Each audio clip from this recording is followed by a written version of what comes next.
After the college entrance examination, Lin Xiao planned to find a summer job to earn some money. However, after being hired, he was taken to an alien mercenary base. No one could have imagined that his workplace would be on an alien battlefield, fighting against endless extraterrestrial creatures. Under the crimson sky was a boundless alien desert, filled with roaring insectoid creatures, broken mechs, and angry mercenaries. In order to earn money and survive, Lin Xiao had no choice but to join the battle. 2 months later, a federal order was issued. Mercenary Lin Xiao, with your outstanding tactical talent and courage, you have gained everyone's recognition, and you are hereby appointed as the commander of the first battle group. Lin Xiao expressed his gratitude, but his tone was filled with regret. Thank you for the Federation's cultivation, but I cannot accept this appointment. The superior was surprised. Why? Lin Xiao replied, because I have to go back to school. Sexy dealers, online dealing, the Macau casino is now open. In the central hospital of Donghai City, Lin Xiao sat on a metal chair, staring at his lagging phone screen, waiting for the advertisement to finish. Just released from the cage of the college entrance examination, he urgently needed a refreshing artistic appreciation to reward himself and relieve stress. After 30 seconds, the advertisement finally ended, but the passionate images he expected did not appear. After waiting for a long time, only a few words popped up. Loading failed. Please try again. I've already taken my pants off and you show me this. Lin Xiao scoffed, deleted his browsing history, and then tucked his phone back into his pocket. Number 32, Lin Xiao. A nurse poked her head out of the examination room and called out. Lin Xiao stood up and pushed open the door marked physical examination, and a strong smell of disinfectant rushed toward him. Aunt May, is there anything wrong with my body? He greeted her familiarly and plopped down in the chair opposite the doctor. The woman sitting behind the desk was about 40 years old, wearing a white coat and a pair of gold-rimmed glasses. What kind of problem can a 19-year-old young man have? Aunt May shot him a glare and pulled out his report from a stack. While your classmates are out traveling after the college entrance exam, you're the only one who's rare, running to the hospital for a physical examination. She scolded him, but her pen didn't stop as she signed her name at the end of the report. I just wanted to find a summer job to earn some pocket money. Lin Xiao chuckled, took the physical examination report, and scanned the conclusion stating all indicators are normal, feeling a bit more at ease. Summer job.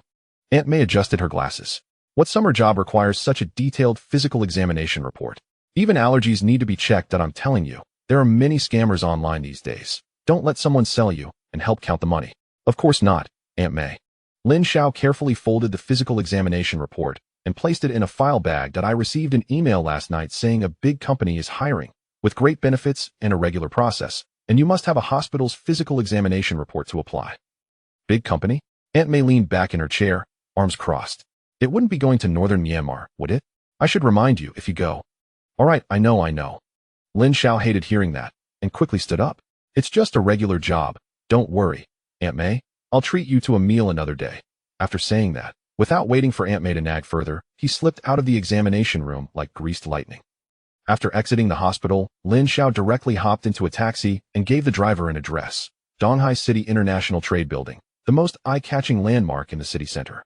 Top floor, 88th floor. Outside an office with a gold-plated sign reading Universal Resource Development Company, Limited, the hallway was packed with young people. Everyone was clutching a file bag identical to the one in Lin Xiao's pocket, their faces filled with nervous expressions. Creak. The office door was pushed open, and a boy wearing a trendy t-shirt walked out dejectedly, the file bag in his hand crumpled. Immediately, someone leaned in to inquire. Bro, how was it? What happened? The boy's face turned pale, and he whispered angrily. Damn, it was simply insane. The interviewer asked me if I dared to kill. I told her I'm not a psychopath. Why would I kill? And she just let me leave. His words made the entire hallway fall silent instantly. Everyone's expressions turned strange, and whispers began to buzz. Kill? What kind of job is this? Could it really be to commit fraud in northern Myanmar, harvesting someone's kidneys? Next, a woman's voice came from inside the door. Lin Xiao took a deep breath and pushed open the heavy wooden door. Unlike the noise outside, the office was so quiet that one could hear a pin drop. The decor was extremely minimalist, almost empty, with only a desk. A woman sat behind the desk, her striking wine-red long hair and tall figure revealing her stunning curves even while seated. Next to her stood a muscular man with a vicious scar across his face. Sit. The red-haired woman didn't even look up. Lin Xiao pulled out the chair and sat down, placing the file bag on the table. The woman lifted her head, her gaze seeming to penetrate Lin Xiao's heart. He felt as if he were stripped bare and thrown onto an operating table. My name is Yen. I ask you answer. Think carefully before you speak. Don't say anything unnecessary. Lin Xiao nodded, waiting for the question that was bound to be unusual. Kid, do you believe in aliens? The question was as outrageous as he expected. Lin Xiao was momentarily stunned, doubting whether he had walked into the wrong place.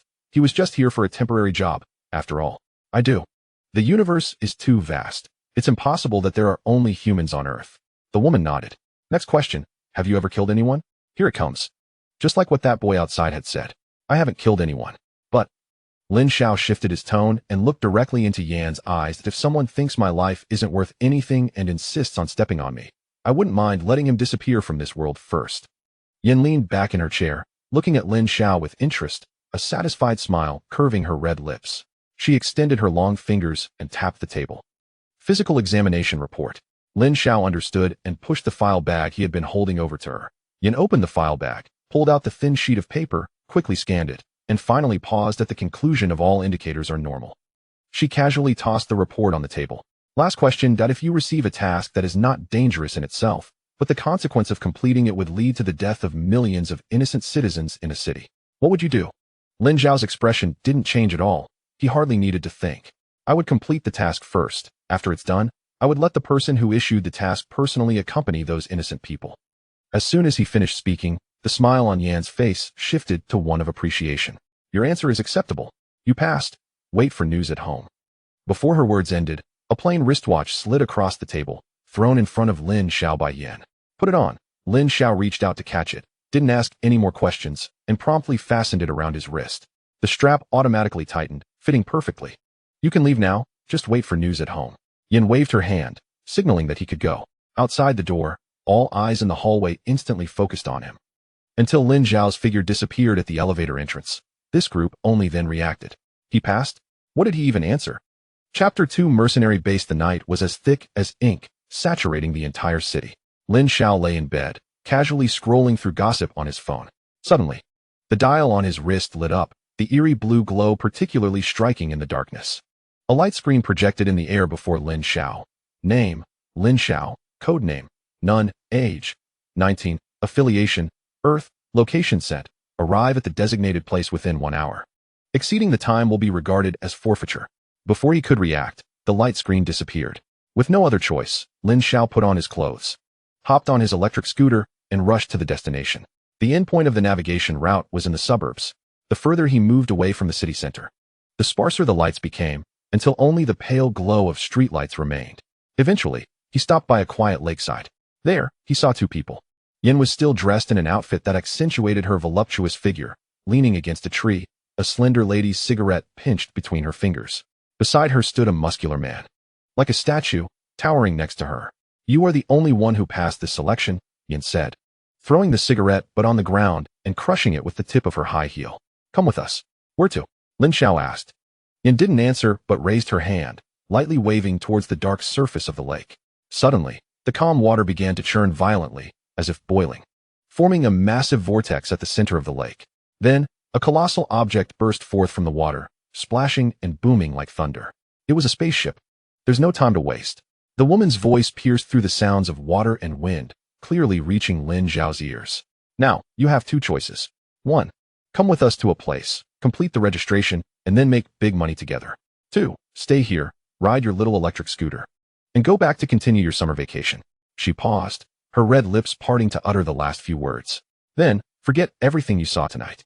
Lin Xiao's gaze shifted from the spaceship hovering in midair back to Yan's face. He said nothing and walked straight towards the open hatch. The interior of the spaceship wasn't as sci-fi as he had imagined. It resembled a rugged metal cargo hold, with several cold white light strips embedded in the walls illuminating the space. The man was named Steelbone, who approached the control panel, his broad back nearly blocking all the operational screens. Are you aliens? Lin Xiao asked. Sort of, Yin replied, leaning against one side of the wall, taking out a bottle of liquor from a storage compartment and pouring herself a small glass. To be precise, we are cosmic mercenaries under the Galactic Federation. She took a sip of her drink, her gaze falling on Lin Xiao. This planet is classified as a remote indigenous world in the Federation's files. We are just here to execute a recruitment mission. After finishing her sentence, she set her glass aside and tossed him a piece of clothing. Put this on. Lin Xiao caught it. It was a form-fitting combat suit, with a unique texture that felt cold and flexible to the touch. Gloves, tactical boots, Everything was included. Congratulations. From now on, you are a reserve mercenary. Lin Xiao said nothing. He simply looked down at the combat suit in his hands, then began to methodically strip off his t-shirt and jeans, changing into the new black skin. Once the combat suit was on, it automatically tightened, perfectly conforming to his body shape, providing a slight sense of constriction without hindering movement. Lin Xiao fastened the buckles of his tactical boots, stood upright, and moved his limbs around. Yin was obviously very pleased with Lin Xiao's quick acceptance of the situation. Now, we are taking you to base number 7. Just then, the spaceship shook slightly. Hold on tight, kid. We're about to make a spatial jump and cross a wormhole. Steelbone's voice came from the control panel. As soon as he finished speaking, the blue planet outside the window suddenly fell backward, instantly turning into a star point and disappearing into the endless darkness. The spaceship entered a corridor of flowing light, and the view outside the porthole transformed into continuously stretching and twisting colored lines.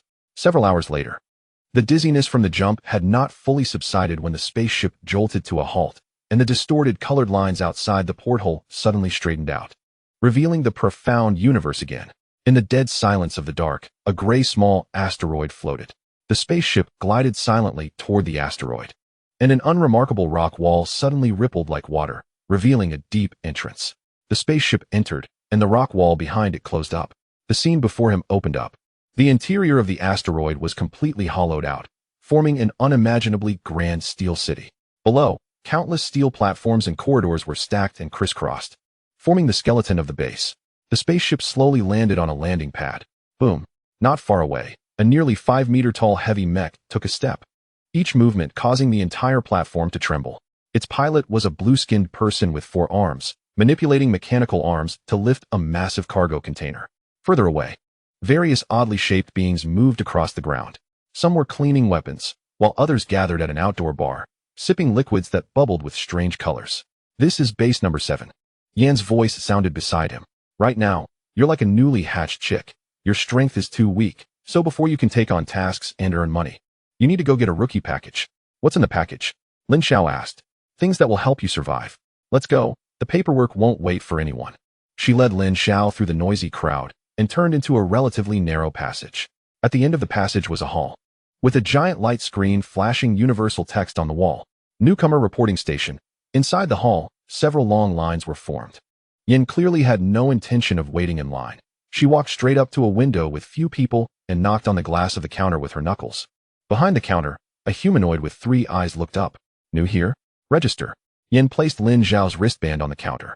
From Earth, I'm the one who recruited him. The 3-eyed staff member didn't lift his head, the middle vertical pupil lazily scanning Lin Xiao, while the other 2 focused on the screen in front of him. He extended a hand covered in gray scales, took the wristband, and gently placed it on a dark red scanning panel below the counter. Beep. A light sound echoed, and the screen behind the counter rapidly refreshed the data. Identity verification passed. Rookie rewards have been deposited into your account. Terminal permissions synchronized. You can use your personal terminal to activate a mini artificial wormhole and travel back to your home planet at any time.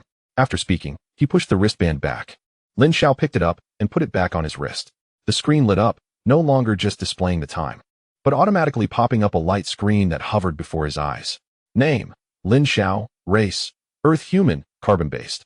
Mercenary level: reserve. Account balance: 1,500 star coins. Alright. The paperwork is done. Come with me to a place. I'll show you what our work involves. Yin patted his shoulder, signaling him to follow.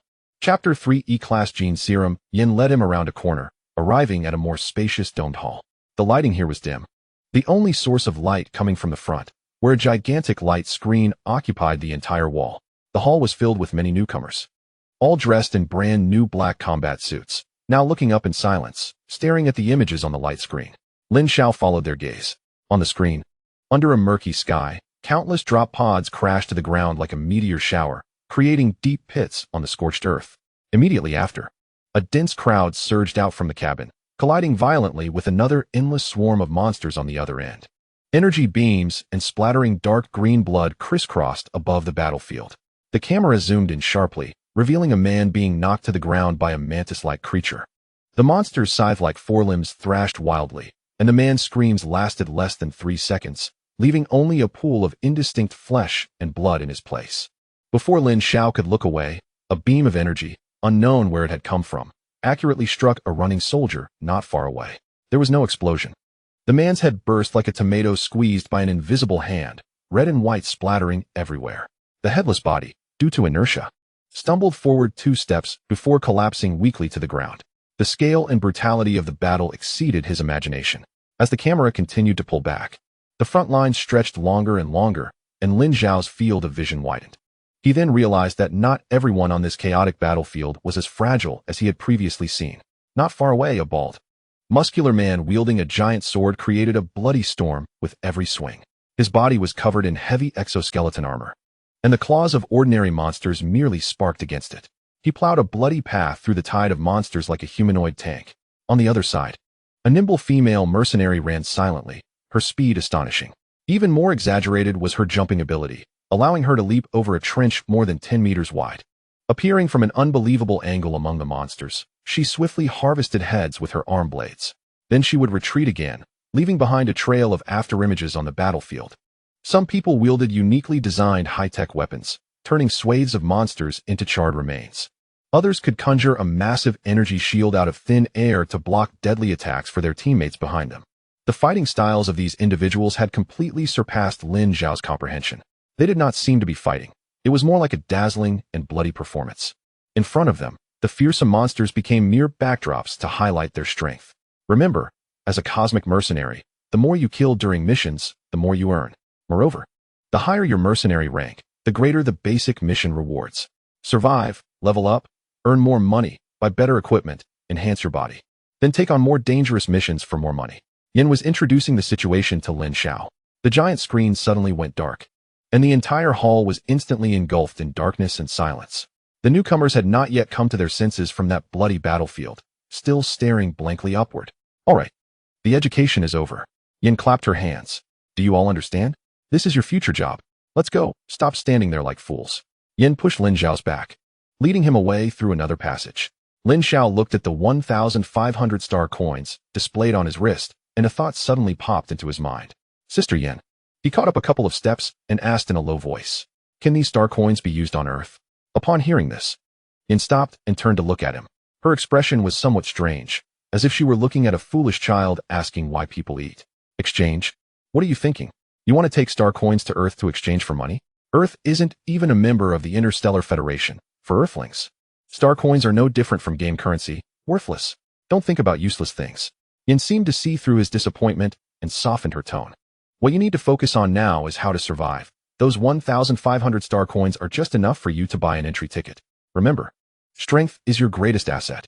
That little bit of startup capital is just enough to buy the cheapest gene enhancement potion. Drinking that will give you a basic boost in strength, speed, and reaction time. Only then will you qualify to step onto the battlefield. Otherwise, you won't even be worth being cannon fodder. Lin Xiao's heart skipped a beat. This thing, which only existed in sci-fi movies, actually exists now. It represented humanity's ability to continuously evolve. As for the remaining money, you can save it. It's up to you. The supply center is over there, self-service, fair to all. I have other matters to attend to, so you figure it out yourself.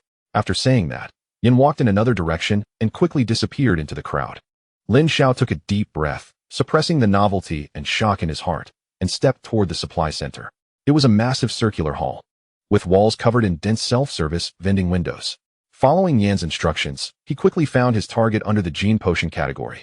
E-grade gene optimization liquid. Effect: comprehensive optimization of the user's gene sequence, enhancing basic physical attributes by approximately 100.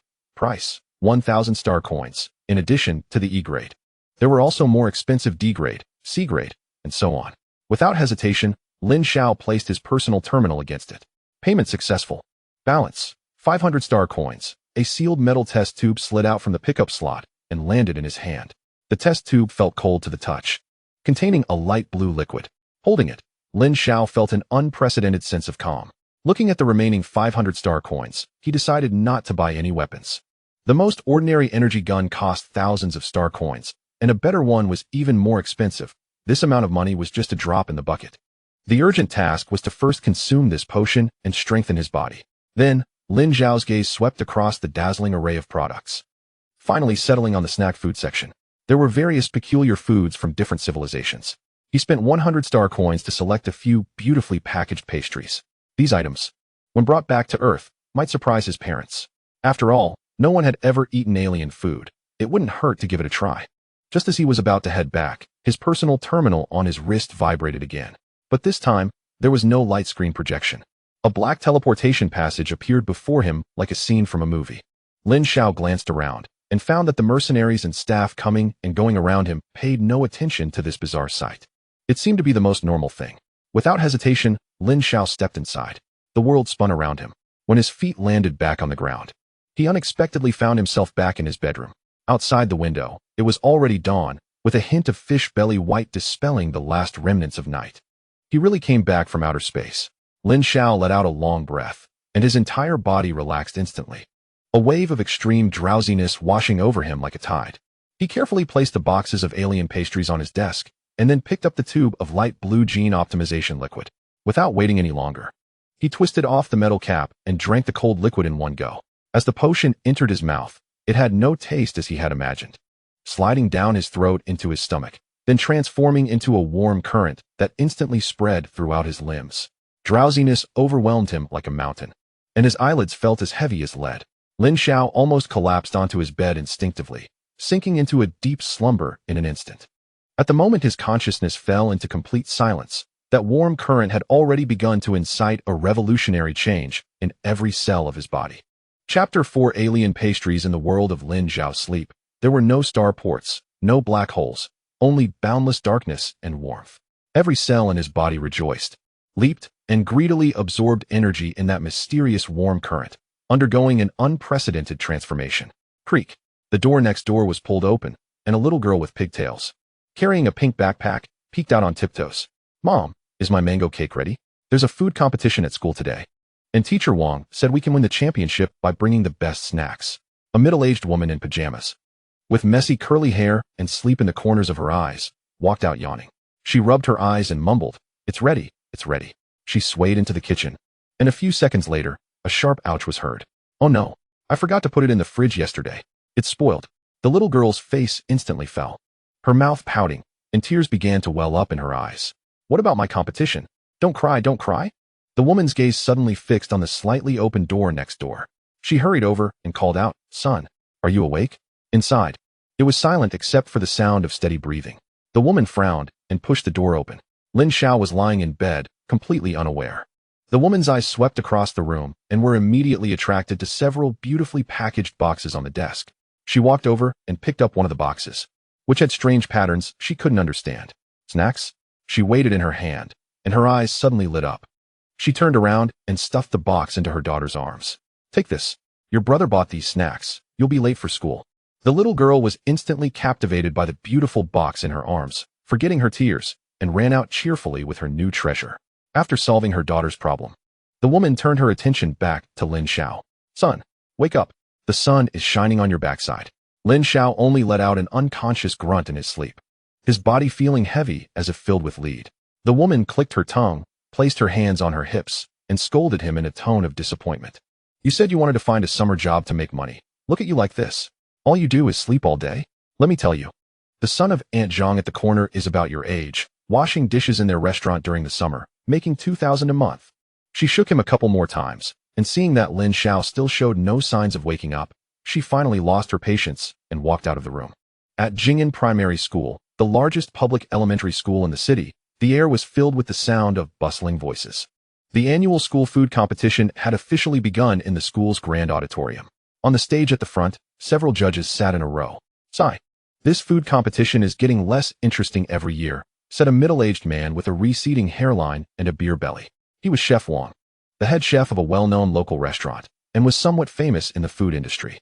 "Exactly," agreed a well-dressed official from the city's education bureau sitting next to him.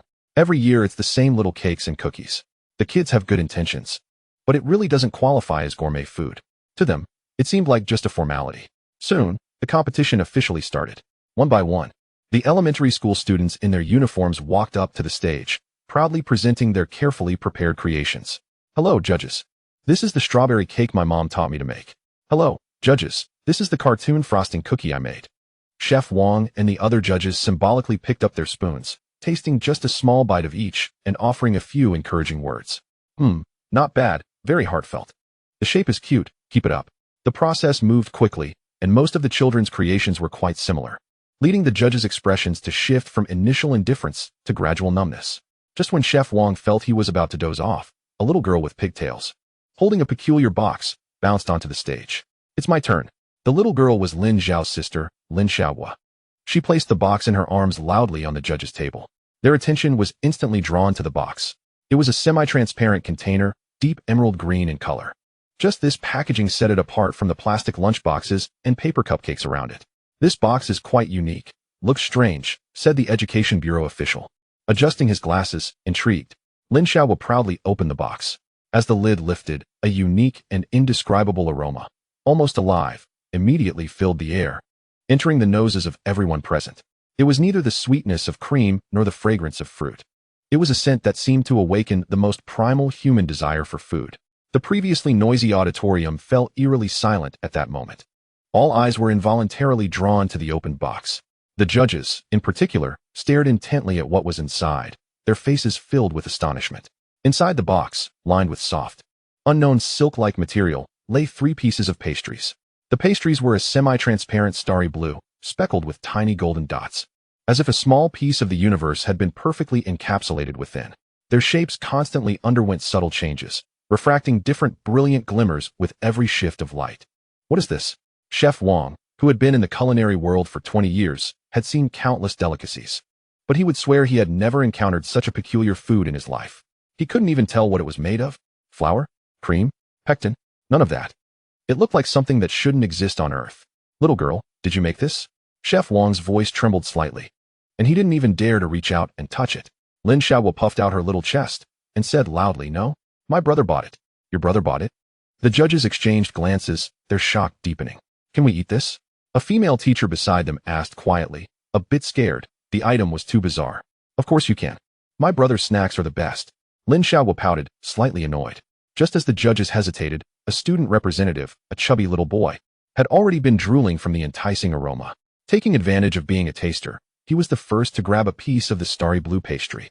The moment he held it, the texture felt warm and smooth like jade, with a hint of remarkable elasticity. Under the intense gaze of everyone, the chubby boy opened his mouth wide and took a big bite. Instantly, his eyes widened in shock. He froze in place, as if under a spell, only his mouth continuing to chew unconsciously. The next second, "Wow!" A cry filled with ultimate happiness and satisfaction echoed throughout the auditorium. Everyone jumped in surprise. The chubby boy, tears and snot flowing freely, wore a look of ecstatic joy on his face. While crying, he danced around, incoherently shouting, "So delicious! So delicious! I've never eaten anything this good." This exaggerated reaction left everyone dumbfounded. Chef Wang's doubts and curiosity peaked. He could no longer hold back. Carefully, he picked up a piece, first bringing it to his nose to sniff. The alluring aroma seemed to possess magic, stirring every food cell in his body into a frenzy. He closed his eyes and put the pastry in his mouth. Boom! The moment the pastry touched his tongue, Chef Wang's mind went blank. He felt as if he wasn't eating, but tasting a condensed universe. Countless flavors he had never experienced before, as exquisite as the most profound mysteries, exploded layer upon layer on his taste buds like a supernova. That taste transcended any definition of sweet, sour, bitter, spicy, or salty. A warm energy slid down his throat, instantly spreading throughout his body, making him feel incredibly comfortable, as if he had become 10 years younger due to his prolonged sitting. He suddenly opened his eyes wide, his face filled with disbelief. He clumsily grabbed the arm of the Education Bureau leader beside him. "Director Li, you have to try this. This is not a pastry. This is art. No, this is a gift from the divine." The other judges were also startled by this commotion, but the aroma was simply too enticing. They trembled as they picked up the last piece of pastry and shared it among themselves. 1 second, 2 seconds.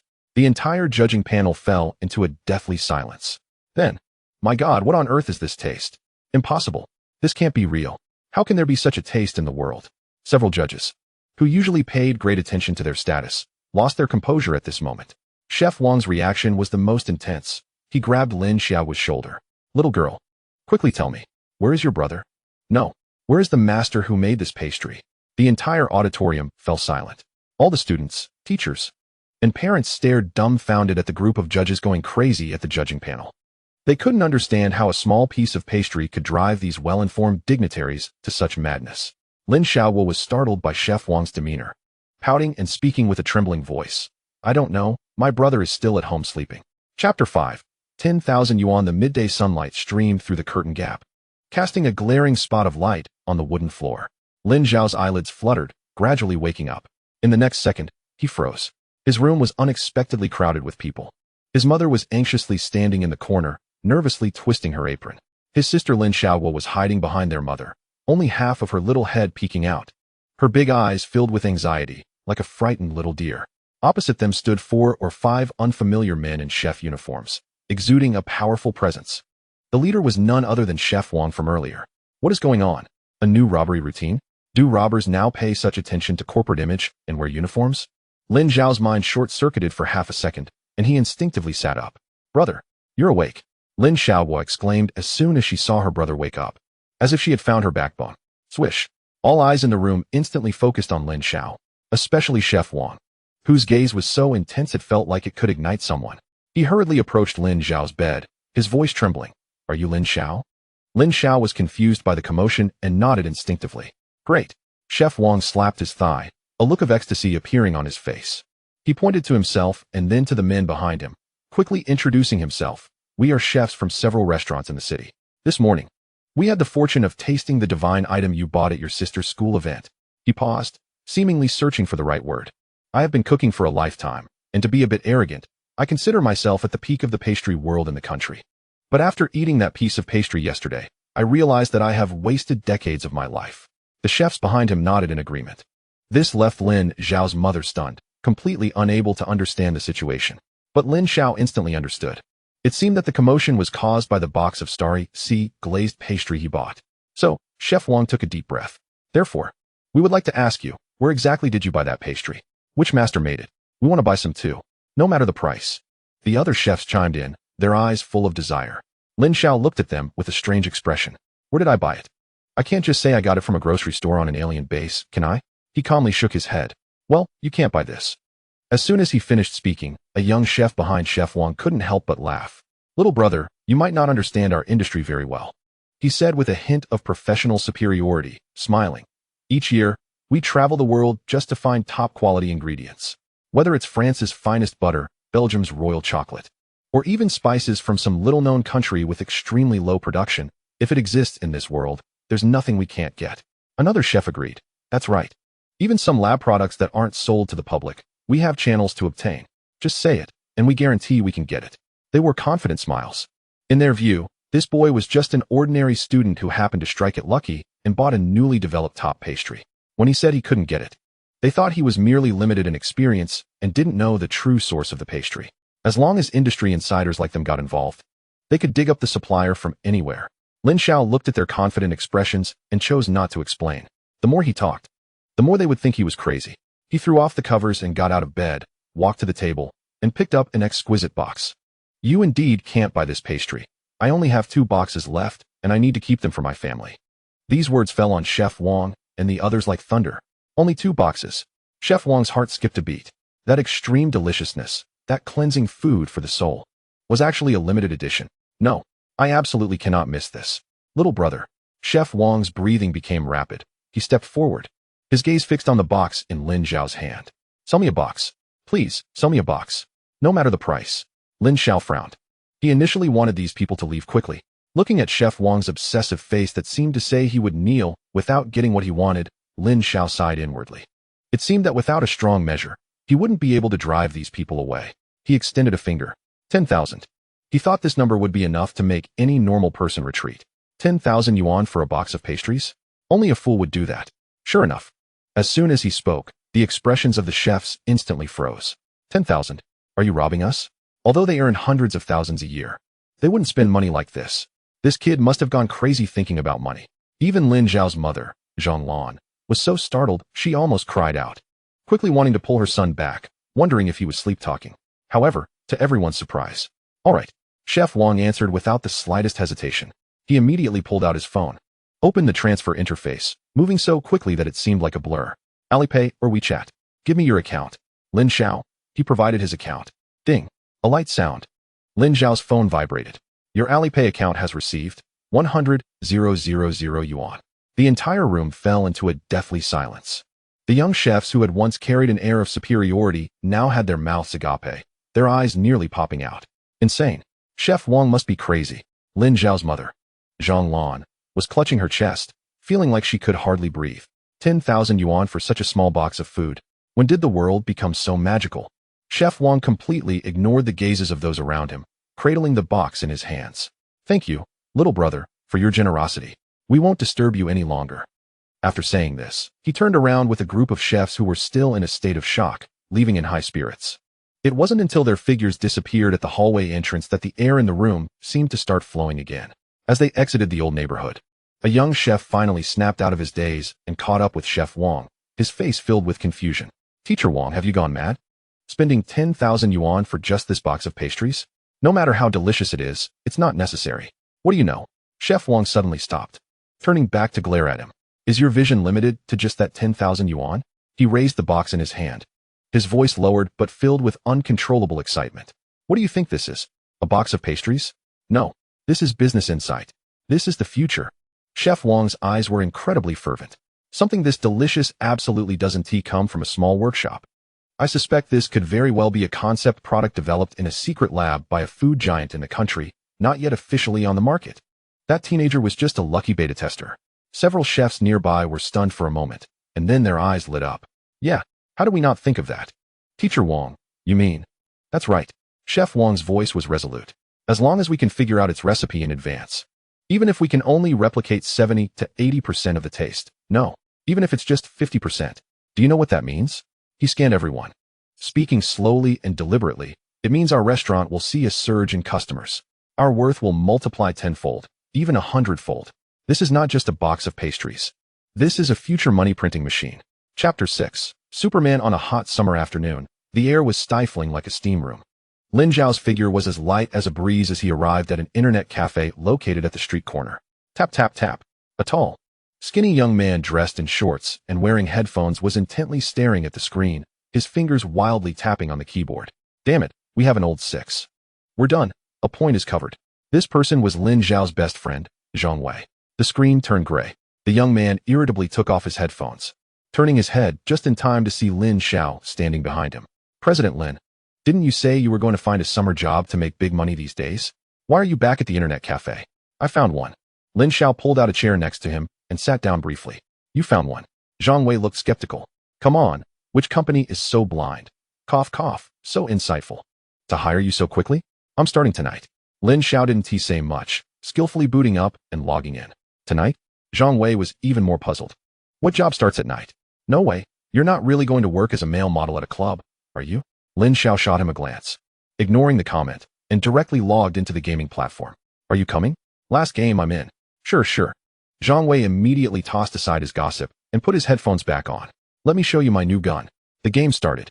This was a currently popular FPS shooting game, extremely testing reaction speed and marksmanship. In the past, Lin Xiao and Zhang Wei had comparable skills, with Zhang Wei even having better shooting accuracy. However, this time, bang, a shot to the head, instant kill. Zhang Wei hadn't even reacted. What the hell? That was luck, right? Bang, another, bang, bang, double kill.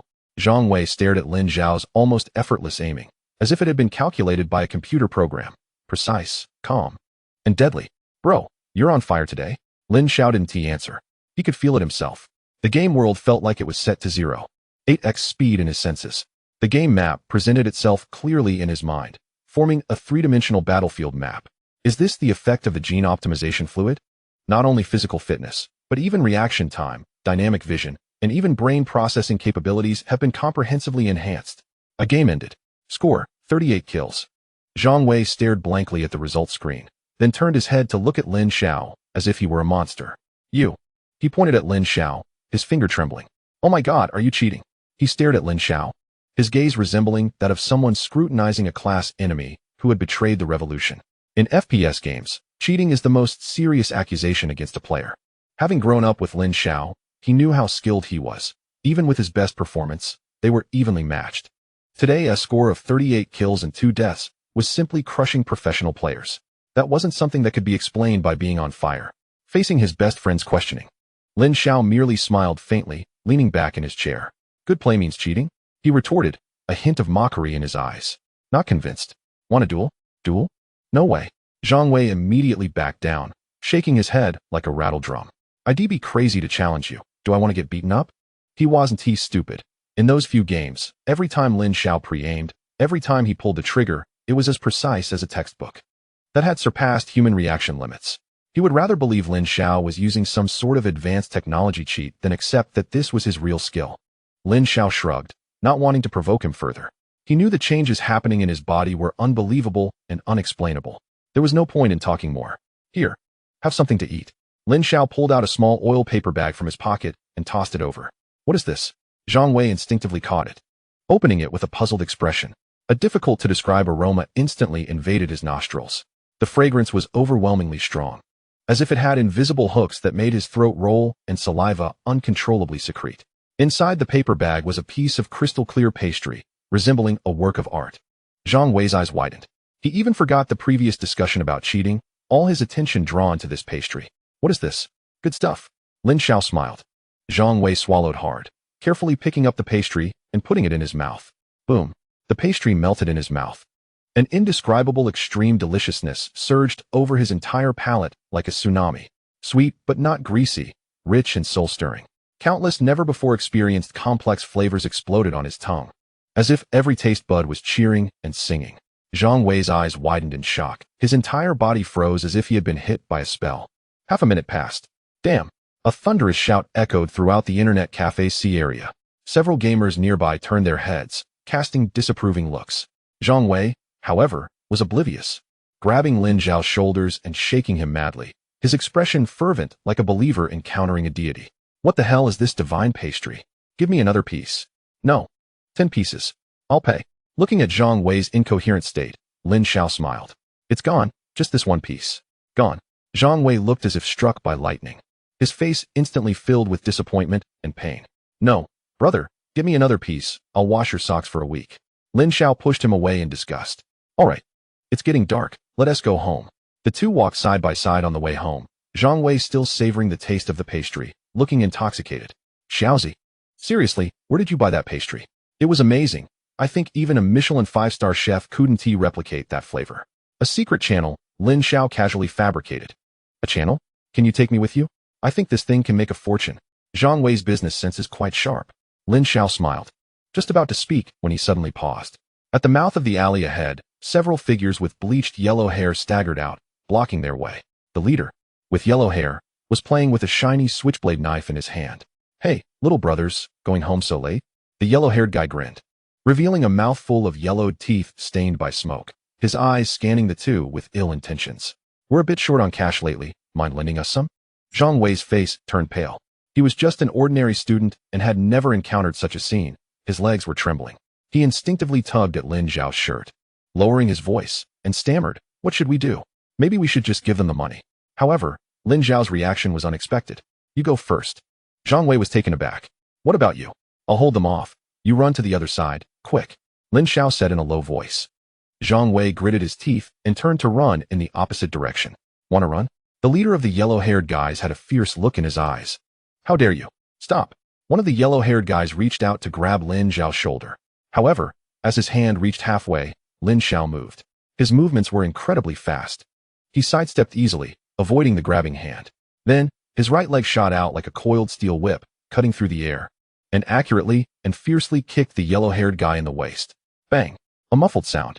The yellow-haired guy's body arched like a boiled shrimp, his expression frozen in pain, unable to even scream before he slumped down limply. The remaining two yellow-haired guys were dumbfounded. They didn't even see how Lin Xiao made his move. In their moment of shock, Lin Xiao showed no hesitation. His body suddenly sprang forward, turning to dash in the opposite direction from Zhang Wei like an arrow shot from a bow. Damn! Chase! The leader of the yellow-haired guys finally reacted, yelling angrily, and took off with the remaining companion in pursuit. But they quickly fell into despair. That kid's speed was simply inhuman. They desperately moved their legs, their lungs burning. But the figure ahead was getting farther away, like a black lightning bolt, vanishing into the night. Is that kid on the track team? One yellow-haired guy gasped. The leader of the yellow-haired guys turned pale, staring intently at the figure that was about to disappear around the corner, unable to say a word. This can't be a track team, can it? Even the national team's sprint champion can't be that exaggerated. At that moment, a police car happened to slowly drive past from the other end of the street. Inside the car, young Officer Wang Hao was boastfully bragging to his companion. Political Commissar Li Jiangguo. Commissar, during today's physical test at the station, I ran 100 meters in exactly 10 seconds. I broke the record for our substation. They all said my speed is comparable to national first-class athletes. Li Jiangguo smiled, just about to say something to temper his pride when his peripheral vision casually glanced out the window. He saw it. A fleeting shadow. A young man's figure was running down the sidewalk at a terrifying speed. That street, which Li Jiangguo was extremely familiar with, measured exactly 100 meters from one end to the other. And that figure, 1 second, 2 seconds, 3 seconds, Li Jiangguo's brain raced, his eyes bulging. 7 seconds. Definitely not 8 seconds. That young man ran the entire 100 meters in less than 8 seconds. Screech. The harsh sound of brakes echoed as Li Jiangguo slammed on the brakes. Wang Hao, who was still bragging, was thrown forward by the sudden inertia, nearly crashing into the steering wheel. Wang Hao was still in shock, but Li Jiangguo ignored him. His gaze fixed on the figure that had already disappeared around the corner, his whole being seemingly petrified. Xiao Wang, how long did you say you ran the 100 meters? Chapter 7.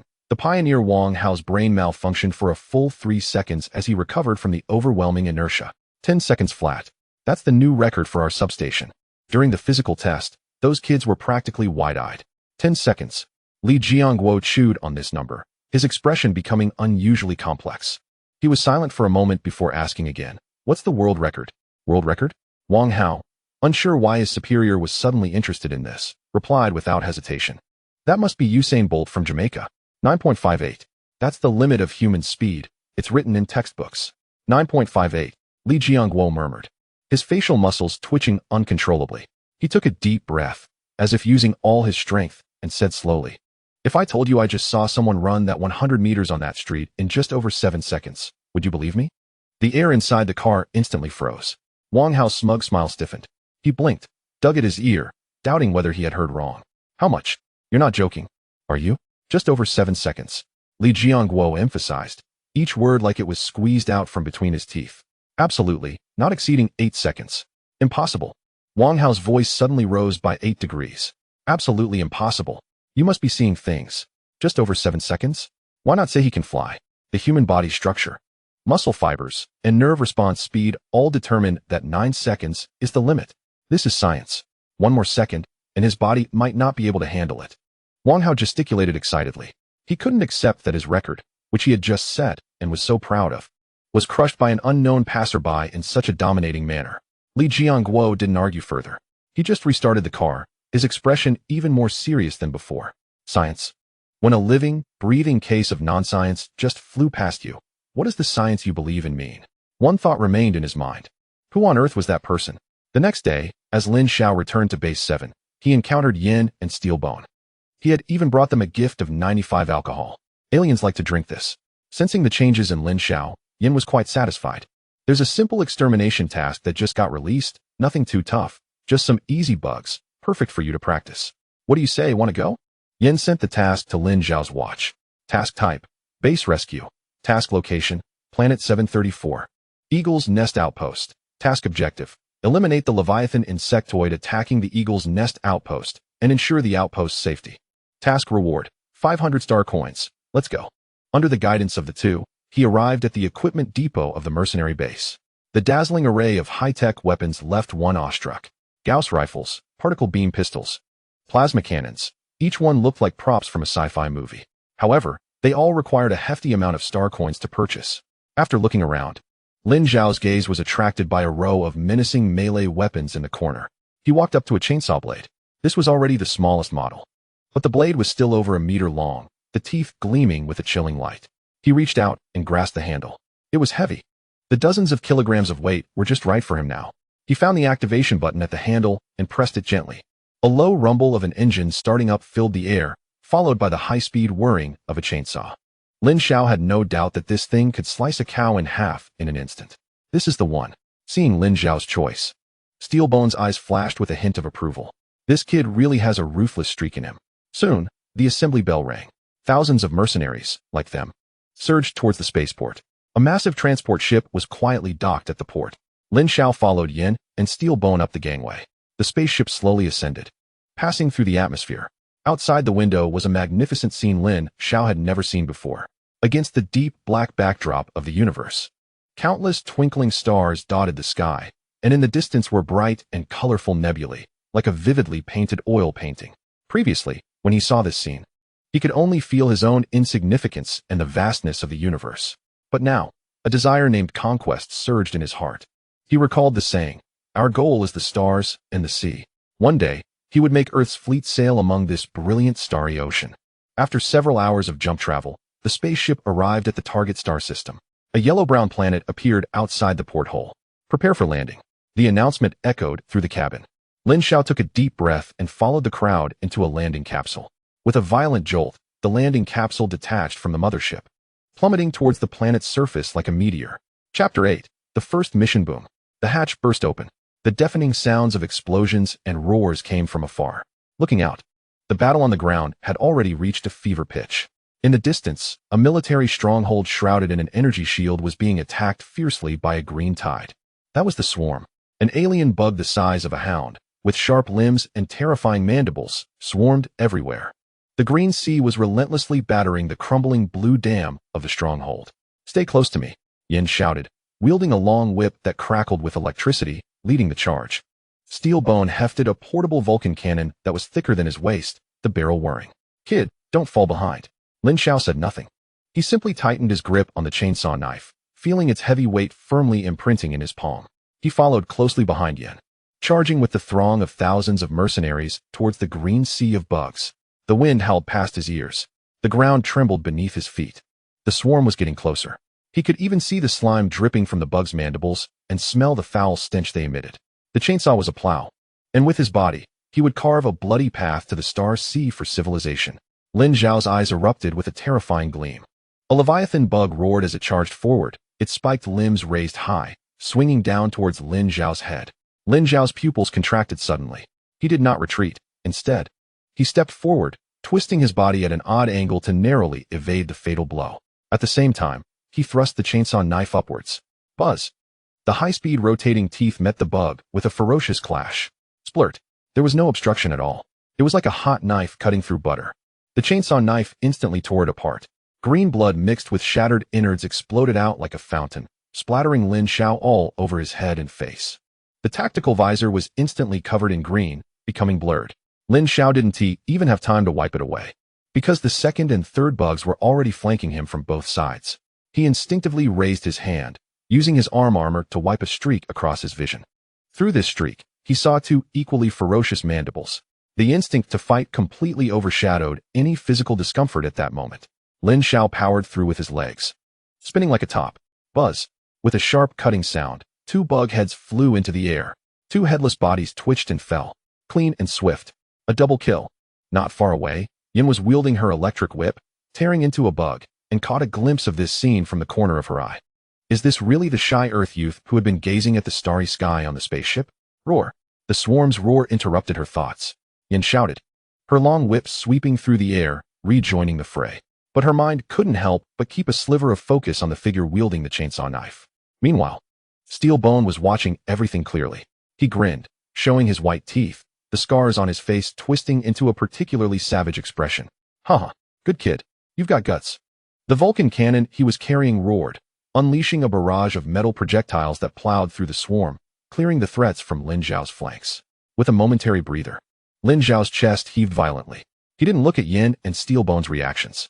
At this moment, his entire world was filled only with enemies and the buzzing chainsaw knife in his hand. Adrenaline surged through his veins, bringing an unprecedented feeling of exhilaration. So this is battle. So this is the thrill of tearing enemies apart with the most primitive of weapons. Come on, bugs. Lin Xiao let out a suppressed roar, charging straight into the densest part of the swarm.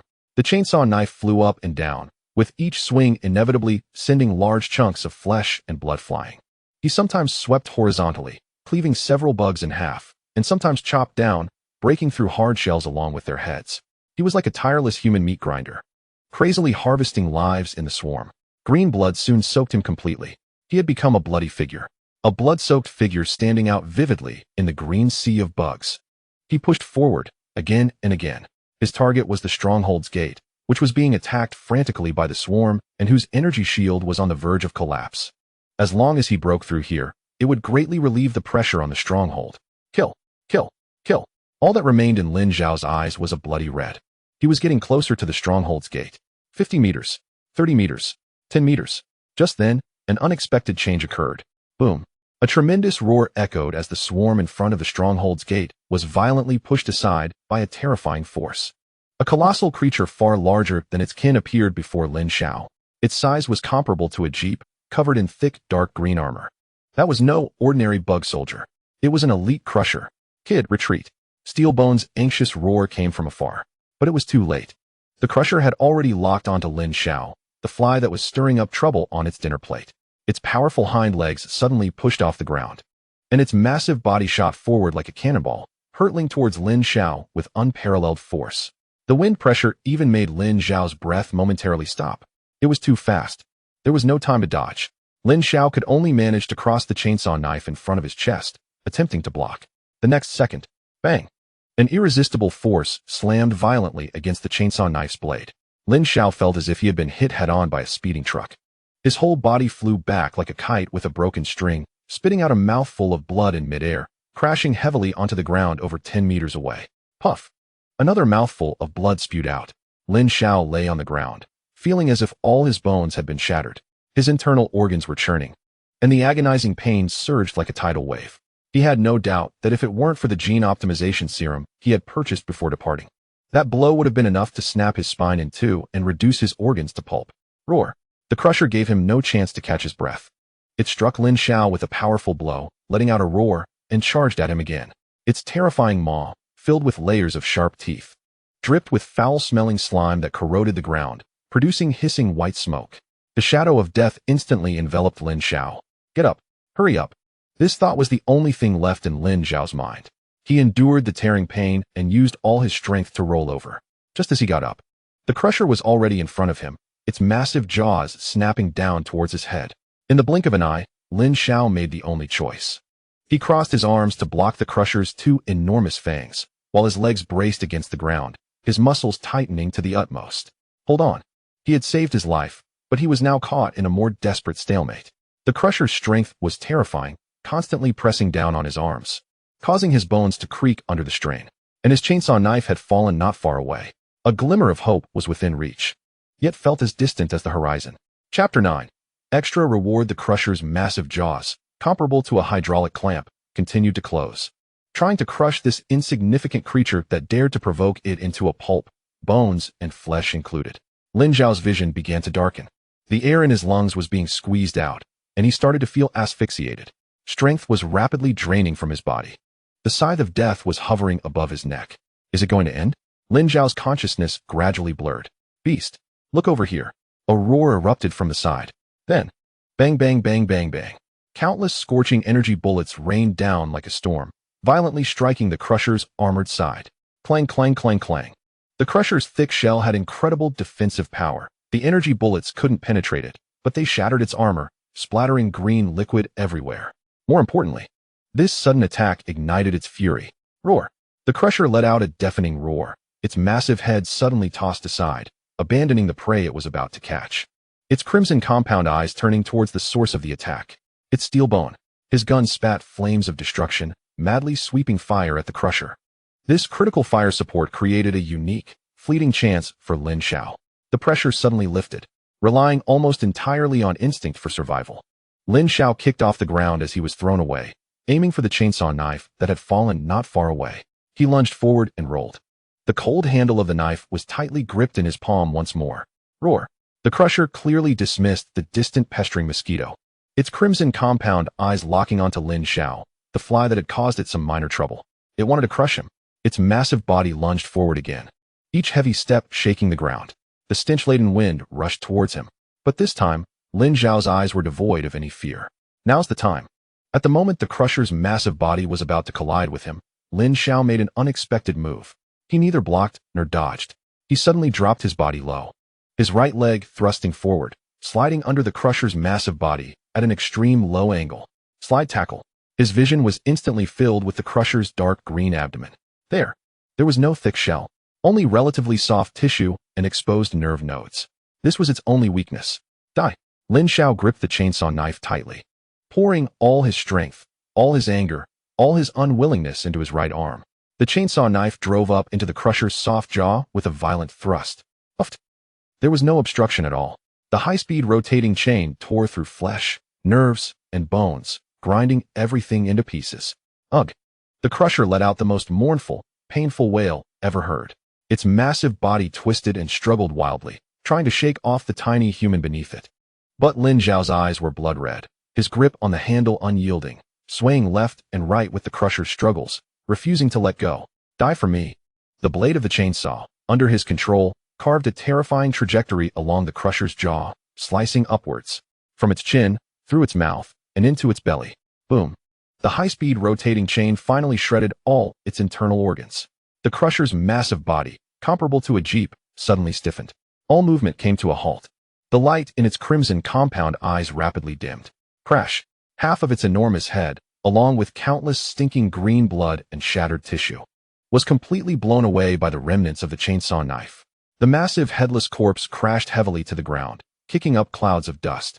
The world seemed to quiet at that moment. Lin Xiao knelt on one knee, propping himself up with the still buzzing chainsaw knife, gasping heavily. He did it. He personally slaughtered this colossal beast that had once plunged him into despair. After a brief moment of catching his breath, he lifted his head and looked at the endless sea of insects around him, his eyes once again burning with intensity. He stood up, knife in hand, and charged out again. At this moment, Steelbone and Yin finally reunited. Steelbone lowered his assault rifle, gazing at the blood-red figure stirring up a storm of blood and gore in the swarm of insects from a distance, his face filled with shock.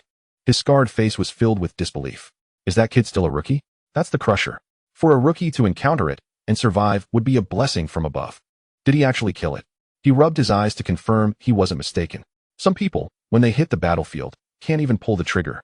Their legs turn to jelly at the sight of insects, and just managing to avoid wetting their pants is a feat.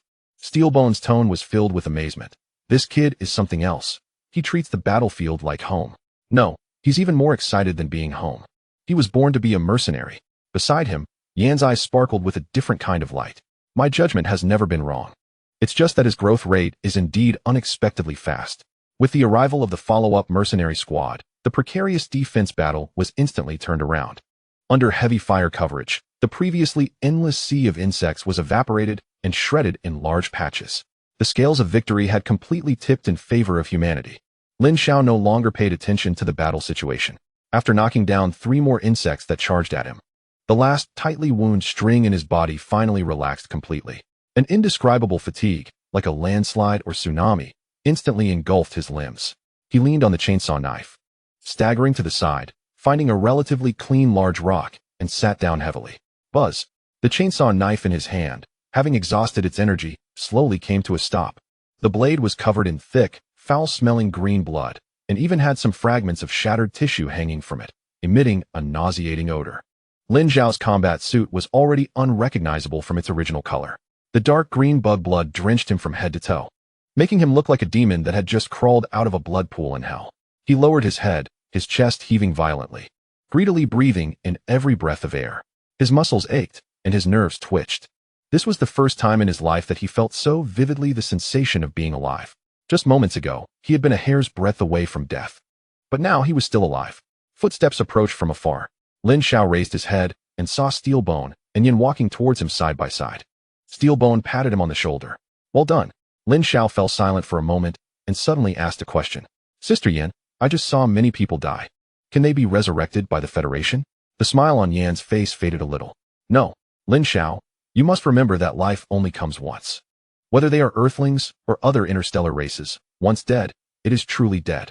The universe is vast and technology is advanced, but there is still no technology that can reverse death. However, while the dead cannot be resurrected, as long as you have enough money, the Federation's biomedical technology can heal most injuries. Even if you are missing an arm or a leg, or even just a brain, as long as you are alive, you can spend money to restore yourself to your original state. Upon hearing this, Lin Xiao's heart sank. He instinctively touched his neck. The terrifying mouth of the Crusher had nearly torn his throat apart. If he had been even a fraction of a second slower just now, he would already be a cold corpse. I almost died just now, he lamented. Why would such a big guy appear during a simple extermination mission? This was his biggest doubt. If every summer job was this thrilling, he really had to consider whether his heart could handle it. Yin seemed to see through his thoughts and explained, in the ecosystem of the bug race, large-scale swarms generally have an elite individual as a commander or leader. The goal of the extermination mission is merely to eliminate the living forces in the designated area. But no one knows what kind of leader is hidden in that area as swarm. You just had bad luck and ran into an elite individual, the Crusher. Of course. Yin changed her tone, a smile reappearing on her face. The higher the risk, the higher the reward.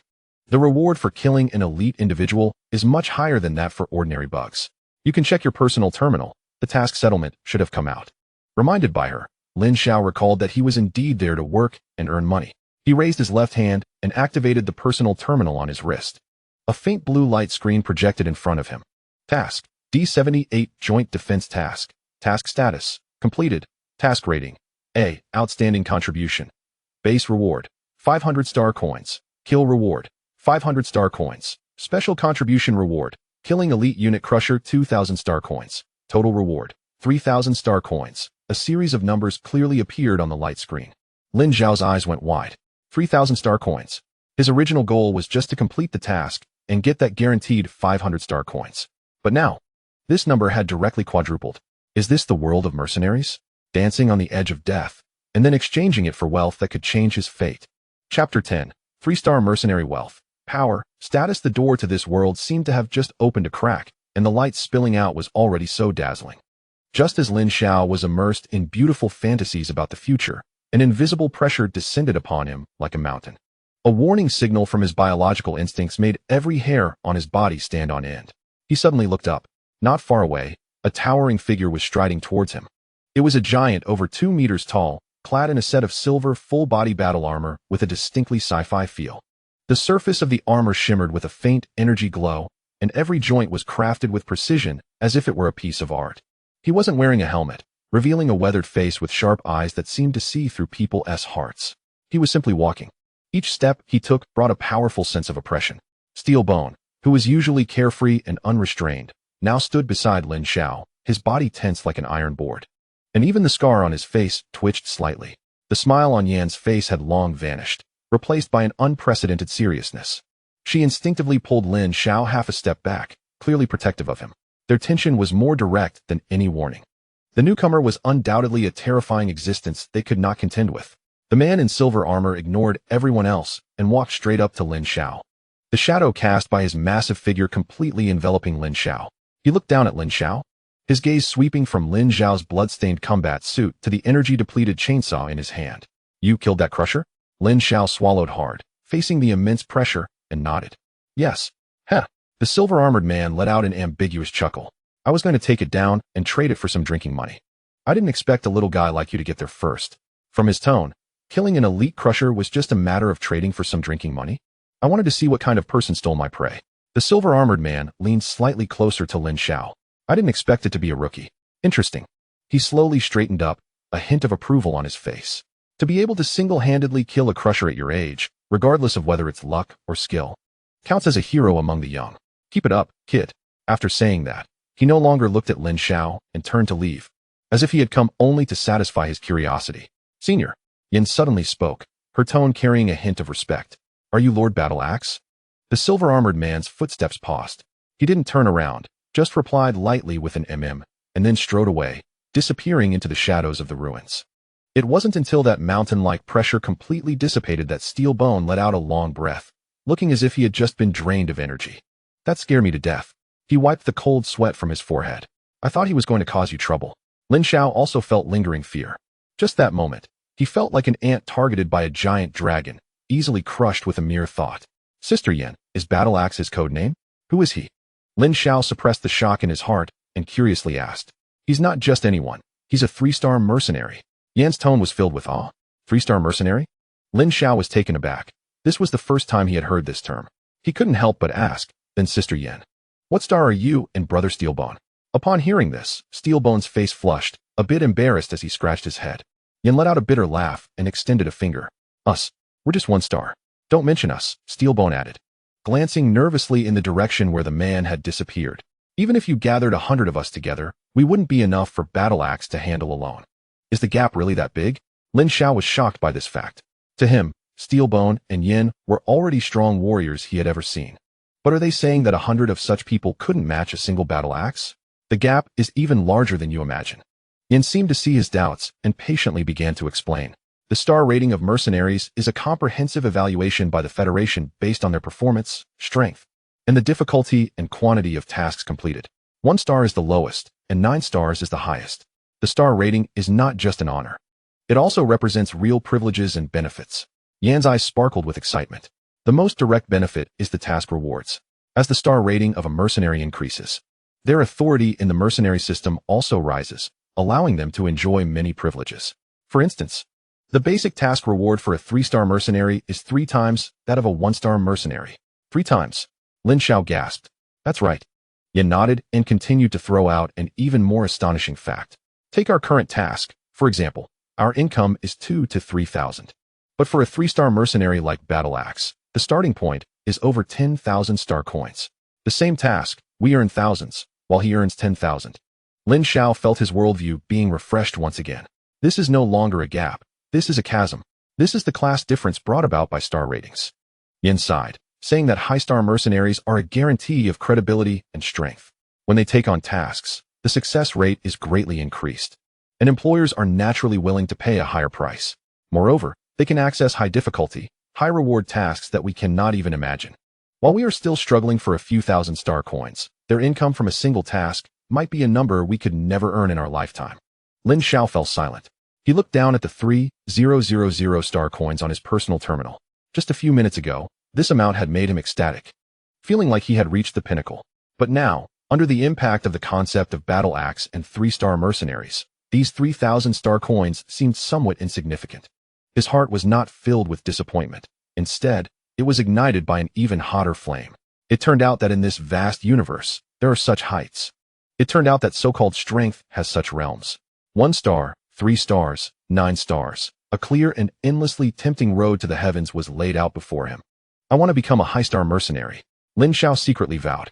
Chapter 11. Spending money. Yin looked at Lin Xiao, who was lost in thought, and a smile crept onto her lips. She didn't interrupt him, but raised her wrist and operated her personal terminal a few times. Beep.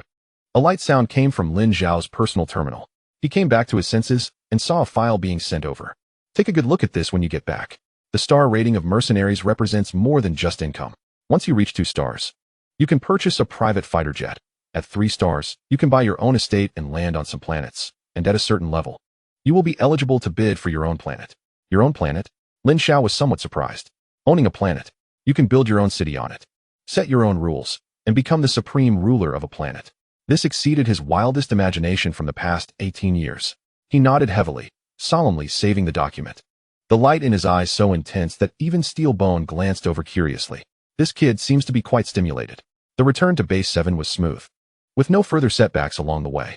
Passing through the familiar alloy gate, the hustle and bustle once again enveloped the 3 of them. All right, kid.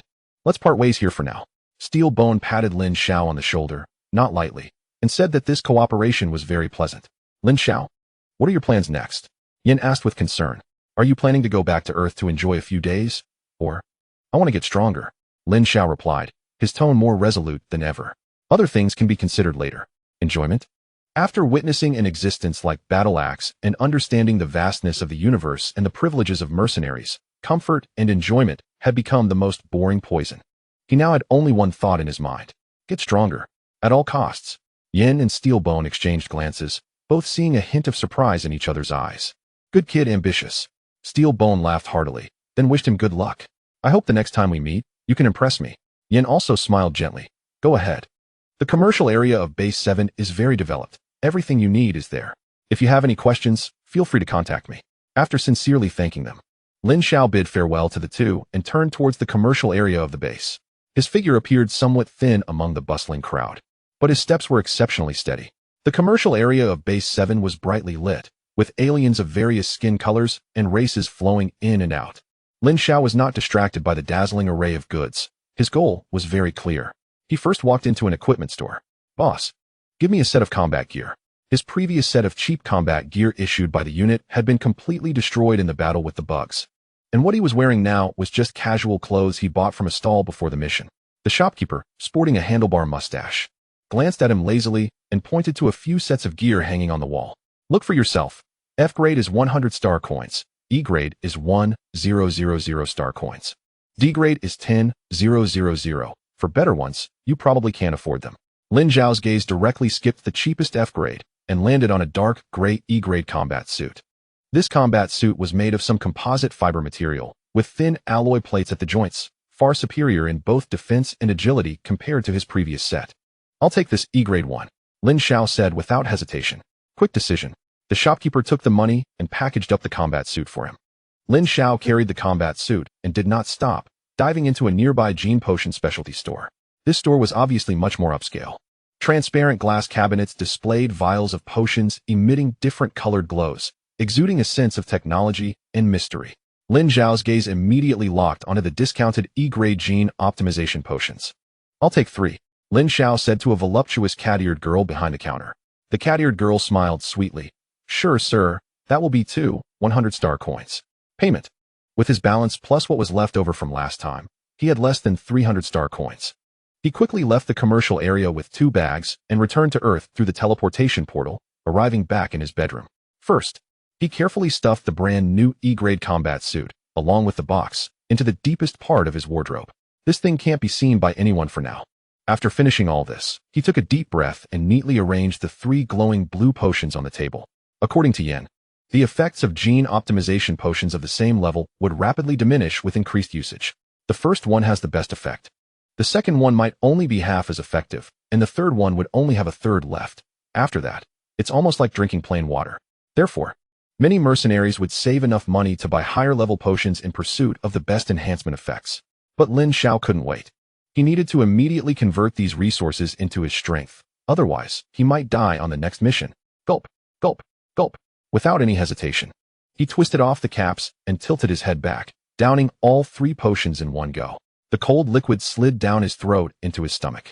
The next second, an indescribable violent heat surged and exploded within him. Ugh! Lin Xiao let out a suppressed groan of pain, curling up on the ground as his body began to convulse violently. It felt as if millions of ants were gnawing at his marrow, and like countless red-hot steel needles were piercing every muscle fiber in his body.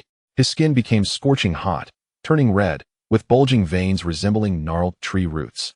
Every bone in his body crackled with a sharp sound. Excruciating pain.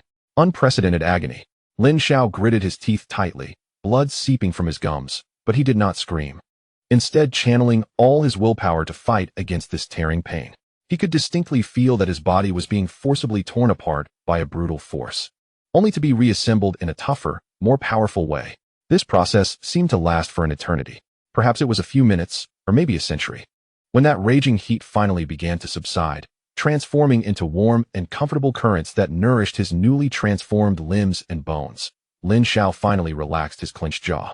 He felt as if he had just been pulled out of water, drenched in sweat, leaving a puddle on the floor beneath him. But he paid no attention to that. Slowly standing up, he felt the surging power within him, an unprecedented sense of strength filling every cell in his body. He clenched his fist. His body's reaction speed and senses had been comprehensively enhanced. This was the power that emerged after gene optimization. Chapter 12. The police at the door. Lin Xiao slept deeply. No dreams. His consciousness seemed to sink to the bottom of the deepest sea, every cell in his body greedily absorbing peace, solidifying the results of the violent evolution from last night. Until the midday sun pierced through the curtain gaps, a series of urgent doorbell rings pulled him from his slumber. Ding dong, ding dong. Lin Xiao opened his eyes. There was no trace of confusion from just waking up. His pupils focused instantly, clarity strikingly sharp. He sat up from the bed leisurely, grabbed a t-shirt to put on, rubbed his eyes, and feigned a sleepy demeanor as he slowly walked to the door. He did not open the door immediately, but leaned towards the peephole to look outside. 2 men in police uniforms stood outside. One was in his 40s, with a square face and sharp eyes, standing upright, exuding an aura of authority just by standing there. The other was in his 20s, with a buzz cut, displaying a hint of curiosity and excitement, scanning the hallway back and forth. Lin Xiao's heartbeat showed no signs of quickening. He quickly reviewed his recent actions in his mind. It seemed he hadn't committed any crimes. He opened the door, a perfectly executed sleepy expression on his face. Who is it? What's the matter? The leading middle-aged man's gaze was piercing, sweeping over Lin Xiao before he revealed his credentials. Hello. We are from the Municipal Public Security Bureau. My name is Li Jiangguo, and this is my colleague Wang Hao. Police? Lin Xiao feigned surprise, blinking and scratching his head. Uncle Police, I haven't committed a crime, have I? A hint of what could be called a friendly smile appeared on Li Jiangguo's serious square face. No crime. Don't be nervous, student. We're here to understand a situation. Is it convenient for us to come in and talk? Lin Xiao stepped aside to let them through. Oh, sure, please come in. He acted like an entirely passive, ordinary citizen. Li Jiangguo and Wang Hao walked into the room, and Wang Hao casually closed the door. Li Jiangguo did not sit down, but got straight to the point. You are Lin Xiao, right? We've checked your information. You just completed the college entrance examination. And your results are quite good. Not bad, I guess, Lin Xiao replied vaguely, but his mind was racing, calculating the other party's intentions. Actually, Li Jiangguo paused, his gaze becoming focused. Around 10 o'clock last night, were you jogging on the street? Lin Xiao's heart understood, but his face still wore a confused expression. Jogging? Yeah. I went for a run last night. Is jogging at night illegal now? Ha ha ha. Of course not illegal. Li Jiangguo laughed at his demeanor, waving his hand. Young man, your physical condition is quite good, Lin Xiao. Do you know how fast you were running last night? Lin Xiao shook his head innocently. After we returned, we reviewed the surveillance along the route. He paused, seemingly observing Lin Xiao's reaction. Lin Xiao's expression showed no change, just a hint of confusion in his eyes as if to ask what they were getting at. The surveillance shows a few thugs seem to be trying to rob you, Li Jiangguo said slowly. Lin Xiao gasped, seemingly realizing the danger. Robbery? I didn't notice. I was listening to music with my headphones, just focused on running. This explanation was flawless. Yes, we know, Li Jiangguo nodded. Those people have already been apprehended. We came to confirm the situation, and also his tone suddenly shifted. Additionally, we want to ask if you would be interested in joining the SWAT team? SWAT team? Lin Xiao was stunned. This time it was not an act. He had imagined countless possibilities, such as being warned not to run around at night, or being treated as a witness to some unusual incident. But he never expected they would come to recruit him. Uncle Police, you're not joking, are you? Me? Join the SWAT team? I still have to go to college. Not joking. Li Jiangguo's smile faded, and his expression turned extremely serious. There are specific policies for college students who enlist. You can retain your student status and join as a student soldier. Our SWAT team is in need of talents like you. He frowned, voicing his inner doubt. Why? I'm just a high school student who likes running. Why would you specifically seek me out? Li Jiangguo and Wang Hao exchanged glances. Eventually, it was the young Wang Hao who couldn't hold back. He took out his phone, opened a video, and handed it to Lin Xiao. It was a blurry piece of surveillance footage, but it clearly showed a figure sprinting along Riverside Road. The video was played, and a stopwatch was running alongside it. When the figure in the footage passed a certain marker, the stopwatch abruptly stopped. Wang Hao's voice was filled with incredulous excitement. The 100-meter time, 7:53 seconds. Lin Xiao, do you know what that means? This is over 2 seconds faster than the current world record. We confirmed this dozens of times. Ruling out all possibilities of fast playback or editing, this is your real speed. We don't want such an outstanding talent to be buried. That's why Captain Li decided to personally come here to invite you. So that is how it is. Lin Xiao realized. He had underestimated the extent of the genetic optimization drug's transformation of his body and overestimated his concealment under Earth's surveillance system. A casual run had resulted in speeds far exceeding human limits.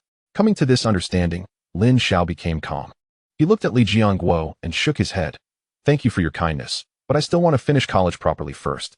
A hint of barely perceptible disappointment flashed in Li Jiangguo's eyes, but it was also expected. That is okay. Everyone has their own aspirations. However, our police station just received a batch of new firearms and equipment. Would you like to come with us for a tour? Just consider it a visit. It won't take too much of your time. Lin Xiao was about to refuse again, saying he was tired and wanted to sleep. Li Jiangguo seemed to read his thoughts and slowly threw out an irresistible bait. You can hold a gun. The 191 model, the latest high-precision sniper, is also available. You can choose whichever you want to play with. Lin Xiao's pupils suddenly constricted. Guns. The ones he used on the alien planet were just the most basic energy guns, with power, firing rate, and trajectory all lacking. Meanwhile, the shooting games he played were based on real firearms. In a gun-free country, getting your hands on a gun is something an ordinary person could never achieve in their lifetime. All the previous fatigue and excuses vanished without a trace in that moment. A bright light shone before Lin Xiao. He raised his head and looked at Li Jiangguo, whose face held a hint of a cunning smile. Good. I'll go take a look. Chapter 13. Running competition at the Donghai City Armed Police Team base. Tall walls loomed, with guards every 3 steps and sentries every 5. The air was filled with a hard atmosphere of iron and blood. In the training ground of the courtyard, dozens of armed police warriors in training uniforms stood straight in formation, forming a neat square. Each of them had dark skin and sharp eyes, with bulging muscles stretching their uniforms tightly. Just standing there, they exuded an invisible sense of oppression. Early this morning, they received orders to wait here, as an important figure was coming for an inspection. The fact that their old political commissar, known as the black-faced Yan Wang, Lin Xiao, personally went to pick him up indicated that this person's rank was certainly not low. Everyone was on high alert, their gazes fixed on the entrance. With a screeching sound, a familiar military jeep came to a stop in front of the formation. The door opened, and Lin Xiao and Wang Hao jumped down first. The crowd's expressions turned serious. Their eyes focused on the rear door of the vehicle, speculating about which high-ranking leader would emerge. However, when the door swung open, a young figure in a casual t-shirt leisurely jumped out of the car. The boy had delicate features, a tall stature, and even sported a hint of sleepiness on his face as he looked around curiously, reminiscent of university students who came to visit in the past. Is this the so-called important figure? The dozens of elite soldiers were collectively stunned. The expected high-ranking leader did not appear. Instead, a young kid showed up. A murmur of confusion spread through the ranks. What is going on? Didn't they say a leader was coming? Who is this kid? He looks younger than the youngest soldier in our team. Did Team Leaderly personally come to pick up some leader's young master? Though the discussions were quiet, they clearly reached Li Jiangwo's ears. His expression darkened as he stepped to the front of the line and shouted with a strong voice, "What are you all talking about? Stand straight." Instantly, the entire training ground fell silent. Li Jiangwo looked at Lin Xiao, who wore an innocent expression, and solemnly introduced him. "Let me introduce everyone. This is Lin Xiao." Last night, Lin Xiao ran 100 meters in 7 seconds and 53 milliseconds without professional equipment and while wearing ordinary sports shoes. This statement hit the silent formation like a thunderclap. After a brief silence, an uproar erupted. What? 100 meters in 7 seconds and 53 milliseconds? Team Leaderly. You can't be serious. That's impossible. Absolutely impossible. The current world record is 9 seconds and 58 milliseconds. He is faster than the world champion by over 2 seconds. Is Team Leaderly making up such lies to get us to practice more? This is outrageous. A dark-skinned, muscular soldier, resembling a black bear, couldn't help but step forward and loudly reported, "Report, Team Leader. I don't believe it. Report. We don't believe it either." Almost immediately, dozens of voices shouted in unison, shaking the sky. They are soldiers. They challenge the limits of the human body every day and know where those limits lie. Running 100 meters in just over 7 seconds is no longer within the realm of humanity. That is superhuman. They would rather believe they could fly tomorrow than accept that a high school student could achieve such a result. Li Jiangwo seemed to have anticipated this scene. There was no trace of surprise on his face. Instead, he smiled. Heroes emerge from youth. To be honest, when I first saw the surveillance footage, I was just as skeptical as you. He paused, glancing at the agitated soldiers, then provocatively continued, "Since you don't believe it, let us have a race. Who wants to challenge Lin Xiao? Report." Almost as soon as he finished speaking, all the present team members stepped forward in unison, shouting in unison, "Report," requesting a competition. Li Jiangwo nodded in satisfaction and then turned to Lin Xiao, asking in a negotiating tone, "Lin Xiao, what do you think?" Lin Xiao had always seemed like an outsider. He had only one purpose for being here, to touch a gun. As for running, it was merely a ticket to achieve that goal. He shrugged nonchalantly and agreed, "Sure." "Good," Li Jiangwo shouted, turning to the team. "Everyone, assemble on the playground." 5 minutes later, on the standardized rubber track, Lin Xiao stood at the starting line alongside 5 armed police warriors. These 5 were the top 5 in the team's 100-meter sprint records, with the fastest having run under 11 seconds, recognized as the team's speedsters. They wore serious expressions, warming up their wrists and ankles, their eyes fixed on the finish line like leopards about to charge. In contrast, Lin Xiao casually stretched his legs and even yawned. "Ready?" Wang Hao, acting as the referee, raised the starting pistol. All the soldiers by the track held their breath, their eyes locked on the 6 figures. They were about to witness how this so-called genius would be left far behind by their fastest soldiers. Bang! The starting pistol fired. On the starting line, the 5 armed police warriors exploded into incredible speed like cannonballs. Their muscles tensed, their strides powerful, showcasing the top physical qualities of professional soldiers. However, right beside them, a figure glided forward in a completely illogical manner. Lin Xiao's start appeared almost soft, lacking the explosive push typically seen in sprinters. Yet, with that seemingly soft step, he instantly created a gap of one body length between himself and the others. One step, just one step. Before anyone could react, that figure had transformed into a blur. Fast, too fast, so fast that everyone's visual nerves couldn't keep up with his speed. The 5 armed police warriors, pushing themselves to the limit, felt they had reached their fastest. But to the hundreds of teammates watching from the sidelines, they had barely run a dozen meters when Lin Xiao had already surpassed them by 20, 30 meters. The gap was widening in a despairing manner. This was not a competition. This was a complete crushing, a thorough dimensionality reduction strike. A few seconds, perhaps only 3 or 4 seconds. When those 5 speedsters had only reached the halfway mark, Lin Xiao's figure had easily crossed the 100-meter finish line. He didn't even slow down, running another several meters before gradually coming to a stop. At that moment, the entire playground was dead silent. Dozens of battle-hardened Special Forces elites stood with their mouths agape, their eyes bulging, as if collectively frozen in place. What did they just see? The 5 warriors finally crossed the finish line, leaning on their knees, gasping for breath. When they looked up and saw Lin Xiao, who had long been waiting there, and the astonished expressions of their teammates around him, they were all left stunned.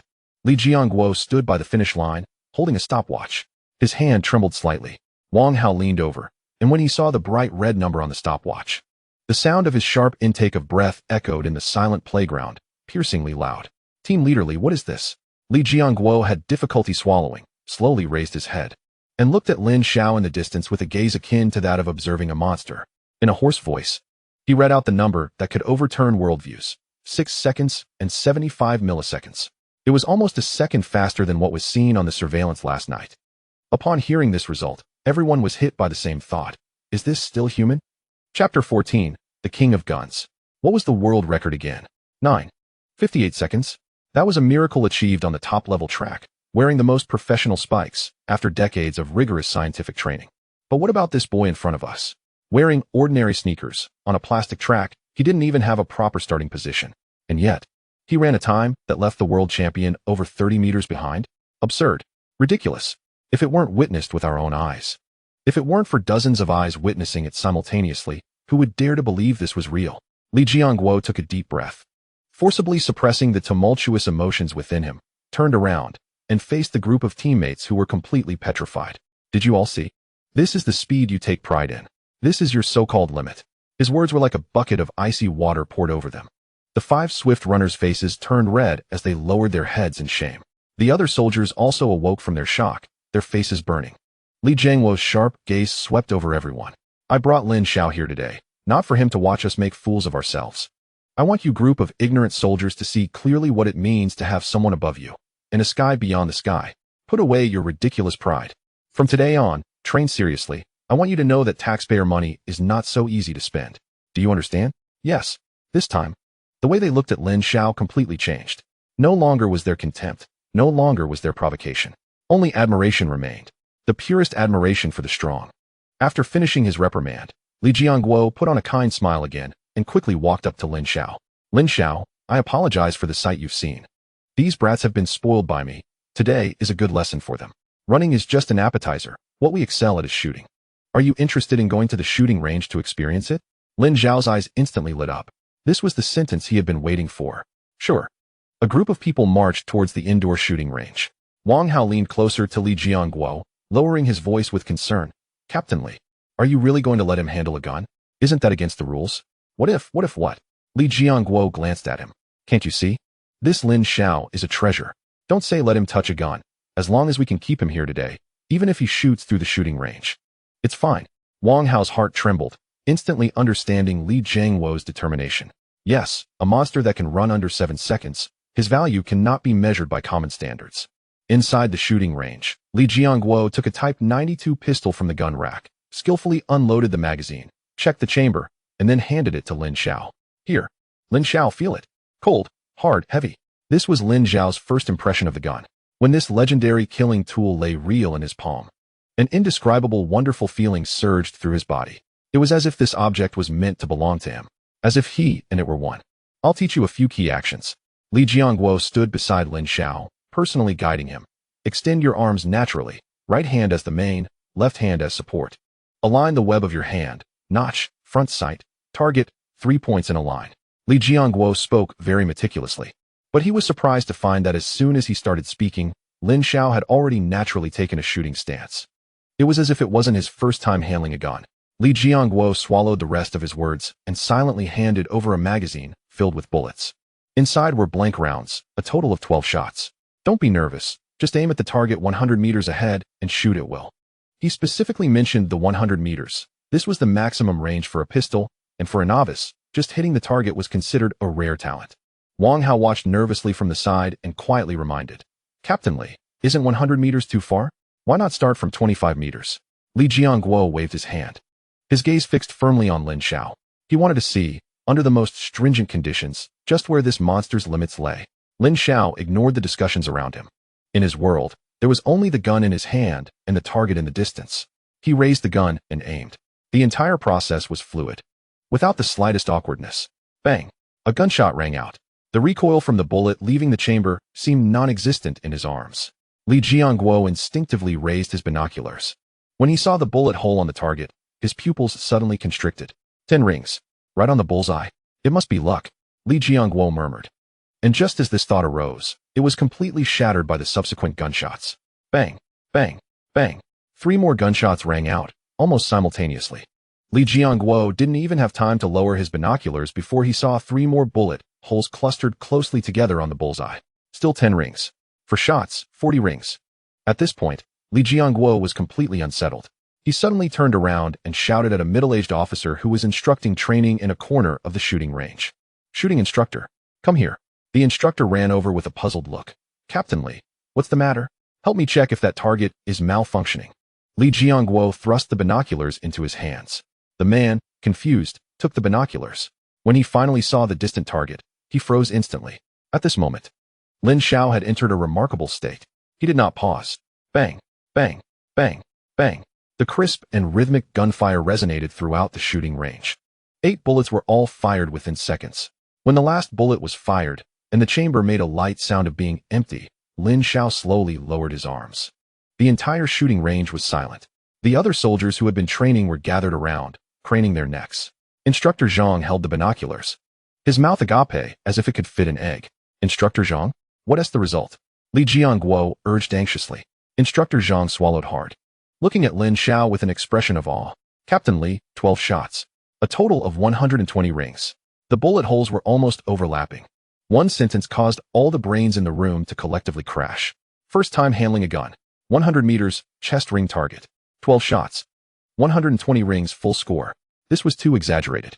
Li Jiangguo felt his heart was about to jump out of his throat. He snatched the binoculars from Instructor Zhang's hands to confirm for himself. The bullet hole at the bullseye, repeatedly penetrated, was so glaring. This was no longer just target shooting. Li Jiangguo suddenly looked up. He no longer hesitated. He turned around and took a brand new Type 95 automatic rifle from the gun rack. He strode over to Lin Xiao, thrusting the rifle into his hands. A pistol isn't enough. Come, try this. His gaze had transformed from initial testing to fervor. He wanted to see. He wanted to witness with his own eyes. This boy, this monster, just how far could his myth be extended? Lin Xiao took the rifle, feeling it was heavier and more captivating than the pistol. He did not shoot immediately, but spent a few seconds familiarizing himself with the structure of the gun and feeling the pressure of the trigger. After a few seconds, Lin Xiao raised the gun. This time, he did not hesitate at all. Da-da-da-da-da. The rapid and steady sound of gunfire instantly filled the entire shooting range.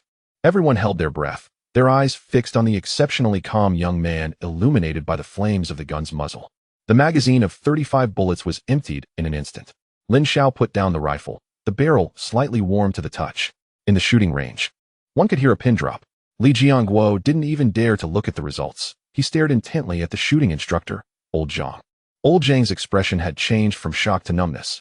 He put down the binoculars and announced the score.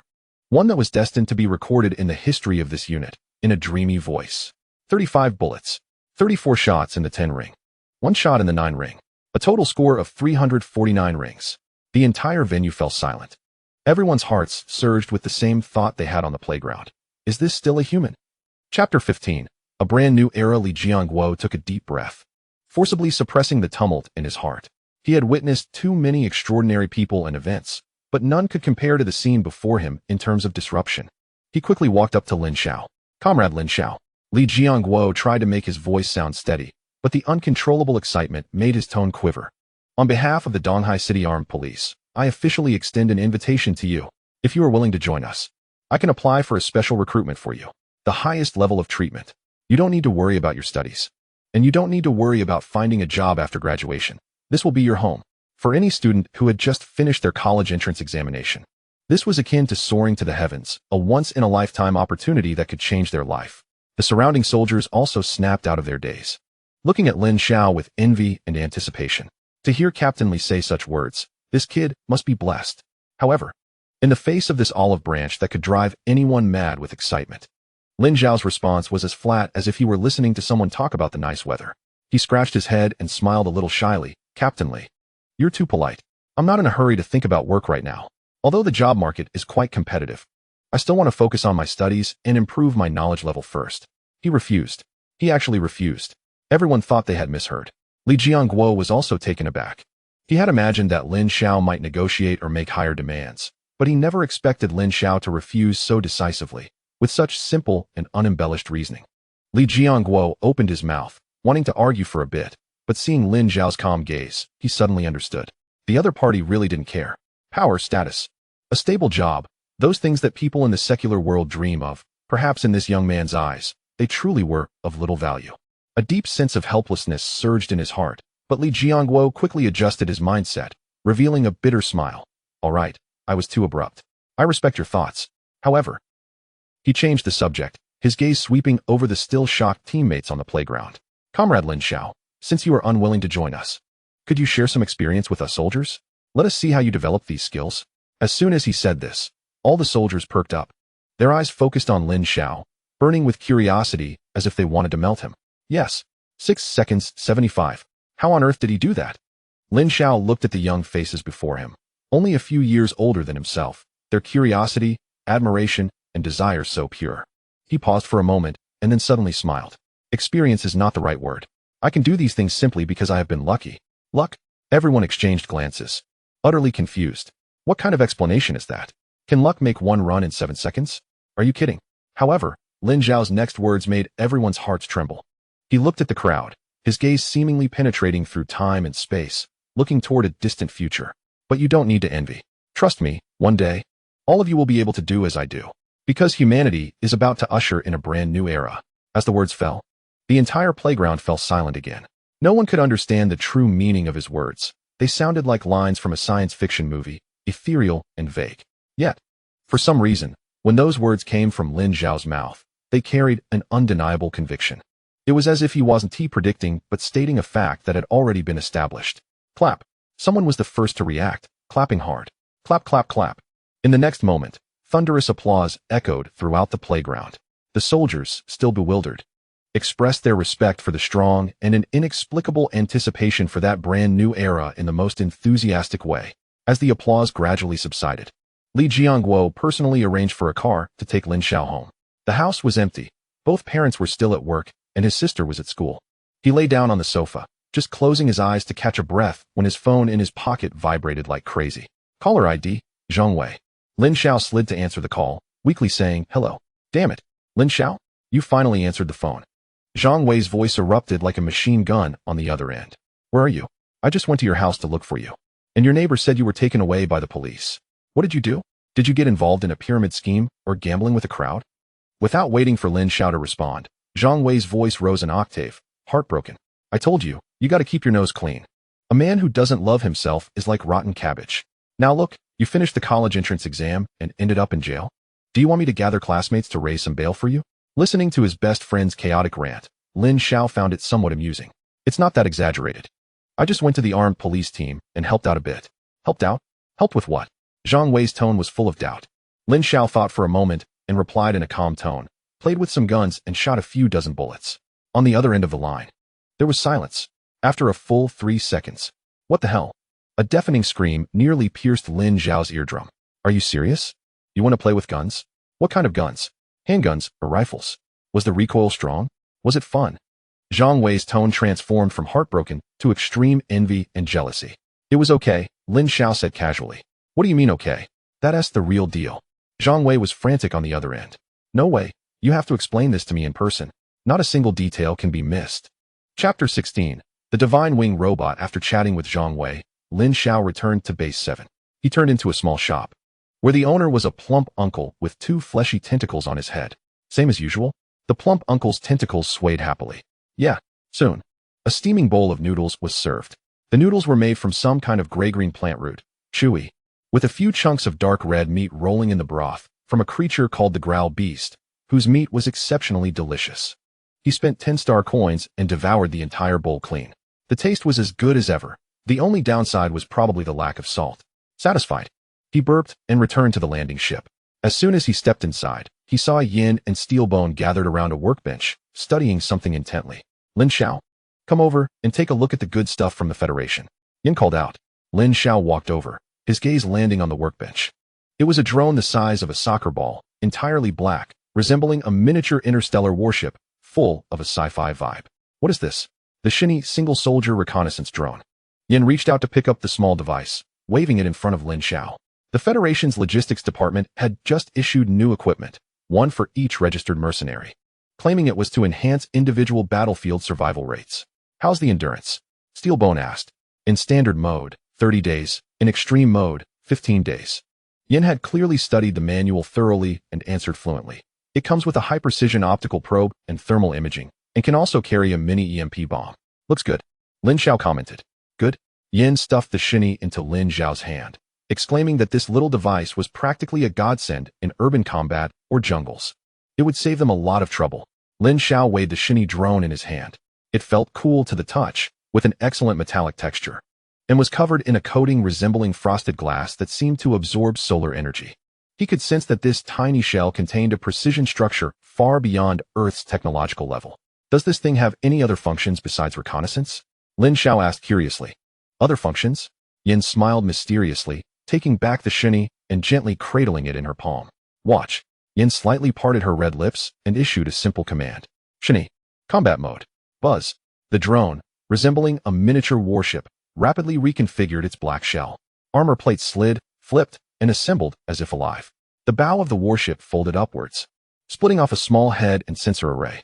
The wings on both sides extended downwards, elongating into 2 flexible mechanical arms, with gun barrels extending from their ends. The belly split into 2 thicker mechanical legs, standing firmly on the workbench. The entire process flowed seamlessly, taking no more than 2 seconds. A humanoid mech warrior, about 30 centimeters tall, entirely black, and looking cool, appeared before the 3 of them. Its head lit up with a red single-eye light, slowly scanning the surroundings. Cool, right? Yin seemed to be showing off her beloved toy. She reached out a finger and gently tapped the little robot's head. Yin took a few steps forward, and the humanoid Shinny immediately flew up to follow, matching her pace, always keeping half a step beside her, vigilantly scanning the surroundings like the most loyal guard. It had built-in dynamic following and alert modules. Yin turned around and explained to Lin Xiao, no extra operations are needed. Once binding is complete, it will automatically recognize you as a protected target. Wherever you go, it will follow automatically and keep watch over your blind spots, especially behind you. As she spoke, she playfully circled around Lin Xiao. The little mech warrior followed her movement, but its gaze remained locked on the surrounding environment, not on Yan's back. Come on. Let me bind yours too. Yin cheerfully beckoned, picking up another brand new Shinny and signaling Lin Xiao to extend his hand. She took out a wristband-like device and scanned it over Lin Xiao's wrist and the Shinny. Beep, identity information recorded, permission binding successful. Want to give it a try? Yin looked at him encouragingly. Lin Xiao concentrated. Combat mode. Buzz. The same smooth and rapid transformation unfolded in his palm. A mini guardian belonging to him was born. Ha ha. Not bad. Steelbone let out a hearty laugh from the side. Talk is cheap. Come on, let's test its real capabilities. Saying this, he walked over to an iron cage in the corner of the room, grabbing a gray creature the size of a palm, resembling a mouse, but with a scorpion-like tail. This is a spiny-tailed sand mouse, a frequent visitor in underground pipes, and it moves very fast.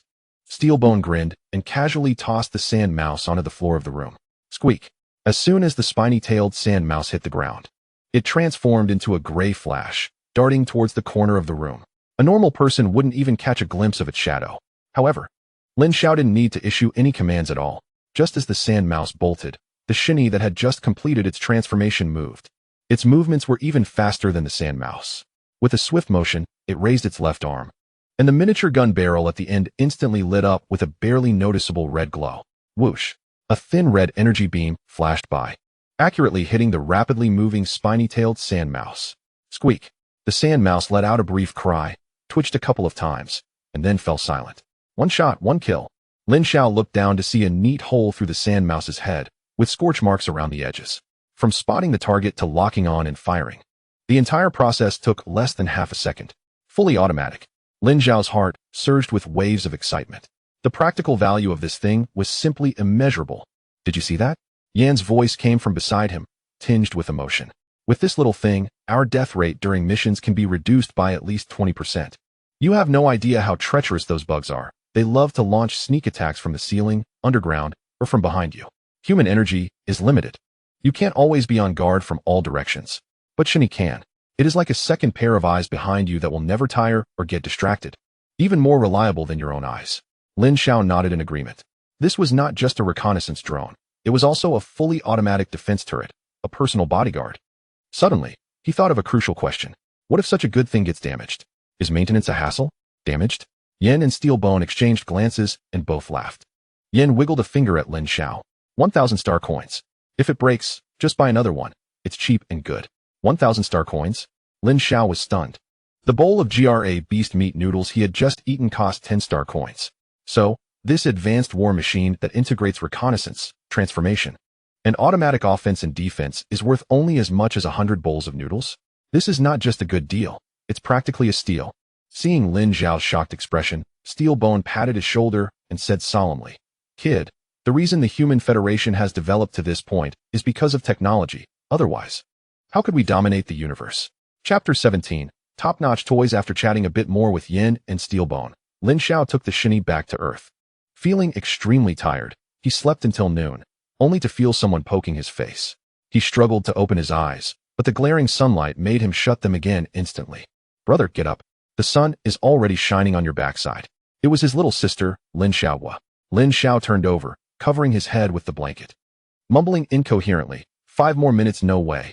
You've been sleeping all day? Lin Xiao protested, starting to shake Lin Xiao vigorously. "Brother, you promised me you'd take me out to play this weekend. Hurry up. Take me to the park."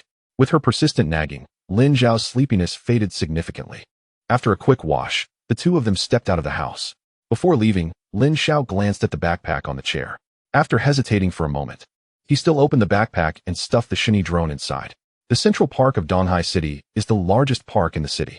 It was midsummer, and the park was lush with greenery, filled with the sounds of cicadas. Lin Xiao held Lin Xiao's small hand, strolling along the shaded path, watching his sister bounce around. Occasionally chasing butterflies with her lively figure, Lin Xiao maintained a gentle smile on his face. After walking around the park for a while and playing on the carousel and bumper cars, Lin Xiao felt a bit tired. The two found a patch of grass by the lake to sit down. Lin Xiao took out the Shini drone from his backpack. "Let me show you something fun." The Shini rose vertically, and in the next second, it was already 100 meters high. Immediately after, it performed a series of astonishing maneuvers in the air. Right-angle turns, instant hovering, high-speed spins in place. This impactful scene immediately attracted the attention of those around. A group of little boys who were chasing and playing nearby rushed over, looking up with their mouths agape. "Wow, brother, your drone is amazing. My remote-controlled plane can only fly forward. What brand is this? I want my dad to buy one too." While the group of children circled around Lin Xiao, people gradually gathered in the center of the park. Lin Xiao pulled Lin Xiao over. At that moment, in the center of the park, a foreign man with blonde hair and blue eyes was walking his dog. However, at his feet was a black robotic dog over half a meter tall, resembling a Doberman. "Ladies and gentlemen, this is our company's revolutionary product, the XM8 Hellhound multifunctional tactical robotic dog." Johnson's voice was loud, carrying an unmistakable sense of superiority. "It is equipped with our company's most advanced AI chip, capable of adapting to over 90 of complex terrains. Whether it's mountains, ruins, or jungles, it moves as if on flat ground." Saying this, he picked up a tablet and operated it a few times. The robotic dog, named Hellhound, immediately jumped in place, easily clearing an obstacle over a meter high, landing silently and demonstrating remarkable balance. The crowd erupted in amazement. It has top-notch infrared and sonar detection systems, making it the most alert sentinel on the battlefield. It can carry a load of up to 150 kilograms, capable of performing various tasks such as transporting ammunition and rescuing the wounded. Johnson lifted his chin, scanning the crowd. Most importantly, its price is only 200,000. For just 200,000, you can have a loyal, tireless steel warrior. A collective gasp echoed through the crowd. 200,000. Looking at the shocked and eager expressions of those around him, Johnson's smile grew even more smug. He came to Dachau not only to sell products, but also to show off. The reason for coming to the park was to let these Eastern common folks see what true top-tier technology looks like. Of course, I know that some companies in Hanxia are also researching similar products. Johnson shifted his tone, but I must say, their products are more like toys. As soon as he said this, many onlookers' faces turned sour. Someone immediately murmured in displeasure, "What's so great about it? It's just an iron dog." Acting like it's the best in the world. The man's voice was not loud, but it caught Johnson's attention. Johnson's gaze swept over, landing precisely on that man. "Sir, it seems you have some objections to my hellhound?" he asked in accented Mandarin. "It seems you believe you have something better than my hellhound? If that's the case, why not take it out and let everyone have a look? It would also help us backward Western companies learn a thing or two." Several foreigners around him started to laugh, covering their mouths. The man's face turned bright red, and he wanted to retort, but he couldn't utter a word. At that moment, Lin Xiao stepped out from the crowd, meeting Johnson's gaze. "That's right. I might say something this foreign friend won't want to hear, but I think this robotic dog is really outdated. The toys at my home are better than this." Saying this, under everyone's gaze, Lin Xiao unzipped his backpack and took out a beautifully crafted black metal object. It was the spaceship form of the Shini. It looked like a futuristic piece of art, and the crowd fell silent for a moment before bursting into laughter. "Ha! What is this? A child's toy? He wants to compare this model with a military robotic dog? Is he crazy? So funny. Is he here to ruin the show or tell jokes?" Johnson was momentarily stunned. Then he sneered dismissively, as if he had just heard the funniest joke of the century. "Sir, I admit your model is exquisitely made, but this is a military exhibition, not a toy store." He pointed to the imposing hellhound at his feet and proudly declared, "My hellhound represents the world's leading individual combat support system. And what you have in your hands, I'm sorry to say, is just a toy." Facing the laughter of the crowd and Johnson's condescending judgment, Lin Xiao's expression remained unchanged. He simply lowered his head, looking at the Shini in his palm. Chapter 18. Enthusiastic crowd. Immediately, the Shini, under the gaze of dozens of eyes, defied the laws of gravity and silently rose vertically from Lin Xiao's palm. 1 centimeter, 10 centimeters, half a meter. Finally, it hovered to the left side of Lin Xiao's head. Silence. A deathly stillness. What the hell? It flew up. No propellers. No jet nozzles. Not even a sound. How is it flying? Anti-gravity. The muscles on Johnson's face twitched violently as he stared fixedly at the black object hovering in midair. As a top expert in the industry, he knew better than anyone that this silent hovering technology meant it could not possibly be a toy. This was an advanced drone. However, this was just the beginning. Before everyone could recover from the shock of the anti-gravity, the perfectly streamlined shell of the Shini began to reveal intricate seams. From the seams, a ghostly blue light flowed, resembling the neural pathways of a living organism. Then, amidst the collective gasps, disassembly and reconstruction occurred simultaneously. Pieces of black metal armor, like scales with life, began to flip, fold, and extend. The original spaceship form rapidly disintegrated. In its place was a gradually forming humanoid silhouette. In just 3 seconds, a sci-fi robot, entirely black with blue light flowing at the joints, replaced the previous spaceship form and quietly hovered next to Lin Xiao's shoulder. The crowd fell silent once again. If the previous silent hovering challenged their understanding of physics, then the instantaneous transformation before them completely overturned their perception of mechanical engineering. "Transformers?" Someone in the crowd muttered. "What good is it to fly?" Johnson shouted this, forcibly trying to regain his footing. "In war, what matters is practical capability. It's the load. It's the firepower. My hellhound can carry 200 kilograms, delivering ammunition and supplies for soldiers in complex terrains. What can your little thing do? Can it lift a bottle of water? It's just a drone that can fly and transform. An expensive, flashy aircraft. On a real battlefield. It wouldn't even be worthy of carrying my hellhound's shoes." His words caused some of the audience, who had been stunned into silence, to slightly regain their senses. Indeed, no matter how cool the design or advanced the technology, it ultimately had to translate into practical application. Load capacity is indeed a hard metric for evaluating individual support systems. Does this seemingly light little robot really have power? Everyone's gaze refocused on Lin Xiao, wanting to see how he would respond. However, Lin Xiao couldn't even be bothered to glance at Johnson. He simply raised his head, looking at the divine wings hovering above him. Come down. The command was given. The humanoid divine wings flashed its blue eyes and silently lowered its altitude, landing steadily in front of Lin Xiao. Then, under the puzzled gazes of everyone, Lin Xiao extended his right hand and grasped the divine wings. Instantly, he was effortlessly lifted into the air. 1 meter, 2 meters, 3 meters. Amidst the horrified gazes of the crowd, Lin Xiao seemed to be riding an invisible elevator, ascending vertically. Finally, one person and one machine quietly hovered 5 meters above the ground. Lin Xiao's expression was calm as he looked down at the faces below, which appeared as if they had seen a ghost. The divine wings that held him remained steady and quiet, without a hint of shaking or noise. It was as if it was lifting not a 100-kilogram adult, but a feather. Lin Xiao controlled the divine wings and slowly descended from 5 meters. The divine wings then hovered behind him again, like the most loyal and silent guardian knight. As another focus at the center of the storm, Johnson's face could no longer be described as merely difficult. Load capacity? He was still bragging about how much ammunition his robotic dog could carry. The other party had directly lifted a living person into the sky. How could this be compared? This was not even on the same dimension. No, I can't just lose like this. After his brain crashed, Johnson's mind began to work frantically, looking for a last straw. Practical application. Yes, practical application.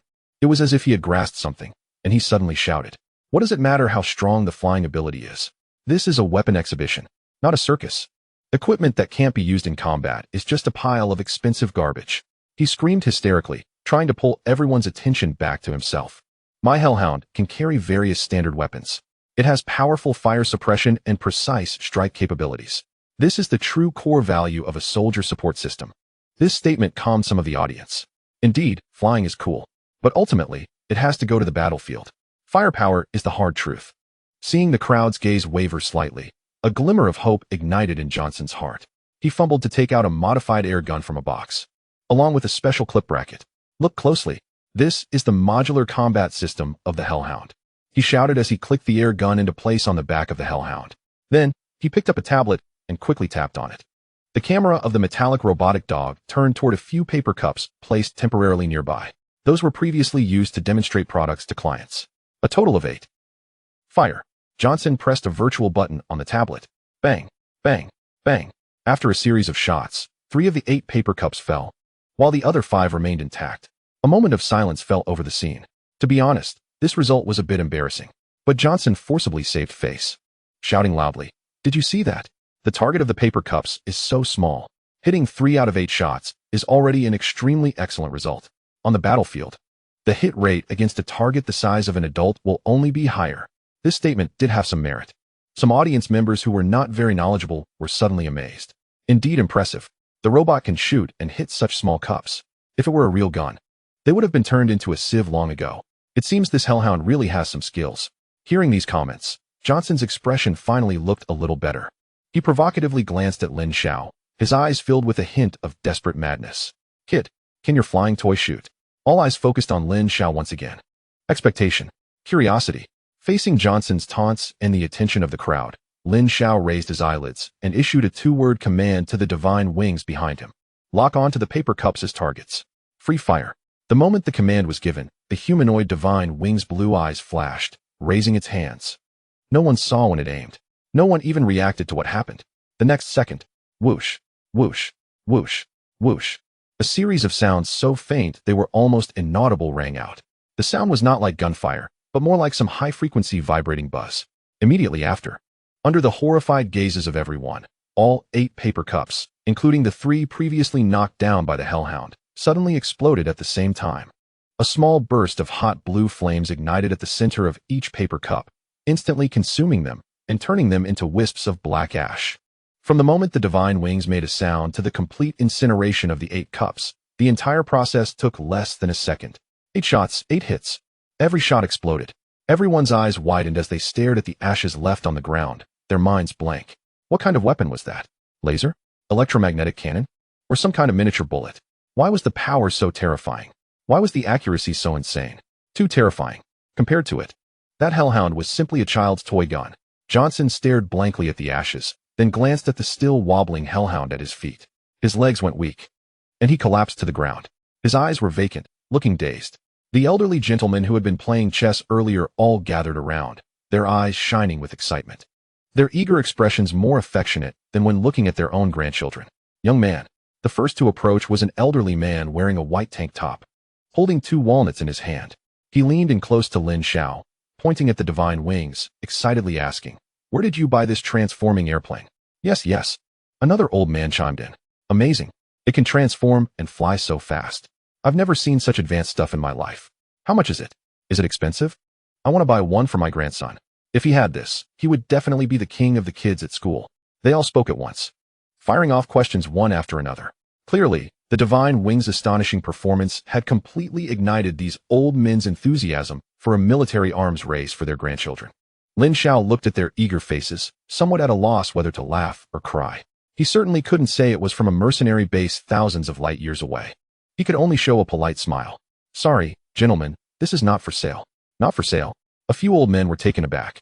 Well, Lin Xiao nodded, half-truthfully explaining. This is a prototype being tested by a tech company, and it hasn't been officially released yet, so it can't be bought on the market. This explanation was reasonable. Only an unreleased black technology prototype could explain the unbelievable scene just now. Oh, a prototype. When will it be available for purchase? Is there an approximate time? Yes, young man, leave us a contact number. When it becomes available for sale, let us know. Lin Xiao shook his head helplessly. I'm not sure about that. I'm just helping a friend test it. All right, gentlemen, I have to go now. Just as he was about to take his sister home, he saw an elderly man in casual clothes, wearing a pair of gold-rimmed glasses, leading a little boy who was jogging to catch up. The old man looked to be in his 60s, but was energetic and sharp-eyed. The little boy next to him, about 7 or 8 years old, was looking at Lin Xiao with a face full of curiosity and admiration. Lin Xiao recognized him. Just now? He was one of the onlookers. Who are you? Lin Xiao asked, somewhat puzzled, as he was sure he didn't know the other person. The old man ran up to Lin Xiao, first taking a couple of breaths, clearly finding it a bit strenuous to jog at his age. But he didn't take the time to catch his breath. He went straight to the point. Young man, hello. My name is Chen Weiguo, and I'm the director of the Donghai City Institute of Scientific Research. Donghai City Institute of Scientific Research? Lin Xiao felt a slight stir in his heart and politely extended his hand to shake with the other party. Director Chen, hello. What can I do for you? Chen Weiguo pointed to Lin Xiao's backpack. Young man, earlier in the park, I saw that transforming flying device of yours. I was with my grandson, and we both saw it. As far as I know, no company or institution in the world, whether publicly announced or still in the laboratory phase, can produce a toy of that level. Chen Weiguo emphasized the word toy. Clearly, he didn't believe it was just a simple toy. The seamless transformation structure, the hovering and maneuverability that completely defies aerodynamic principles, the incredible power and precise control that lifted a stalled model aircraft.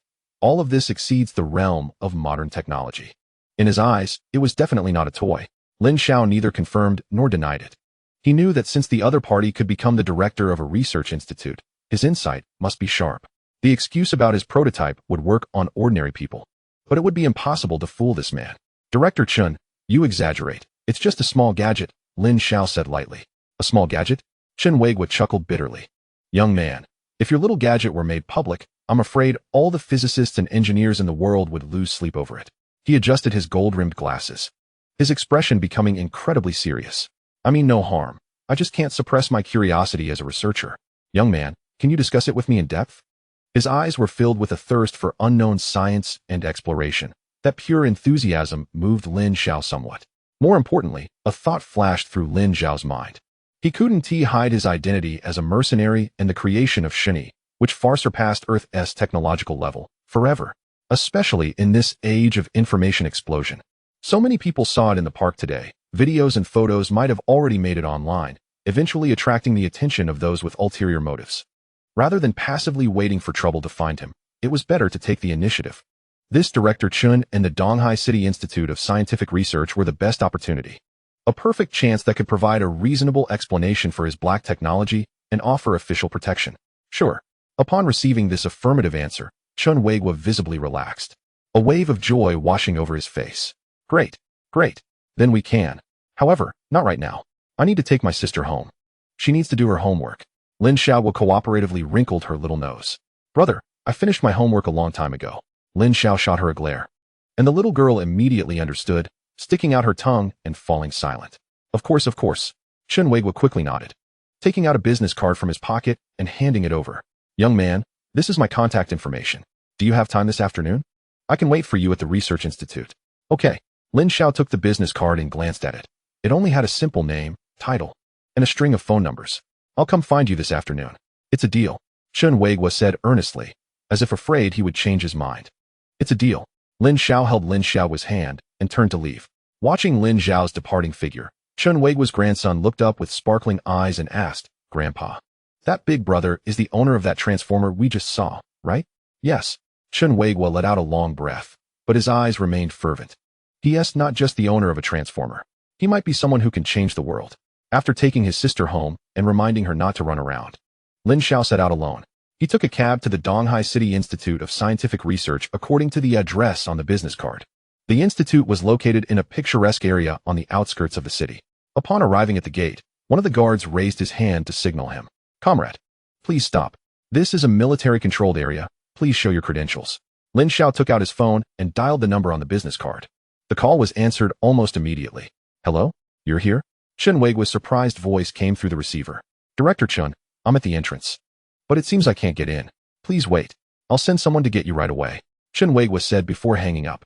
In less than 2 minutes, the institute's electric gate slowly opened, and a researcher in a white lab coat, looking to be in his 30s, quickly walked out. He walked straight up to Lin Xiao, scrutinized him a few times, and then politely asked, Hello, are you Mr. Lin Xiao? That's me. Director Chen sent me to pick you up. Please follow me. The interior of the Research Institute was beautifully landscaped, with modern white buildings dotting the lush greenery, the environment comparable to a top-tier villa area, the ubiquitous surveillance cameras, patrolling security personnel, and the hurried, serious-looking researchers indicated that the level of security here exceeded expectations. The researcher led Lin Xiao to an independent building located in the central area. This building had no signage, but entry required triple verification of fingerprints, iris, and passwords. Mr. Lin, Director Chen is waiting for you inside. The door opened, revealing a familiar figure standing behind it, his face radiating unhidden excitement and anticipation. It was indeed Chen Weiguo. Comrade Lin Xiao, you finally made it. Come in. Come in. Chen Weiguo warmly welcomed Lin Xiao inside. The door slowly closed behind them, isolating them from the outside world. Meanwhile, outside meeting room number 3, the atmosphere was somewhat strange. Researchers were gathered in the corridor, whispering to each other, their faces filled with confusion. Old Wang, do you know what Director Chen is up to? An emergency notification that even paused ongoing projects. A researcher wearing thick glasses asked quietly. The man known as Old Wang pushed up his glasses and shook his head. No idea, just said it was something big. His tone in the group chat sounded like he was on fire. Just then, a slightly plump, composed middle-aged man walked over from the other end of the corridor, hands behind his back. Upon seeing him, everyone immediately stopped discussing and stood up straight. The newcomer was Zheng Dongliang, the vice president of the Donghai Weapons Research Institute. Zheng Dongliang scanned the crowd with a frown. The director called an emergency meeting and pulled me out of the house. How come you all got here first? Do you know what it's about? Everyone exchanged glances and shook their heads in unison. Zheng Dongliang felt even more puzzled. Chen Weiguo had been his partner for decades, and he knew his character best. He was definitely not someone who would act rashly. Today's phone call, filled with excitement and urgency, was like he had discovered aliens. Just then, the elevator door at the end of the corridor dinged open. Chen Weiguo almost burst out, his face flushed and steps hurried. He was entirely devoid of the calm demeanor typical of a director, and he was followed by a young man. Everyone's here? Good, good. Chen Weiguo's eyes lit up upon seeing the group of experts, and he waved his hand excitedly. Hurry, hurry, come in. Let us start the meeting. He pushed open the heavy soundproof door of the conference room without a word, urging everyone to follow him. Zheng Dongliang and several researchers were left confused by his urgent demeanor and could only follow him into the conference room. However, what happened next left everyone stunned. Chen Weiguo did not go to his own seat, but instead gestured for Lin Xiao to sit in his place. Lin Xiao, you sit here. Chapter 20 Chen Weiguo's invitation. Old Chen, what are you doing? Zheng Dongliang finally couldn't help but speak up. Chen Weiguo, however, seemed not to hear him. He walked to the control panel in the conference room and lowered all the curtains and projection screens, ensuring absolute privacy. After doing all this, he turned around, faced his bewildered colleagues, took a deep breath, and said, Everyone, from now on, keep your eyes wide open. This Lin Xiao will show us a miracle. As his voice fell, he looked intently at Lin Xiao. Under the gaze of several people, Lin Xiao remained calm, placed his backpack on the conference table in front of him, and unzipped it. He reached inside, and when he pulled it out, the black-winged device, resembling a night elf, reappeared before everyone. With a faint hum, the device lightly detached from his palm and hovered in midair. The air in the conference room seemed to freeze at that moment. Several researchers momentarily stopped breathing, their eyes glued to the small object suspended in the air. Pitch black and with lines so smooth that it hardly seemed like a product of this world. The wings of the hovering device extended from its body like living creatures, and the vector engine nozzle at the tail silently adjusted its angle. It moved. There was no roar of propellers, no roar of jet engines. It was like a bolt of black lightning, darting up and down in the spacious conference room, sometimes rapidly ascending, sometimes making sharp turns, and sometimes performing unbelievable stationary hovering in the air. Stable, quiet, agile. This completely defied all their understanding of aerodynamics. But that wasn't all. The device suddenly stopped in a corner of the conference room, and a barrel-like nozzle extended from beneath its body, emitting a red glow so faint it was almost invisible. With a hiss, a small, smooth hole instantly appeared in a distant metal trash can, melted by high temperature, not even making a sound. If it hit a person's head, death would be certain. The entire process was as fast as a ghost, silent. Once the demonstration was over, the device gracefully flew back to the table, quietly hovering as if the astounding performance had nothing to do with it. After a long time, Zheng Dongliang trembled his lips and managed to squeeze out a few words from his throat. Old Chen, what on earth is this? Chen Weiguo looked at his old partner's shocked face and was so excited he almost began to dance. A drone. This is a drone. A groundbreaking super drone from the future. Impossible. Zheng Dongliang almost shouted, slamming the table, causing the large oval conference table to shake. You call this a drone? Have you lost your mind? Look closely. Does it have propellers? Does it have fan blades? It has nothing. How does it fly? Anti-gravity? In the conference room, other experts also began to recover from their initial petrified state, nodding in agreement. Zheng is right. This completely does not conform to Bernoulli's principle. There is no known lift structure. It's too quiet. What is the energy source that drives it? Chemical batteries could never have this efficiency. Could it be a miniature nuclear reactor? The speed of energy concentration and release in that attack exceeds our understanding. The voices of doubt and analysis made Chen Weiguo's face turn even redder. He knew that with his knowledge, he could not explain the supernatural creation before him. He opened his mouth, and in the end, could only look at the young man who had remained calm throughout. I can't explain it. This. Lin Xiao must personally come to answer for us. Swish. The gazes of everyone in the conference room once again focused on Lin Xiao at the main seat. Faced with a group of big shots, Lin Xiao did not answer technical questions, but instead asked a seemingly unrelated question. Dear deans and professors, before explaining this, I would like to ask, do you believe in extraterrestrials?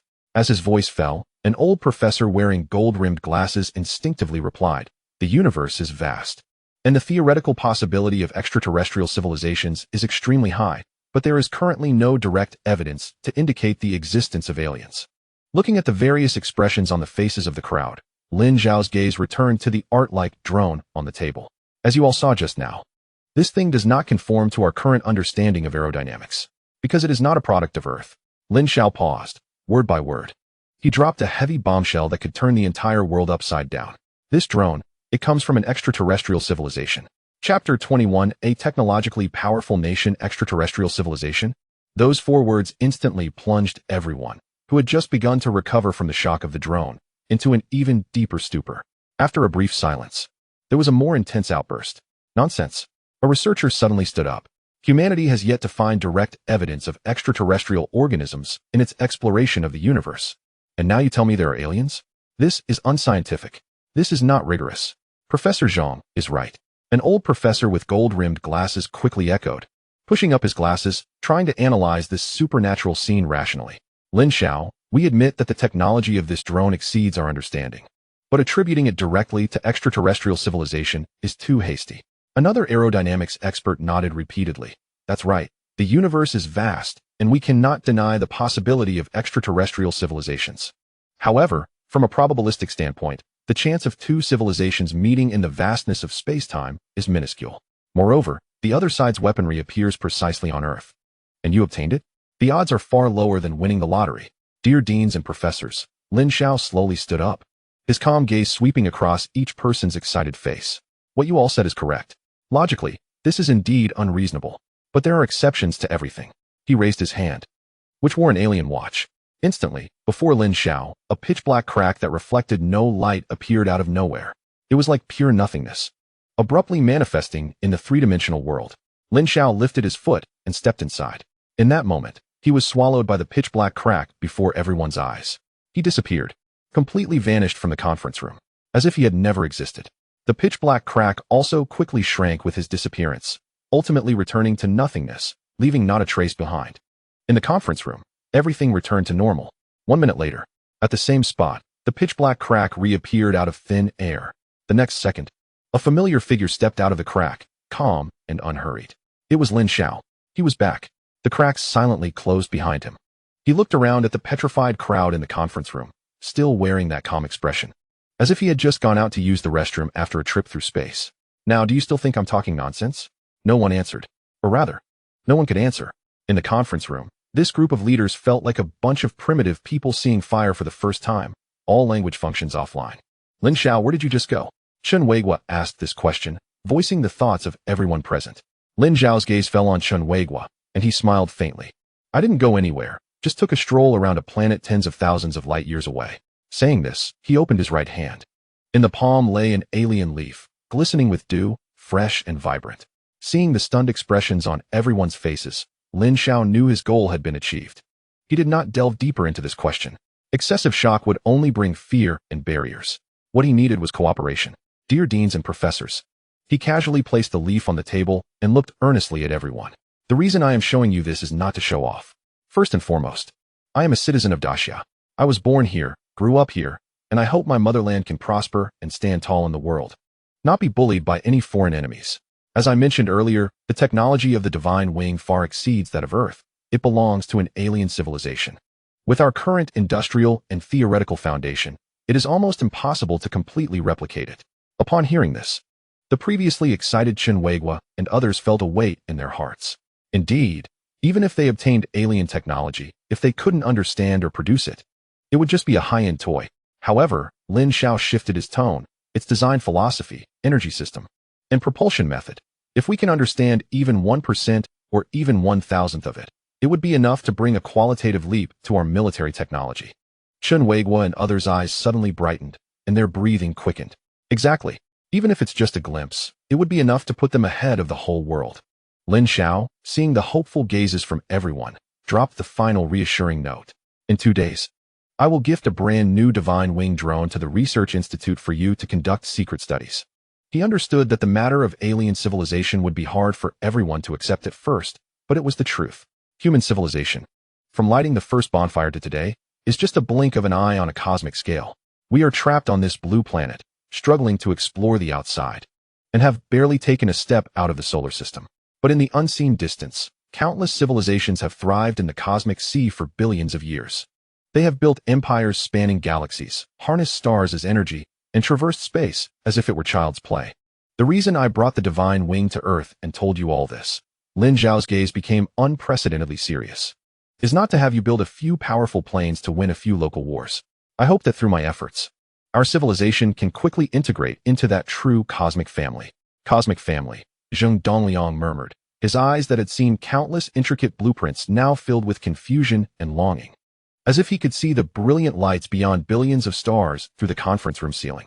They had exhausted their lives exploring in the dark room called science, and every time they lit a small oil lamp, it was enough to make them ecstatic. But now, Lin Xiao had opened the door to the dark room. Outside was the sun and moon traversing the sky, the Milky Way shining brightly. I understand. Chen Weiguo was now staring intently at Lin Xiao, his red-rimmed eyes swirling with excitement, seriousness, and an unprecedented sense of responsibility. Comrade Lin Xiao, he no longer used the term classmate.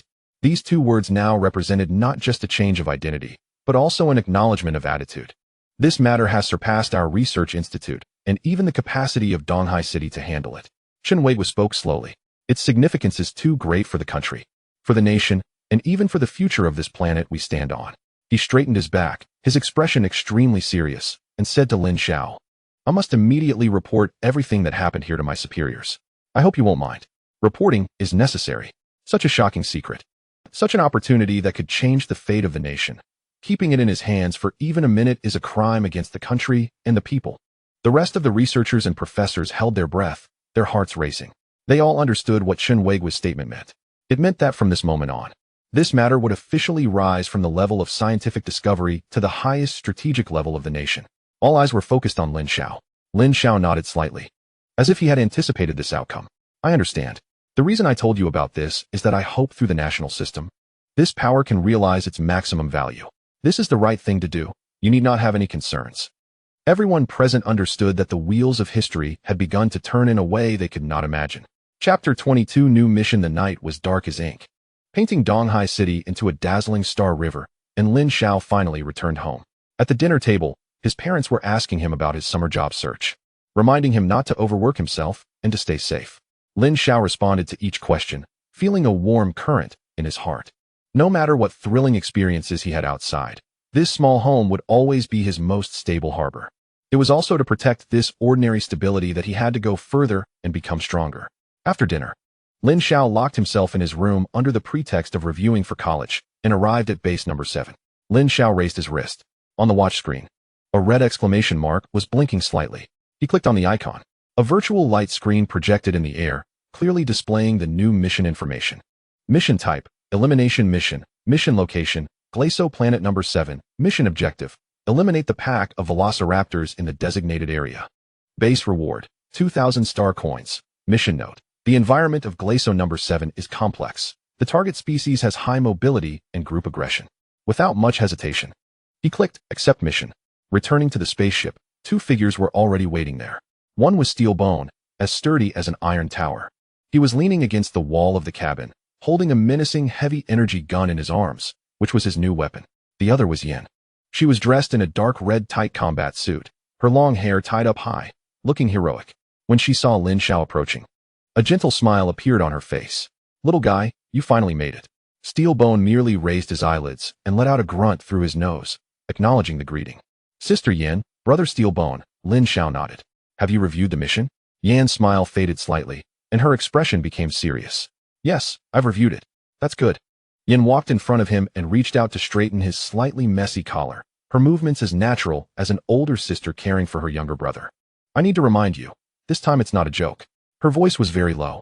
That cursed place of Glacio number 7, we've been there once before. The jungle has everything, and those velociraptors are fast. Their claws can easily tear through E-grade combat suits, and they come in packs. You performed well last time, but that was in open areas.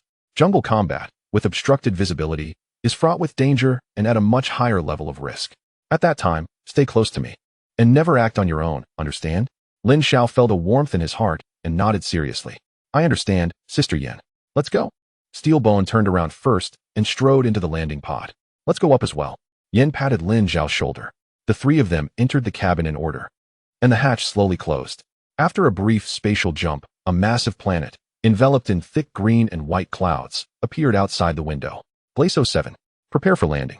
The spaceship's broadcast rang out. Thousands of mercenaries inside the spaceship began to prepare for landing. Lin Xiao took a deep breath, checked the assigned divine wing drone and chainsaw knife, and secured himself tightly in his seat. The landing pod was deployed, countdown. 3, 2, 1, accompanied by intense vibrations. Lin Xiao felt the seat beneath him suddenly sink. The landing pod he was in was ejected, transforming into a burning meteor, trailing a long tail of flames, rapidly descending towards the endless primitive jungle below. As they passed through thick clouds, the raw and wild world below instantly filled his vision. Towering giant trees shot up into the sky, each one larger than the tallest buildings on Earth. Strange vines twisted like giant pythons, and massive leaves blocked out the sun, casting the underbrush into deep darkness. Boom! The landing pod crashed heavily to the ground, kicking up large amounts of soil and decaying leaves. The intense impact made Lin Xiao feel dizzy, but he quickly recovered. A cold alert sounded from his wristwatch. He unfastened his seatbelt, pushed open the twisted and deformed hatch, and was hit by a wave of hot, humid air. The jungle was terrifyingly quiet. Squeak! Not far away, the hatches of 2 other landing pods also opened in succession. Steel Bone and Yin stepped out one after the other, their expressions vigilant, weapons already loaded. Stay alert. Steel Bone lowered his voice, his sharp eyes scanning every possible hiding place around. The prey here has already caught our scent. Just as he finished speaking, sharp and fierce roars echoed from deep within the jungle. Bang! Bang bang! Almost simultaneously, dense gunfire erupted from the distant jungle. mixed with the angry shouts and screams of other mercenaries. Clearly, they had already engaged the enemy.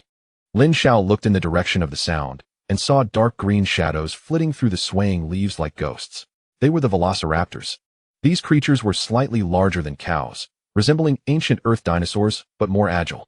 They were covered in tough scales, with powerful hind legs that could leap incredible distances with each push off the ground. They were rushing towards the landing site from all directions. Prepare, Steelbone growled, the menacing heavy energy gun in his arms emitting a charging hum.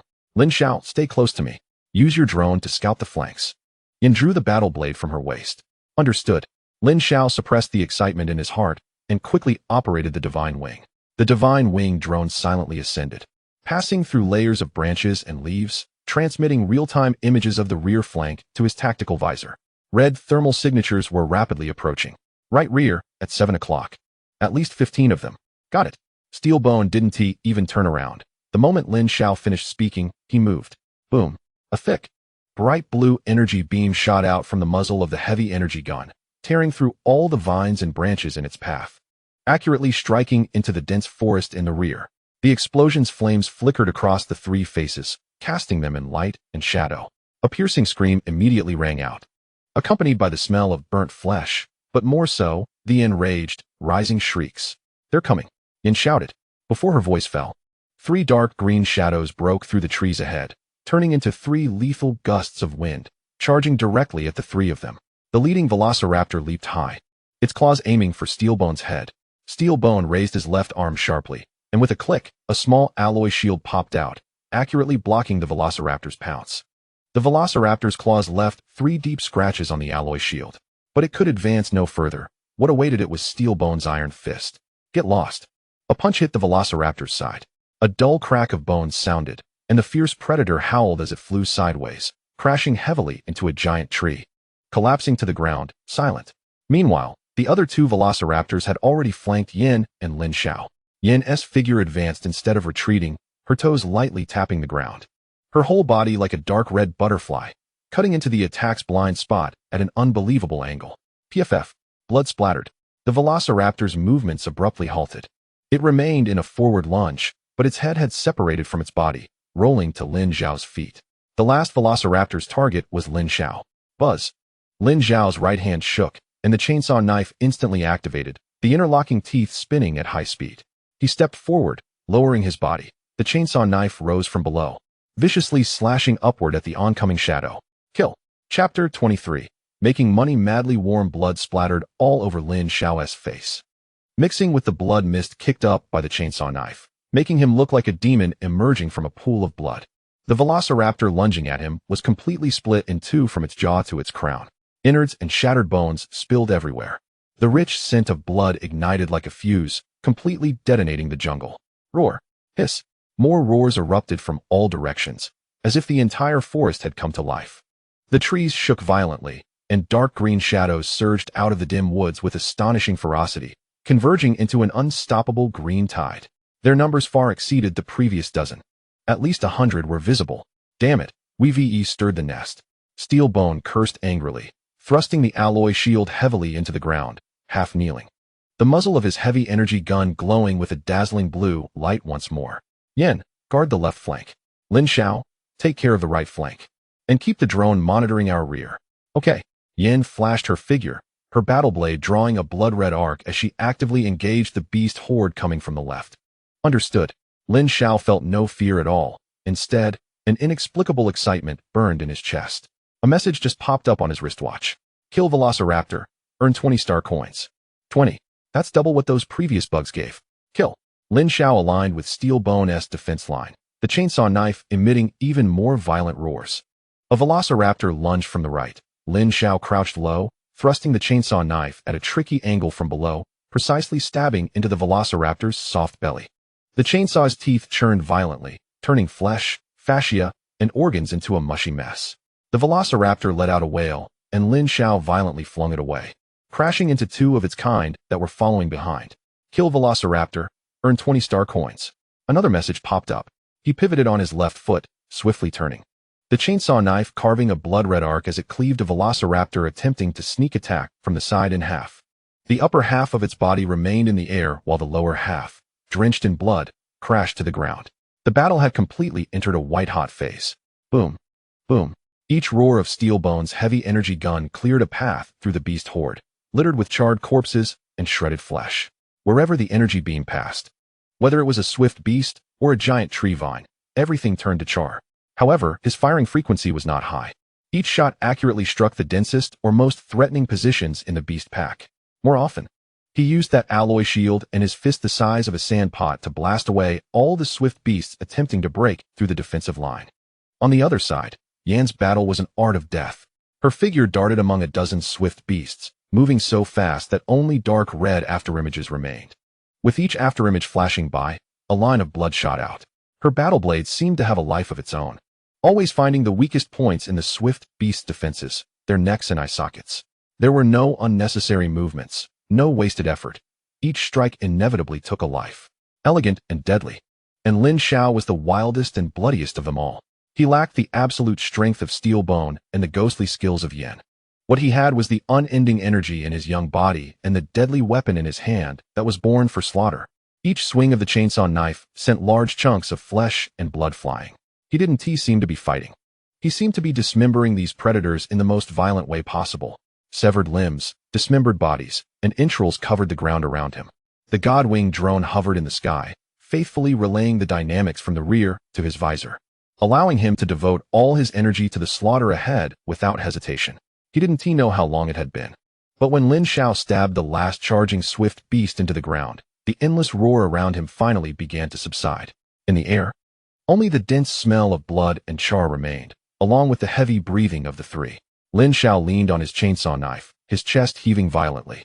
Sweat mixed with blood trickling down from his forehead. He looked around. Everywhere he saw corpses.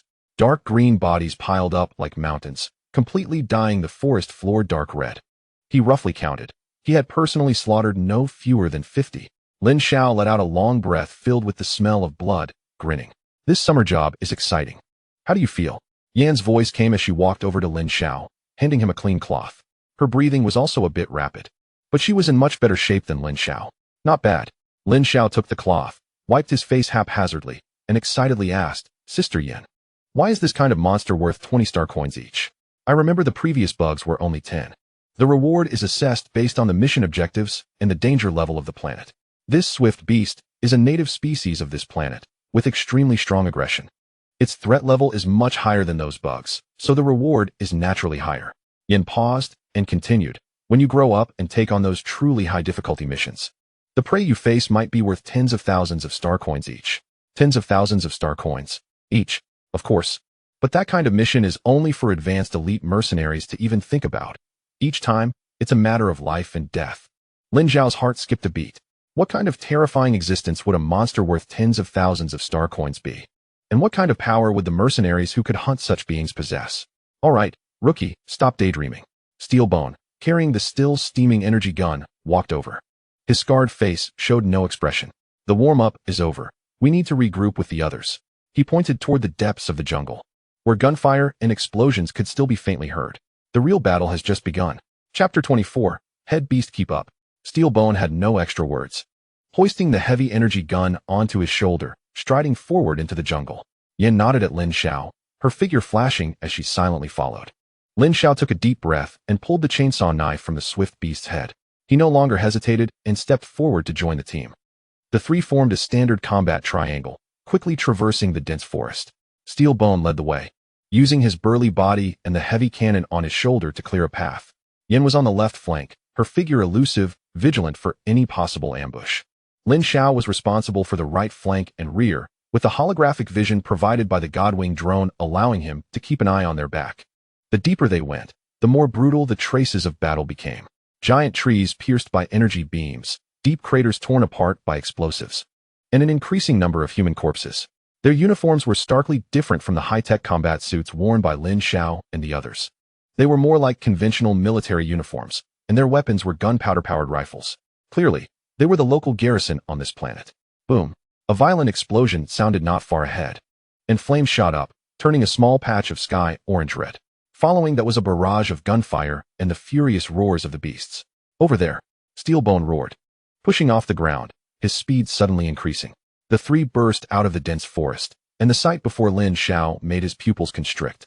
It was a makeshift defense line constructed from sandbags, metal plates, and toppled trees.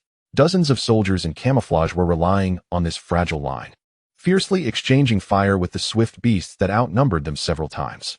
The bullet-laden fire net shredded one swift beast after another. But there were too many of these monsters. They charged fearlessly, trampling over the corpses of their companions, repeatedly assaulting the defense line.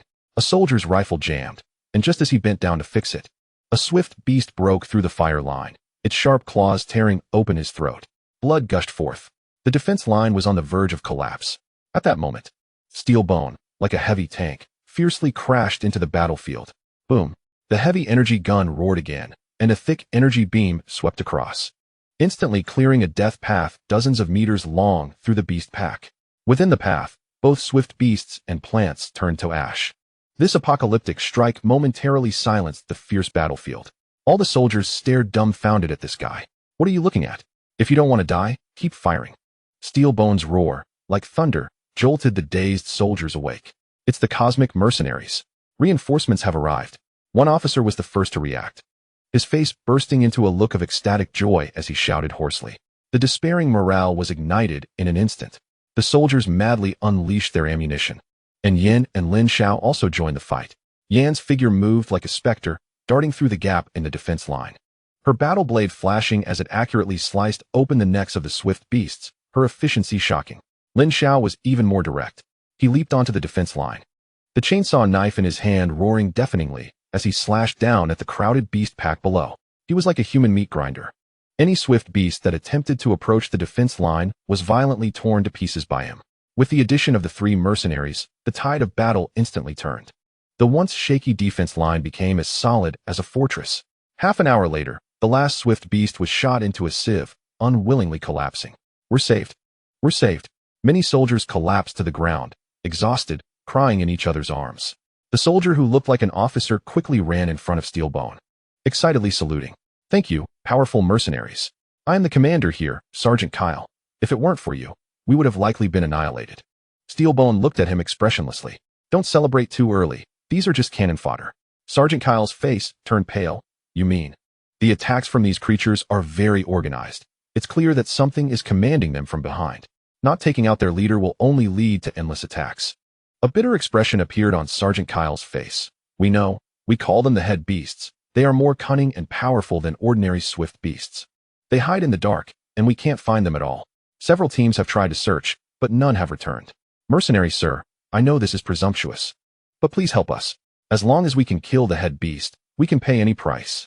Steelbone did not answer immediately, but turned his head to look at Lin Xiao. Can your drone still be used? Lin Xiao immediately understood. No problem. The Divine Wing drone silently ascended to a higher altitude, activating wide-area thermal scanning mode. Soon, a holographic map of the jungle appeared in Lin Xiao's eyepiece. The vast majority of red dots representing life forms belonged to ordinary swift beasts, with consistent body temperatures and shapes. But soon, Lin Xiao discovered several abnormal targets. In 3 different directions on the map, 5 larger, hotter light points appeared. Their body temperatures were almost twice that of ordinary swift beasts. 2 of the points clustered together, while the other 2 were not far apart. Only one existed alone. Found it, Lin Xiao said solemnly. There are a total of 5 head beasts, distributed in 3 areas, and the coordinates have been sent to you. Steelbone and Yin simultaneously raised their hands to check their tactical terminals. Good. Steelbone nodded, pointing to the solitary light point on the map. Rookie, that one is yours. Lin Xiao's heart skipped a beat. Act alone. Yin and I will handle the other 2 groups. The threat over there is greater. This is a test for you. Remember, the head beasts are much stronger than those monsters you killed before, and the rewards are naturally much higher. Don't die. Be careful. Understood. Chapter 25. Killing the head beast Steelbone and Yin darted toward the 2 areas on the map with the highest concentration of targets, disappearing into the shadows of the jungle in the blink of an eye. Only Lin Xiao remained in place. Lin Xiao's gaze fell on the holographic map in his tactical eyepiece, where the solitary red light point lay quietly in a coordinate deep within the jungle. Instead of feeling nervous, a burning fighting spirit surged from deep within his heart. Since finishing the college entrance examination and stepping onto this unfamiliar planet, his life trajectory had undergone a tremendous change, and now, he was about to face an unprecedented powerful enemy alone. Without further hesitation, Lin Xiao closed the map interface, switched to the real-time reconnaissance view transmitted by the drone, and suddenly exerted force in his legs, launching himself like a cannonball into the dark jungle. The light in the jungle dimmed instantly. Towering giant trees blocked out the sun, and the distance rapidly closed in. 1 kilometer, 500 meters, 300 meters. Lin Xiao slowed down, dodging behind a giant tree with a diameter of over 5 meters, pressing his body against the rough bark, only half of his head peeking out.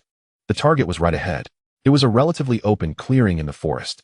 In the center of the clearing, a massive creature far larger than an ordinary swift beast lay on the ground. Its body length exceeded 5 meters, and its height approached 3 meters. Its massive form resembling a moving mountain of flesh. Its dark red skin was covered in menacing bone spines, and a thick tail impatiently swept behind it, each sweep carving deep grooves into the ground. This was the head beast. Its head was several times larger than that of an ordinary swift beast. And the most striking feature was the 2 fleshy growths on its forehead that rotated like radar antennas. The growths exhibited a bizarre semi-translucent appearance, with faint electric lights flickering inside, silently spreading some kind of special biological wave around.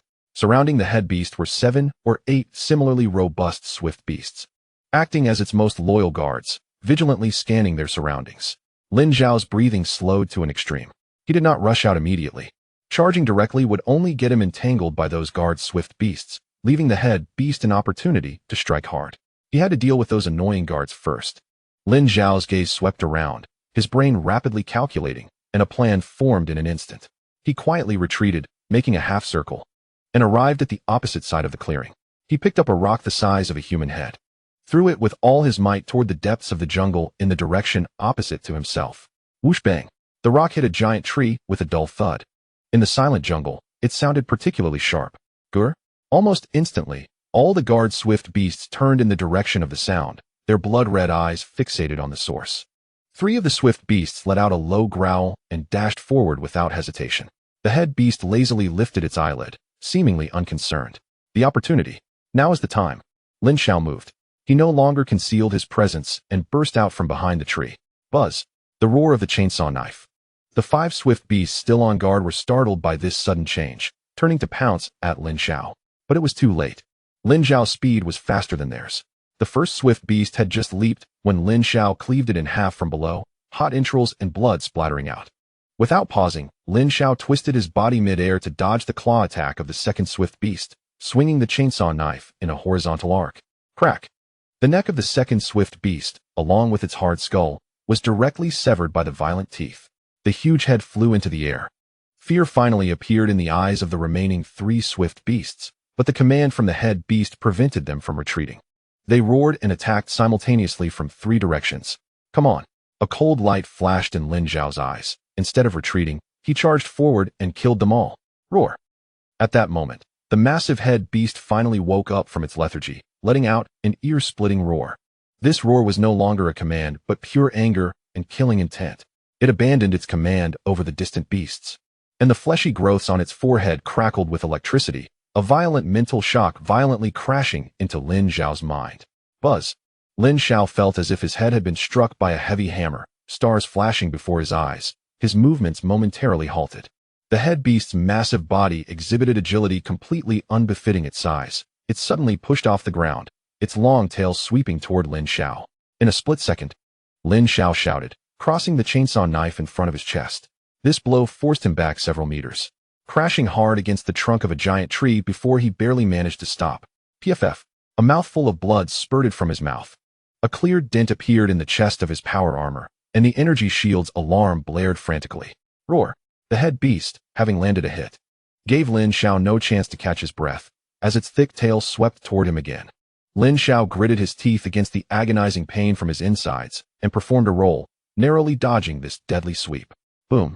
The giant tree behind him, which required 3 people to embrace, was struck in half by the massive tail, crashing down. Lin Xiao's heart raced. The beast's strength and defense far exceeded his expectations. A head-on clash would definitely lead to death. He had to attack its weak points. Lin Xiao's gaze locked onto the 2 still flickering fleshy growths on the head beast's forehead. That was its lifeline. The head beast charged again. But this time Lin Xiao chose not to withstand it head-on. He utilized the complex terrain of the jungle, beginning to move swiftly, constantly dodging the head beast's frenzied attacks. Boom! Boom, boom. In an instant, the giant trees in the open space collapsed, soil and stones flew, and the head beast acted like a furious god of destruction, tearing everything around it into pieces. Boom. Another giant tree shattered into countless fragments under the violent tail strike.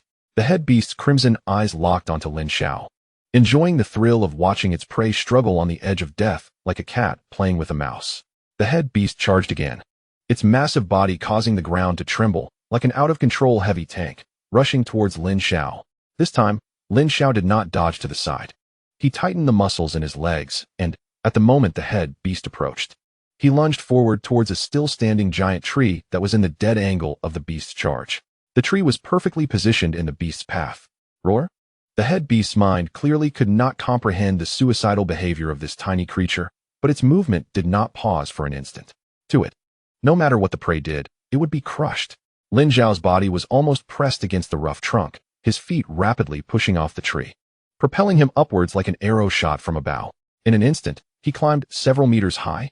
At that moment, the head beast's enormous body crashed into the base of the giant tree with tremendous force. Crack! The giant tree emitted a mournful cry under the unbearable weight, breaking inch by inch from the roots and beginning to tilt slowly to one side. And Lin Xiao stood atop the impending collapse of the tree crown. The ground beneath his feet was rapidly disappearing, and below him was the head beast's back, covered in thick armor and as wide as a mountain ridge.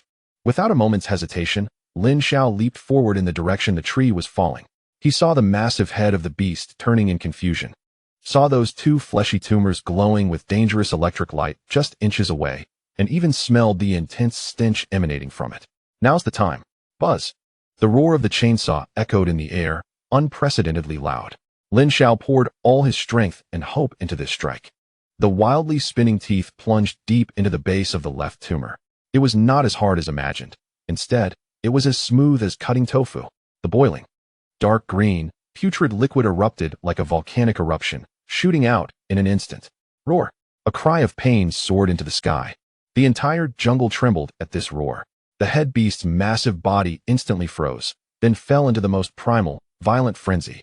The intense pain drove it completely mad, thrashing its head wildly, its enormous body crashing like an uncontrollable battering ram into everything around it. Bang! Boom! Giant trees were broken in half under its impact, and Lin Xiao, like a small boat in a storm, clung tightly to the back of its neck. He gritted his teeth, his hands desperately gripping the chainsaw's handle, letting the mad centrifugal force pull at his body. He could not let go. If he was thrown off, he would be instantly crushed into meat paste by this frenzied giant beast. Die for me. Lin Xiao exerted all his strength, driving the chainsaw deeper into the already half-submerged tumor. The teeth sliced through deeper bones and tissues. The head beast struggled violently. It even began to whip its own back with its tail, trying to crush this fly that brought it endless pain. But Lin Xiao's position was too tricky, perfectly in its attack's blind spot. Roar! Roar! Roar! The liquid gushing from the tumor on the head beast's forehead increased, the flickering electric light growing dimmer, as if it could extinguish at any moment. Lin Xiao could feel the power of the giant beast beneath him rapidly waning. He felt no pity. Pull out. Drive in again. This time, he aimed for another intact tumor. The chainsaw once again accurately plunged into its base. Ugh! The head beast let out a desperate wail, its massive body suddenly stiffening, its forward momentum coming to a halt. It could no longer support its enormous body, which crashed to the ground like a mountain collapsing, raising a cloud of dust. The world finally fell silent. Lin Xiao lay on the head beast's corpse, gasping for breath, feeling as if he had just been pulled from the water. He felt every muscle and bone in his body groaning in pain. But he had won. In this deadly struggle where strength and size were completely mismatched, he had survived. At that moment, the tactical watch on his wrist suddenly lit up. Kill the head beast. Reward: 2,000 star coins. Chapter 26. Interstellar Parasite. He had only dealt with one, while Steelbones and Yin faced four. He had no time to check his injuries, rolling off the several-meter-high corpse, stumbling as he landed, almost falling to his knees. The soreness and fatigue in his muscles surged like a tide. Lin Xiao bit his tongue sharply, forcing the pain to dispel his exhaustion, and identified the direction before sprinting towards where the others were. The scene in the jungle was increasingly horrific. Broken giant trees, overturned soil, and green blood scattered everywhere. The sounds of battle grew closer. Lin Xiao's heart raced to his throat. He pushed aside a large fern, and the sight ahead made his pupils constrict suddenly. In the open space between the trees, Yin was being flanked by two equally massive head beasts. Her situation was 100 times more perilous than Lin Xiao's just moments ago. The two head beasts displayed incredible intelligence. They were no longer fighting separately, but acted like two well-coordinated heavy armored soldiers. One feigned an attack from the front, drawing Yan's attention, while the other silently maneuvered to her side, looking for an opportunity to strike. The space for Yan to dodge was gradually shrinking. She knew that this couldn't go on. The roars of the monsters would attract more of their kind, and once surrounded, she would be trapped. A swift resolution was necessary, just as Yan's mind raced. Searching for a way out, the two head beasts suddenly changed their offensive. They charged simultaneously, one from the left and one from the right, like two walls crashing toward her, completely sealing off all her escape routes. A dangerous premonition tightened Yan's nerves to the limit. All her focus was on these two massive monsters, calculating the only possible way to avoid their collision. However, the real lethal threat came from a corner she had overlooked. Rustle. From the half-person high grass beside her, a shadow suddenly shot out without warning. It was a regular swift beast, much smaller than the head beast, but far swifter. It had been lurking there, waiting for the deadly opportunity created by the two head beasts. Too fast, and too insidious. By the time Yin felt the rush of wind from the side, it was too late to react. Bang!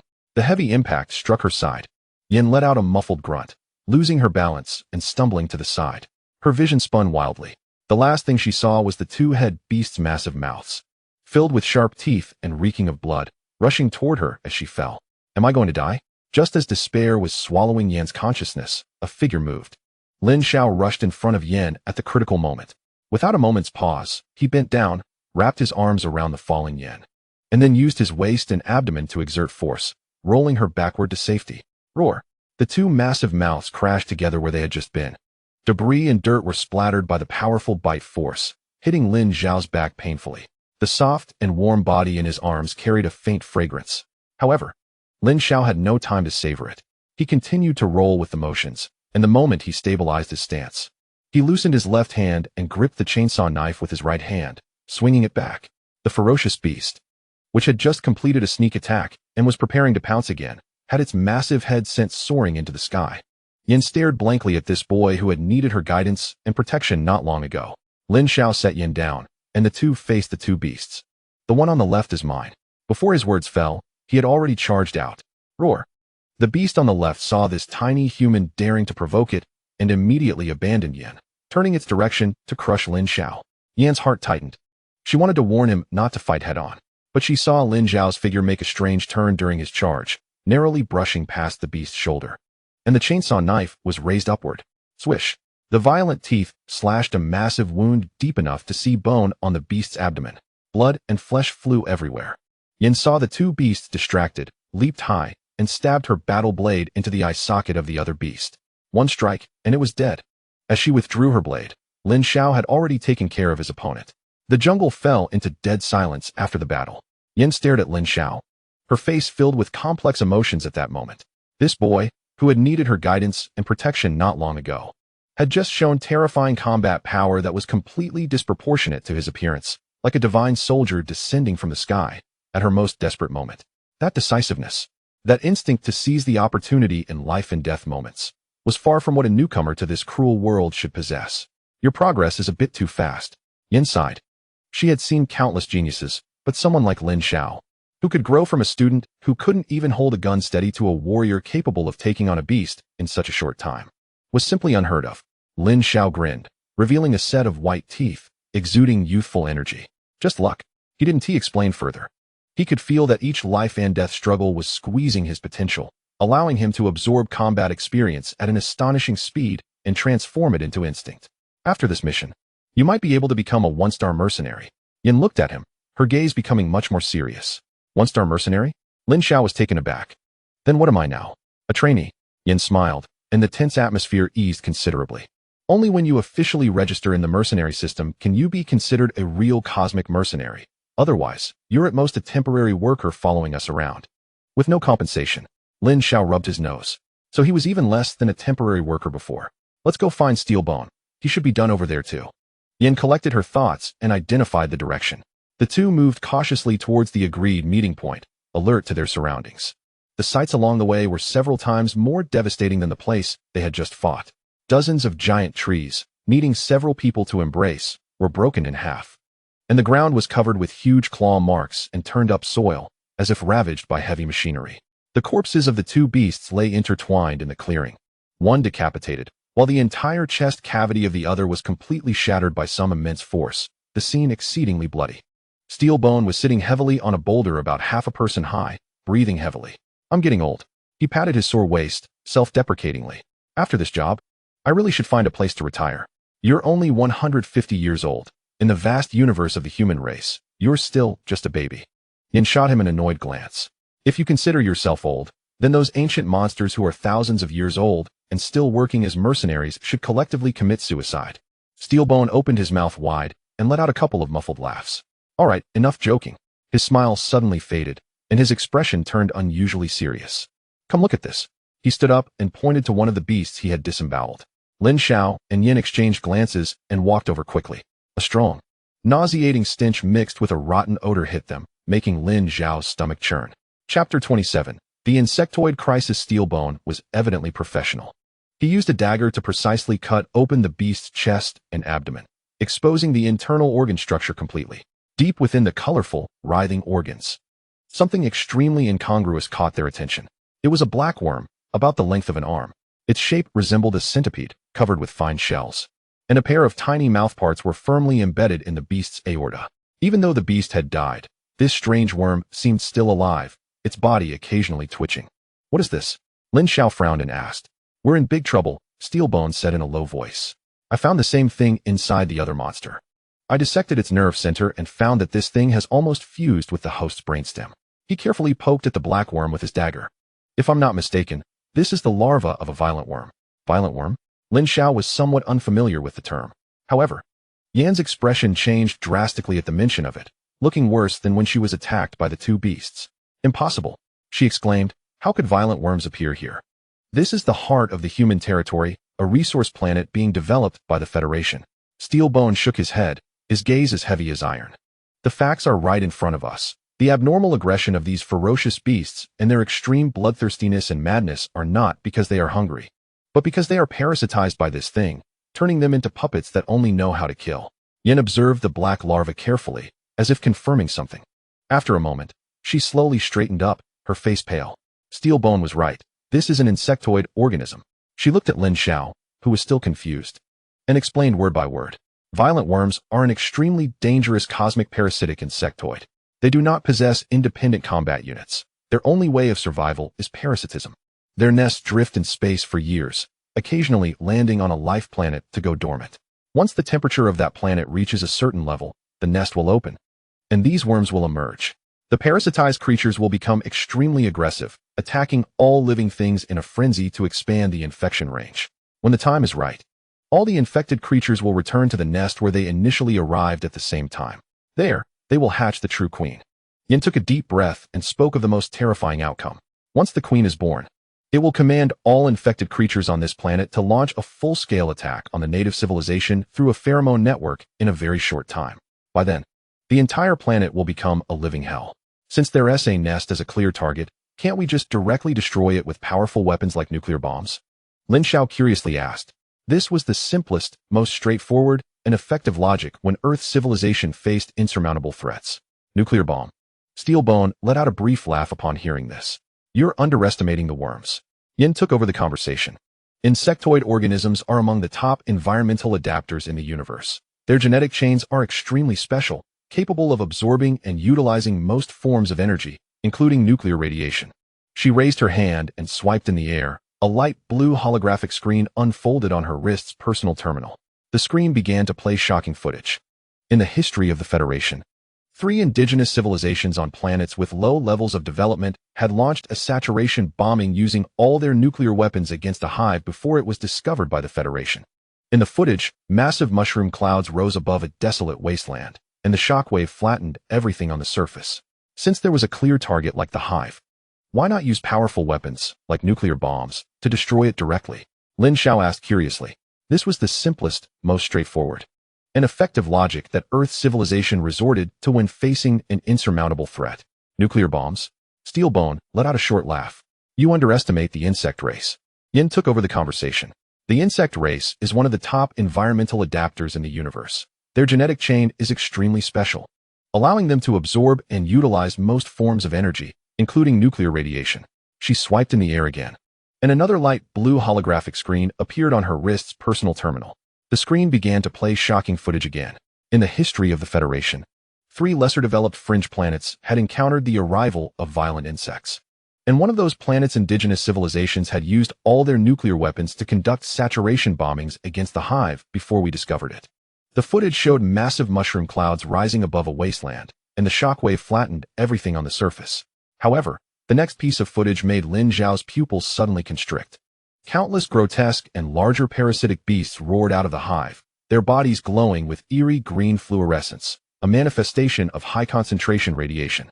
The high-energy radiation produced by the nuclear explosion was not a destructive blow to them, but a catalyst for mutation. The outcome of that incident was that the planet fell completely within 3 standard days, and by the time the Federation fleet arrived, there was no value in rescue. Only the initiation of planetary purification procedures. Furthermore, the physical structure of the hive itself was more solid than one could imagine. Conventional orbital cannons and kinetic weapons could not even destroy it. The best way to deal with it was to report to the Federation, which might allow it to be completely destroyed. As she spoke, she brought up a high-resolution image on the holographic screen. Look, this is a mature hive that has developed for about 500 years. The image was enlarged, occupying the entire screen. It was an enormous creation that could not be described in words. It resembled a dark green living mountain covered in bizarre fungi and tumors, with countless massive holes scattered across it, as if leading to the entrance of hell, constantly emitting green spore mist. It was rooted in the earth, with a vast root network resembling twisted blood vessels, penetrating deep underground, drawing the life force of the entire planet. At the moment Lin Xiao saw this image, his brain buzzed, and everything went blank, not because of its horror and strangeness, but because of a deep-seated sense of familiarity. This feeling came inexplicably yet intensely. He fixed his gaze on that living mountain on the holographic screen. The strange outline of the mountain and the slightly rugged terrain at its base. Something was wrong. He remembered. He had seen this thing. What's wrong? Yen keenly noticed the drastic change in Lin Xiao's expression. Steelbone also cast a questioning glance. Lin, my hometown Earth. I think I've seen this thing there. Yan's expression of concern instantly turned to astonishment. What did you say? You've seen it? Where? A few years ago. When I was still in high school, our school organized a field trip. Lin Xiao's thoughts rapidly rewound, desperately digging into that forgotten corner of memory. We went to a scenic spot called Ghost Cry Mountain, and one of the mountains looked very much like this hive. I even took many photos. And one of them had a very strange-looking mountain in the background, which is at least 70% similar to this. Yen grabbed Lin Xiao's shoulder, her grip strong enough to make him wince in pain. Are you sure? Are you sure that the mountain you saw looks a lot like this hive? I'm sure. Lin Xiao was startled by her reaction, but the image in his memory was so clear. The mountain was known locally as Ghost Cry Mountain. Because there are many natural caves in the mountain, the wind blows and produces a wailing sound, and it has always been a no-go zone. It has been there for many years, at least since my grandfather's generation. Many years. It has existed for that long. Upon hearing this, Yin released her grip. It's over, she murmured. If the insect hive really is on Earth and has existed for so many years. She didn't continue. But everyone understood the terrifying implication of her unfinished words. Steelbone forced a smile. Lin Xiao, do you know that your hometown, Earth, has not joined the Interstellar Federation? Earth is a wild civilization not recorded in the Federation. According to the Federation's highest law, the Intelligent Beings Protection and Isolation Act. The Federation will not interfere in the affairs of non-member civilizations. This also means that the Federation will not save Earth. Not only that, once the Federation detects that a planet within its territory has been completely invaded by the insect race, in order to prevent further disasters and avoid this moving natural disaster from entering the Federation's territory, the Federation has only one solution: to carry out indiscriminate purification of that planet. Hearing this, Lin Xiao felt that the entire world had gone silent. Star Destroyer, erasure, his hometown, his parents, all his relatives and friends, 20 years of life trajectory. A total of 7 billion people, all would turn to cosmic dust in a beam of light descending from the sky. Once the mission was over, Steelbone patted his shoulder. You must go back immediately. Go back and confirm whether that mountain is indeed the hive. Contact me when you do. I will help you determine the hive's status. As long as it hasn't hatched, there is still hope. Chapter 28. The hive located on Earth. A few hours felt like centuries. When the signal that the mission was over arrived, Even a tough guy like Steelbone let out a sigh of relief, and exhaustion washed over everyone like a tide. The mercenaries dragged their sore bodies back to the landing craft in groups. Lin Xiao silently followed at the end of the line. His wristband vibrated slightly, and a holographic screen unfolded. Mission type: Extermination mission. Mission location: Planet Grasso 7. Base reward: 2,000 star coins. Kill reward: 5,600 star coins. Total reward: 7,600 star coins. Upon returning to Base 7, a cacophony of voices greeted him. Yin and Steelbone's accounts had more than 10,000 star coins, and Steelbone grinned, intending to drape an arm around Lin Xiao's neck and head to the bar for a few drinks. But Yin shot him a look that stopped him. She looked at Lin Xiao's pale face, her eyes brimming with worry. Let's go back first. Yan's voice was soft. Don't think too much, just go confirm. Remember, Steelbone is right. As long as it hasn't reached the last step, there's still a chance. Steelbone also put away his casual demeanor and walked in front of Lin Xiao. Kid, remember to contact me using your terminal when you get back. Don't try to figure this out alone. It's not something you can solve by yourself. I understand. Lin Xiao didn't linger at the base and quickly returned to his bedroom on Earth. He didn't change out of his combat uniform and rushed to his desk.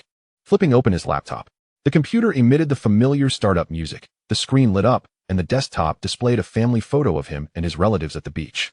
With everyone smiling brightly, he took a deep breath and typed in the search box, Ghost Crime Mountain, letter by letter, and hit enter. A flurry of entries popped up on the webpage, ranging from official travel introductions to local forum ghost stories, all very diverse. He first clicked on the local tourism bureau's official website.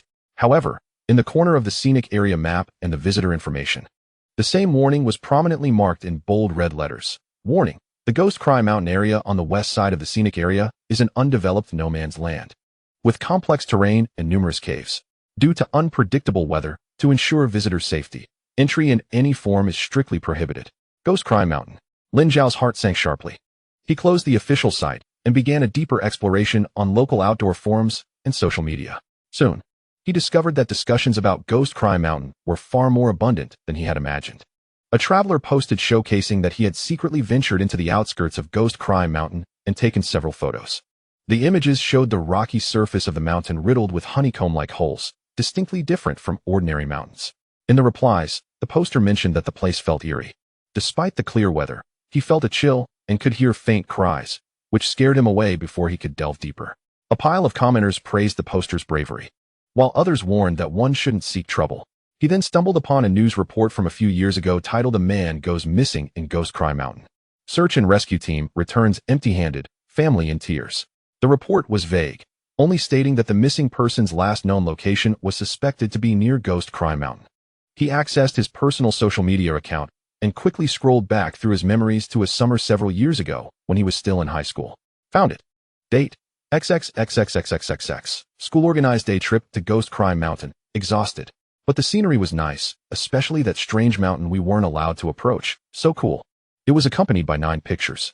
He opened the post and flipped through the images. The first few were group photos with classmates, with the regular scenic spots in the background. Until the 7th picture.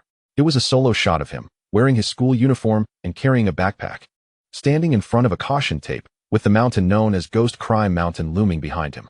The photo's pixels weren't top-notch, but it still clearly displayed the mountain's outline, its oddly twisted curves, and the countless holes across its surface, resembling numerous eyes. It was almost identical to the mature insect nest he had seen on the screen. The boy in the photo faced the camera, making a silly peace sign, his smile bright and ignorant. Meanwhile, the silent mountain behind him, cloaked in rocks and vegetation, resembled a giant beast that had been lying dormant for centuries. Indifferently watching this tiny human in front of the lens, it also observed the 70 billion beings on this planet, all of whom were blissfully unaware. The boy in the picture smiled foolishly, while the mountain remained silent as death. Truly, there existed a mother nest of insectoids on Earth. Chapter 29. Newbie Package Identity Confirmed. Lin Xiao, Mercenary. Welcome to the Mercenary system. As a line of text appeared, a massive information interface unfolded before him. Email, mission hall, shop, personal center, forum. All organized neatly. The email icon had a red 99 notification badge. Lin Xiao clicked into it. At the top were several messages from the system titled Mercenary Guidelines, all marked with must read. He understood that without reading these, most of the system's functions would remain inaccessible. He spent over an hour reading through the lengthy Mercenary Guidelines. These documents detailed the rights, obligations, and various regulations for mercenaries. The rights were significant, but the obligations were equally heavy. After finishing all the guidelines, all system functions were unlocked. Lin Xiao's gaze swept over the mission hall and shop, and he clicked directly into the communication forum section. The forum interface was as simple as a product from the last century, filled with dense text divisions. Lin Xiao typed 2 words in the box, insect nest. The moment he hit enter, his screen seemed to collapse under a flood of information. Result: over 1 billion entries. A long string of numbers made his scalp tingle. Lin Xiao returned to the forum homepage and chose to post a new thread.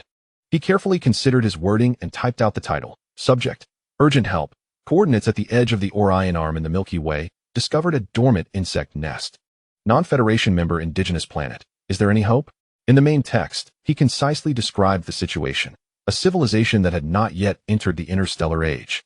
A dormant insect nest existing as a tourist attraction, and the countdown to death given by the steel frame, which was less than 2 years. Finally, he attached the photo of himself with Ghost Cry Mountain, along with close-ups of the mountain's holes he had found online. After clicking publish, he stared at the screen. Almost the moment he successfully posted, the number of replies below began to skyrocket at a terrifying speed. 1L, run. Buy the cheapest ticket out, this planet is doomed. Don't get involved. Don't risk your life for a worthless planet. 2L. Oh, another lucky one. My condolences. Remember to choose a core Federation planet in your next life. At least the bugs can't get in. 3L. This guy in the photo looks pretty happy. Is this the so-called ignorance is bliss? Better notify him to flee quickly, or he'll end up as bug food. 17L. Go find the Federation. Oh, non-member? Then it's fine. According to the Interstellar Civilization Contact Guidelines, the Federation has no right to interfere in the internal affairs of non-member civilizations. 34L. From the photo. This insect nest has a high level of camouflage. It blends well with the rock layers and vegetation. Once awakened, it can devour the planet within 7 days. You still have 2 years to prepare, which is considered lucky. 59L. Prepare? This type of insect nest has an S-class shell hardening. Conventional explosions would only tickle it. Does your planet have a planetary-class orbital cannon? Do you have a dreadnought? If not, just clean your neck and wait to die. The number of replies, 99999, continued to surge, but the content was mostly the same. Some urged him to run, others gloating, and many rationally announced his death sentence. Every word conveyed the same fact. Earth was finished. Lin Xiao exited the forum. He never anticipated that the trouble would escalate to this extent. It wasn't war. Nor was it conflict. It was a one-sided massacre, a natural disaster. Run? Where could he escape to? On the system interface, a golden email icon was flashing. Lin Xiao steadied himself and opened the email. Dear Mr. Lin Xiao, after data screening and comprehensive evaluation by the Federation Mercenary Management Committee, your potential assessment far exceeds the conventional standard, qualifying you as a special talent. The committee unanimously approved, granting you a 1-star official mercenary qualification as an exception. May you adhere to the guidelines and achieve great success on your journey through the stars and seas. Additionally, as a starter benefit for every official mercenary, the system has issued you a newbie reward. Please visit the personal shop gift center to claim it. Sender, Federation Mercenary Management Committee. Lin Xiao read through every word. Completely stunned. 1-star mercenary? He had only completed 2 missions, and he was directly made an official mercenary and granted as an exception, regardless of the reason. This was undoubtedly fantastic news. He suppressed his racing heart, quickly closed the email, and clicked into the dazzling shop interface. This time, he was no longer dazzled by the astronomical numbers of products, but headed straight for the gift center in the upper right corner. A beautifully packaged golden gift box is hovering in the center of the interface. He extends his finger and gently taps it. The gift box opens, and 3 beams of light fly out, hovering before him. Congratulations. You have received a newcomer reward. 1. D-grade gene optimization, liquid 1. 2. Free access to Interstellar Medical, basic version, 1. 3. Portable virtual access helmet 1. Lin Xiao's gaze is firmly locked on the first item. It is a crystal test tube only the size of a palm, containing a liquid that resembles melted sapphire. Within the liquid, tiny silver glimmers flow slowly, as if sealing a small starry sky inside. Just looking at the photo, Lin Xiao feels a desire stemming from the instinct of life. Item, D-grade gene optimization liquid. Value, 10,000 star coins. Description, a universal gene modification agent produced by the Federal Academy of Sciences, capable of optimizing the genetic sequence of living organisms, comprehensively enhancing physical fitness, cellular activity, and brain development, with no side effects. 10,000 star coins. Lin Xiao gasps. Is this the treatment of a formal mercenary? He forces himself to look away and shifts his gaze to the second item. It is a card flickering with soft white light. Benefit: free access to Interstellar Medical, basic version.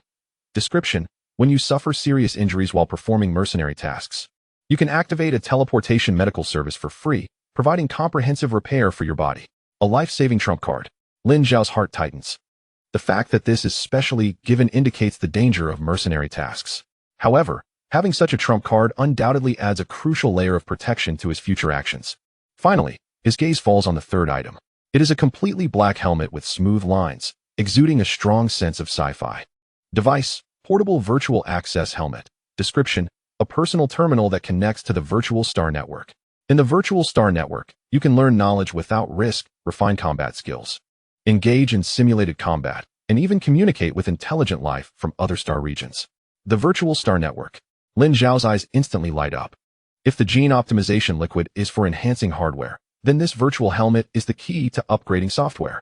His current understanding of the entire interstellar civilization is limited to steel bone and yin. With this, it's like having a window to safely explore the entire galaxy civilization. He can learn the universal knowledge of this universe, study advanced technology, and even learn how to combat the insect nests. 3 gifts. 1 to strengthen oneself. 1 to provide protection. 1 to open the door to a new world. Chapter 30 Virtual Star Network. While it is still dark, Lin Xiao returns to base No. 7 to collect his newcomer package. Back at home, he sits on the edge of his bed, staring intently at the 3 items in his hand. The D-grade gene optimization liquid sealing a small galaxy, the medical card representing a life, and the futuristic-looking black helmet. He carefully puts the gene optimization liquid and medical card into a specially made metal box he brought back. Just as he thought, he can feel that some of the energy from the 3 F-grade potions he absorbed last time still lingers in the cells of his limbs, yet to be fully digested. One cannot be greedy. Using the higher-grade D-grade optimization liquid recklessly before his body has fully adapted and absorbed all the energy may lead to self-destruction rather than optimization. Meals should be eaten bite by bite, and paths should be walked step by step. The urgent priority is intelligence, knowledge, understanding what kind of vast and perilous universe he is about to face. Lin Xiao picks up the smoothly designed portable virtual access helmet. Buzz. The moment the helmet is fully secured, a faint buzzing sound resonates in his mind. Everything before him is instantly engulfed by endless darkness. But this darkness lasts for less than a second. In the next moment, an endless stream of data composed of billions of light points rushes in from all directions like a bursting galaxy, instantly submerging his consciousness. A sense of weightlessness, a feeling of tearing, a sensation of reassembly. Various bizarre feelings intertwine, as if his spiritual entity was decomposed into the most basic particles and then reconstructed in a whole new dimension. This feeling is far more shocking than he imagined. When Lin Xiao's consciousness stabilizes again, he finds himself standing in an incredibly vast square. Below his feet is a metallic surface shimmering with a faint silver glow. He looks down at his hands and touches his face. The tactile sensation is incredibly real. His appearance, height, and clothing are exactly the same as in reality, except that his t-shirt and jeans are as new and spotless as ever. Is this the Virtual Star Network? He raises his head and looks around. Then, he is completely stunned by the scene before him. The square is so large that he cannot see its end. In the sky, there is neither sun nor moon, but a deep, flowing curtain of magnificent nebulae. Spaceships of various shapes, some as small as shuttles and others as large as mountains, silently glide beneath the nebula, leaving behind energy trails of varying lengths. Surrounding him are countless beings, or rather, intelligent life forms. A giant, standing at least 5 meters tall, covered in crimson shells and with 4 arms, walks past him, shaking the ground with every step. Not far away, a few small beings, less than half a meter tall with blue skin, are chirping and playing. Further away, a life form made entirely of liquid metal is constantly changing its shape, conversing with an energy being floating in midair, seemingly composed of pure light. Lin Xiao even sees a being wearing a massive environmental suit, with a transparent visor revealing slowly swirling green gas, suggesting that the other party exists in a gaseous form. Humans, humanoids, non-humans, carbon-based, silicon-based, energy beings. Here, it is like a living encyclopedia of cosmic races. Lin Xiao stands still, feeling like a child who accidentally wandered into a big city, small yet filled with indescribable excitement. He thinks, and a simple translucent interface appears before his eyes, displaying his basic information and account balance. Name, Lin Xiao. Race, human. Account balance, 7,850 star coins. He suppresses his thoughts and begins to try walking in this virtual world. Every step feels exactly like in the real world. He walks aimlessly, captivated by all the new and strange things around him. Just then, a wave of roaring cheers comes from not far away. Lin Xiao looks in the direction of the sound and sees a magnificent giant building, shaped like an upturned giant bowl, with walls flickering with neon-like dynamic lights, depicting two figures engaged in fierce combat. Above the entrance of the building, in a universal language that Lin Xiao cannot understand but can directly comprehend, it reads, Interstellar Arena. He walks over. At the entrance, a floating robot extends its mechanical arm to block him. Entering the arena viewing area requires a payment of 1 star coin. Do you wish to pay? Yes. Lin Xiao confirms. The next second, the scene before him changes, and he finds himself in a massive circular seating area. The scene inside is even more explosive than he imagined. Thousands of floating arenas are simultaneously engaged in fierce battles.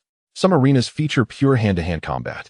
2 massive alien races were competing in the arena, their punches creating ripples on the energy shield surrounding the ring. Some arenas showcased energy battles, where a mage-like being chanted obscure spells, summoning frost and flames, while his opponent wielded a lightsaber, slashing through the air with deadly precision. In other arenas, the battles transcended Lin Xiao's understanding. 2 life forms sat silently across from each other, their bodies completely still. Yet the space around them twisted and folded as if an invisible will was engaged in a life-and-death struggle. In the audience, spectators from various races were cheering for their favored competitors in their own ways, the atmosphere reaching a fever pitch. Lin Xiao was overwhelmed, his horizons broadened. So many forms of combat existed. Hey, new friend, how's it going? A cheerful voice came from beside him. Lin Xiao turned to see a human male in a work uniform smiling at him. Very impressive, Lin Xiao said sincerely. Haha, it's always like this for first-timers. The staff member chuckled. Interested in trying it out yourself? Here, you can spar with powerful beings from all corners of the universe and hone your combat skills. Don't worry about dying. The system will cover all repair costs. You just need to pay a small arena usage fee. Having fun is what matters most. Lin Xiao felt a stir in his heart. This was indeed an excellent training ground. But he shook his head. Thank you. I just arrived and want to observe more first. Maybe next time. He knew nothing about the universe's combat system, and jumping into the arena recklessly would only lead to being beaten up, which would be pointless. This place was not only a social and entertainment venue, but also a powerful learning and training center. He needed to have his own space here, a base where he could study and organize information in peace. He opened his personal interface, found the public services section, and clicked on the virtual home option. A row of properties with different styles appeared. From basic single apartments to luxurious floating islands, everything was available, of course, with prices ranging from dozens to hundreds of millions of star coins. Lin Xiao didn't aim too high. He filtered the options to beginner and lowest price. Soon, one option popped up. Property, basic detached villa, number 0713 newbie zone. Area, 300 square meters. Price, 10 star coins. Description, a basic home provided for new visitors, offering absolute privacy and basic permissions. Only 10 star coins for a villa. Although it's just virtual, that's a very affordable price. Some houses on Earth cost tens of thousands per square meter. Lin Xiao chose to purchase without hesitation. Confirm payment of 10 star coins for the basic detached villa? Confirm. Purchase successful. Transmitting to you now. With a flash of light, Lin Xiao found himself standing in front of a simple, clean white villa. The villa had a small yard with a lawn and a few unfamiliar plants. He opened the door and walked inside. The living room, bedroom, study, and training room were small but complete. Lin Xiao approached the large floor-to-ceiling window and looked outside.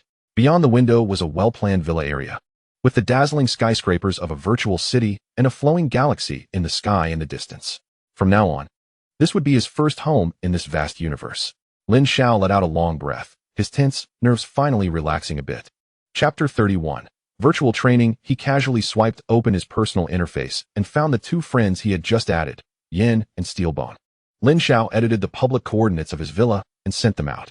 The accompanying message was simple. Just got a home. Come by when you have time. In the virtual universe, the efficiency and experience of face-to-face communication far surpassed simple text messaging. After doing all this, Lin Xiao began to truly assess his new home. The villa's functions were much more powerful than he had imagined. In addition to basic living functions, he discovered a permission called Environment Simulation and Combat Practice. This was the true core value of the newbie villa. Activate combat practice mode. As he issued the command with his mind, the living room scenery receded like a tide. In its place, a stark urban ruin of exposed concrete and steel emerged.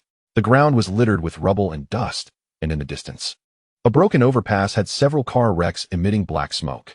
Generate opponent. Lin Xiao recalled the ferocious beasts of Earth. Target, Siberian tiger. Quantity, 5. Strength, adult peak. The moment the words fell, 5 agile orange figures silently emerged from the shadows of the ruins 50 meters ahead. Their muscles rippled, and their amber eyes locked onto Lin Xiao, emitting a low growl from their throats. Almost simultaneously as they were simulated, the leftmost tiger sprang into action. It exerted its limbs, its massive body transforming into a streak of orange-black lightning, creating a gust of wind as it lunged at Lin Xiao. The stench of blood rushed at him. If it had been the old him, facing such ferocity, he probably wouldn't have even had time to react. But now, Lin Xiao was different. He sidestepped, narrowly avoiding the tiger's claws. As their figures crossed, Lin Xiao flipped his wrist, and the chainsaw sword sliced through the tiger's neck. Hot virtual blood and chunks of flesh splattering everywhere. The tiger's momentum came to an abrupt halt, its massive body rolling several meters due to inertia, crashing to the ground. Twitching a couple of times before lying still. One-hit kill. The remaining 4 tigers were completely enraged by the smell of blood. They no longer hesitated and charged from 4 different directions simultaneously. Lin Xiao stood firm, lowering his center of gravity, the chainsaw, sword revving louder in his grip. The tiger on the left leaped high, attempting to pounce on him from the air. Lin Xiao didn't retreat but advanced, launching himself like a cannonball. The chainsaw sword traced a violent arc from below. The airborne tiger couldn't change direction in time and was brutally sliced open from its abdomen by the ferocious blow. Amidst the rain of blood, Lin Xiao's figure didn't pause for a moment.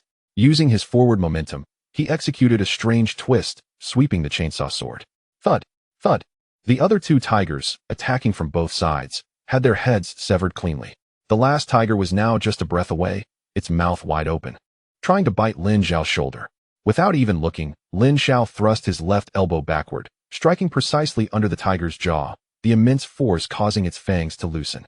Seizing the moment of its brief stiffness, Lin Xiao turned around, the roar of the chainsaw sword transforming into a furious shout as he brought it down from above.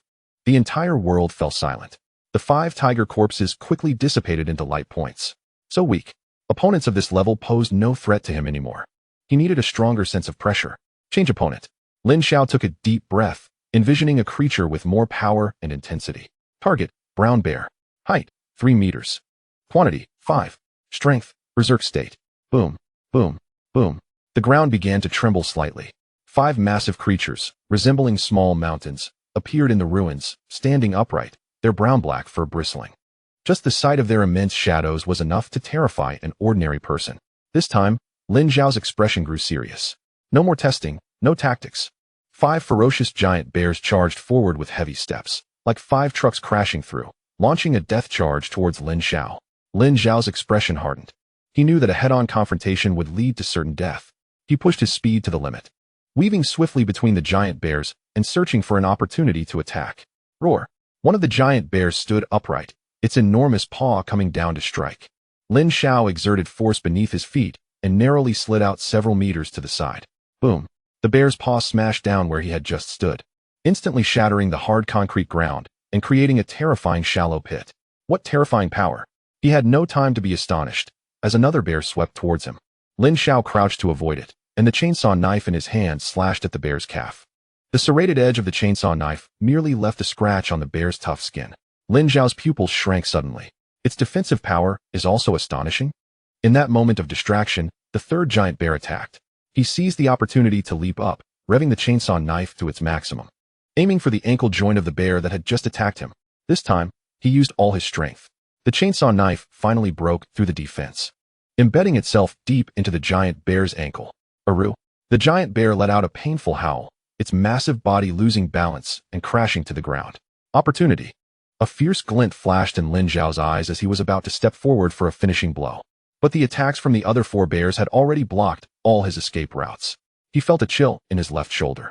Looking down, one of the bear's claws had pierced through his shoulder, 5 sharp claws deeply embedded in his flesh and bone. Intense pain surged. The bear violently shook its head. and Lin Xiao's entire left arm was forcibly torn off. Blood spurted out. The overwhelming sense of imbalance and excruciating pain made his consciousness waver for a moment. But the extreme danger also squeezed out the fierceness within him. Die! Lin Xiao let out a furious roar, ignoring the severe pain from his severed arm.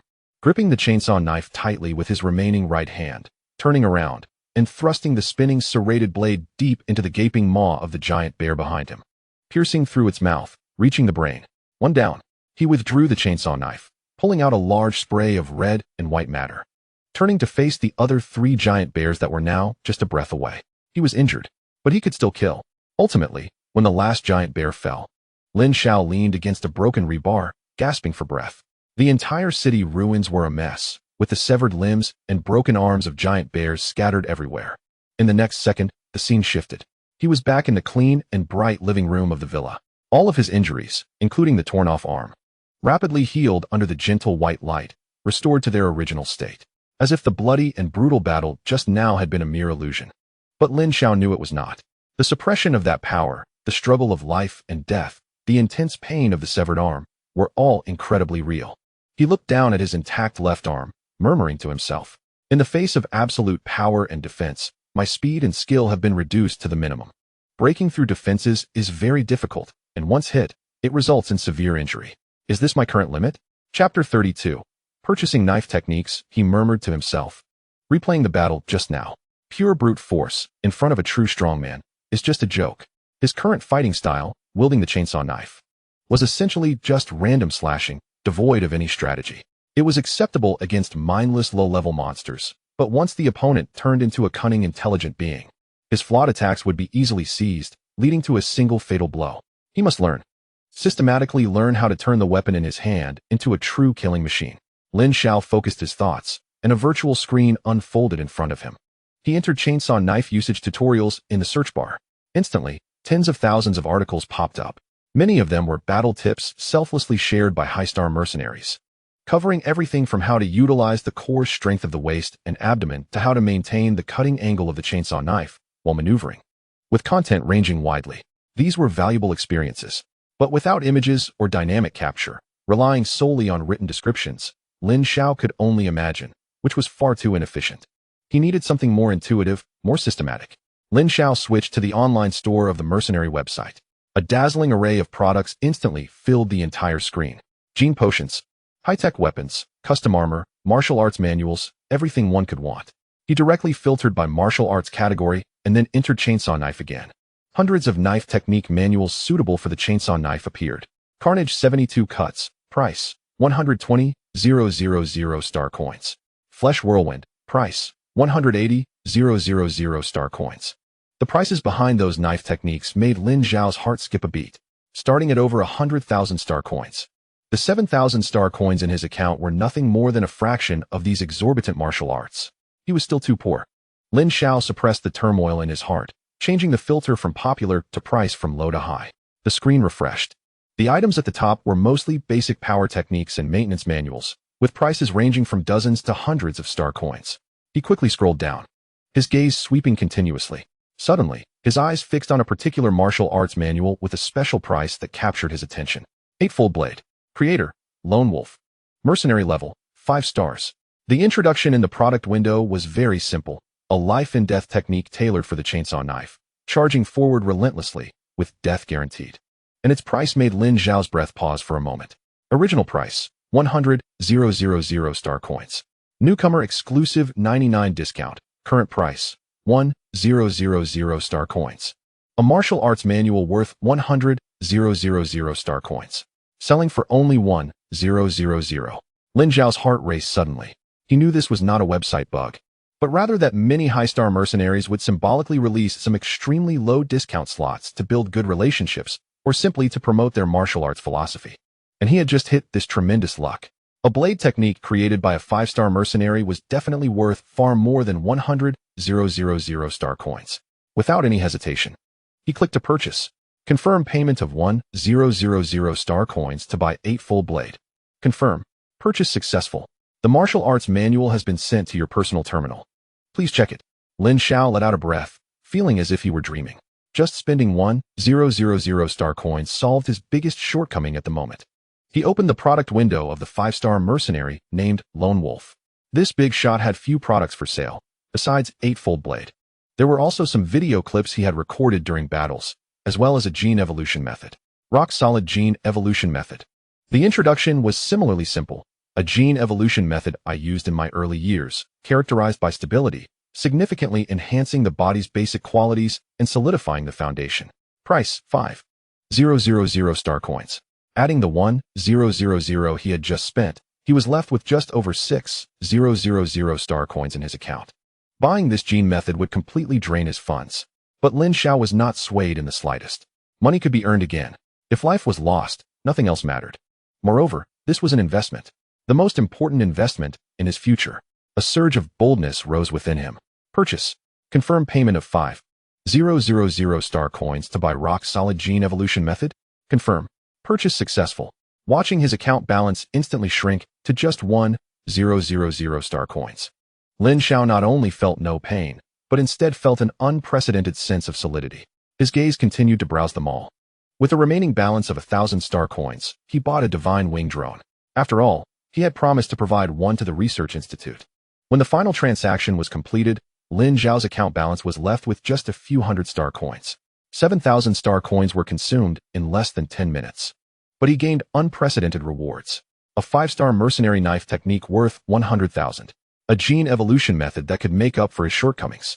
He could hardly wait to see how this knife technique and the rock gene evolution method would transform him. As dawn approached, a whole day of intense battles had nearly drained every ounce of his strength and spirit. Lin Xiao fell asleep immediately. At 1 o'clock in the afternoon, the bedroom was dimly lit, with curtains blocking most of the sunlight. In the quiet, Lin Xiao suddenly felt something gently touching his cheek. Was it a hand? His dormant consciousness was instantly awakened, and his body's reaction was even faster than his thoughts. Without a moment's hesitation, Lin Xiao's right hand shot out, accurately gripping the wrist of the hand that was causing mischief on his face. Immediately after, he exerted force from his core. This was a technique he learned from the Mercenary Forum, and he instinctively used it for the first time in reality. He sprang from the bed like a hunting cheetah. He flipped his body and forcefully pulled down the owner of the wrist, while his other arm locked around the opponent's neck like a steel bar. Crack! A clean and precise chokehold pinned the intruder firmly to his own bed. The entire process was fluid and incredibly fast. It wasn't until he completely controlled the other person that Lin Xiao's chaotic consciousness finally cleared. He saw the familiar face pinned beneath him, red-faced and desperately slapping the bed. The expression on that face was filled with terror and pain. It was Zhang Wei. Shit, let go? Lin Xiao finally came to his senses and quickly released his arm and hand. Cough. Cough, cough, cough. Zhang Wei sat up, clutching his neck and coughing violently, nearly to the point of tears. As he coughed, he moved his wrist, which bore 5 clear red marks from being gripped. Lin Xiao, have you gone mad? Are you trying to kill me to inherit my game account? Or do you want my secrets? Zhang Wei rubbed his red neck, looking as if he had just survived a disaster. What kind of skill are you practicing? Your reaction is way too fast. And your strength, damn. I felt like you almost broke my neck. Lin Xiao looked at his exaggerated expression, feeling both amused and helpless. He hadn't expected his body's instinctive reaction to be so intense. Is this the mark of battle? Why didn't you call me first? Sneaking into my room and touching my face, I thought a thief had come in, Lin Xiao said. I did call. Your phone was off. Zhang Wei retorted. I figured you were sleeping soundly at home, so I just came in. Who knew you'd be sleeping like a secret agent, and almost sent me away? He looked at Lin Xiao, his eyes filled with uncertainty. Seriously, what's up with your strength? It feels like you've gotten way stronger since the break. Have you been doing manual labor and developed a chillin' arm? Just a reminder, bro. A little bit of fun is fine, but too much will hurt you. And excessive play will ruin you. Lin Xiao casually replied, maybe I've seen some results from working out recently. He couldn't very well say that he had just killed a monster yesterday, and this was the instinct honed between life and death. Working out. Your results are terrifying. Zhang Wei muttered, but he quickly became interested in something else. He leaned in closer, lowered his voice, and wore a mysterious smile that only men understand. Didn't you say you wanted to find a summer job to make some money? Yeah, what's up?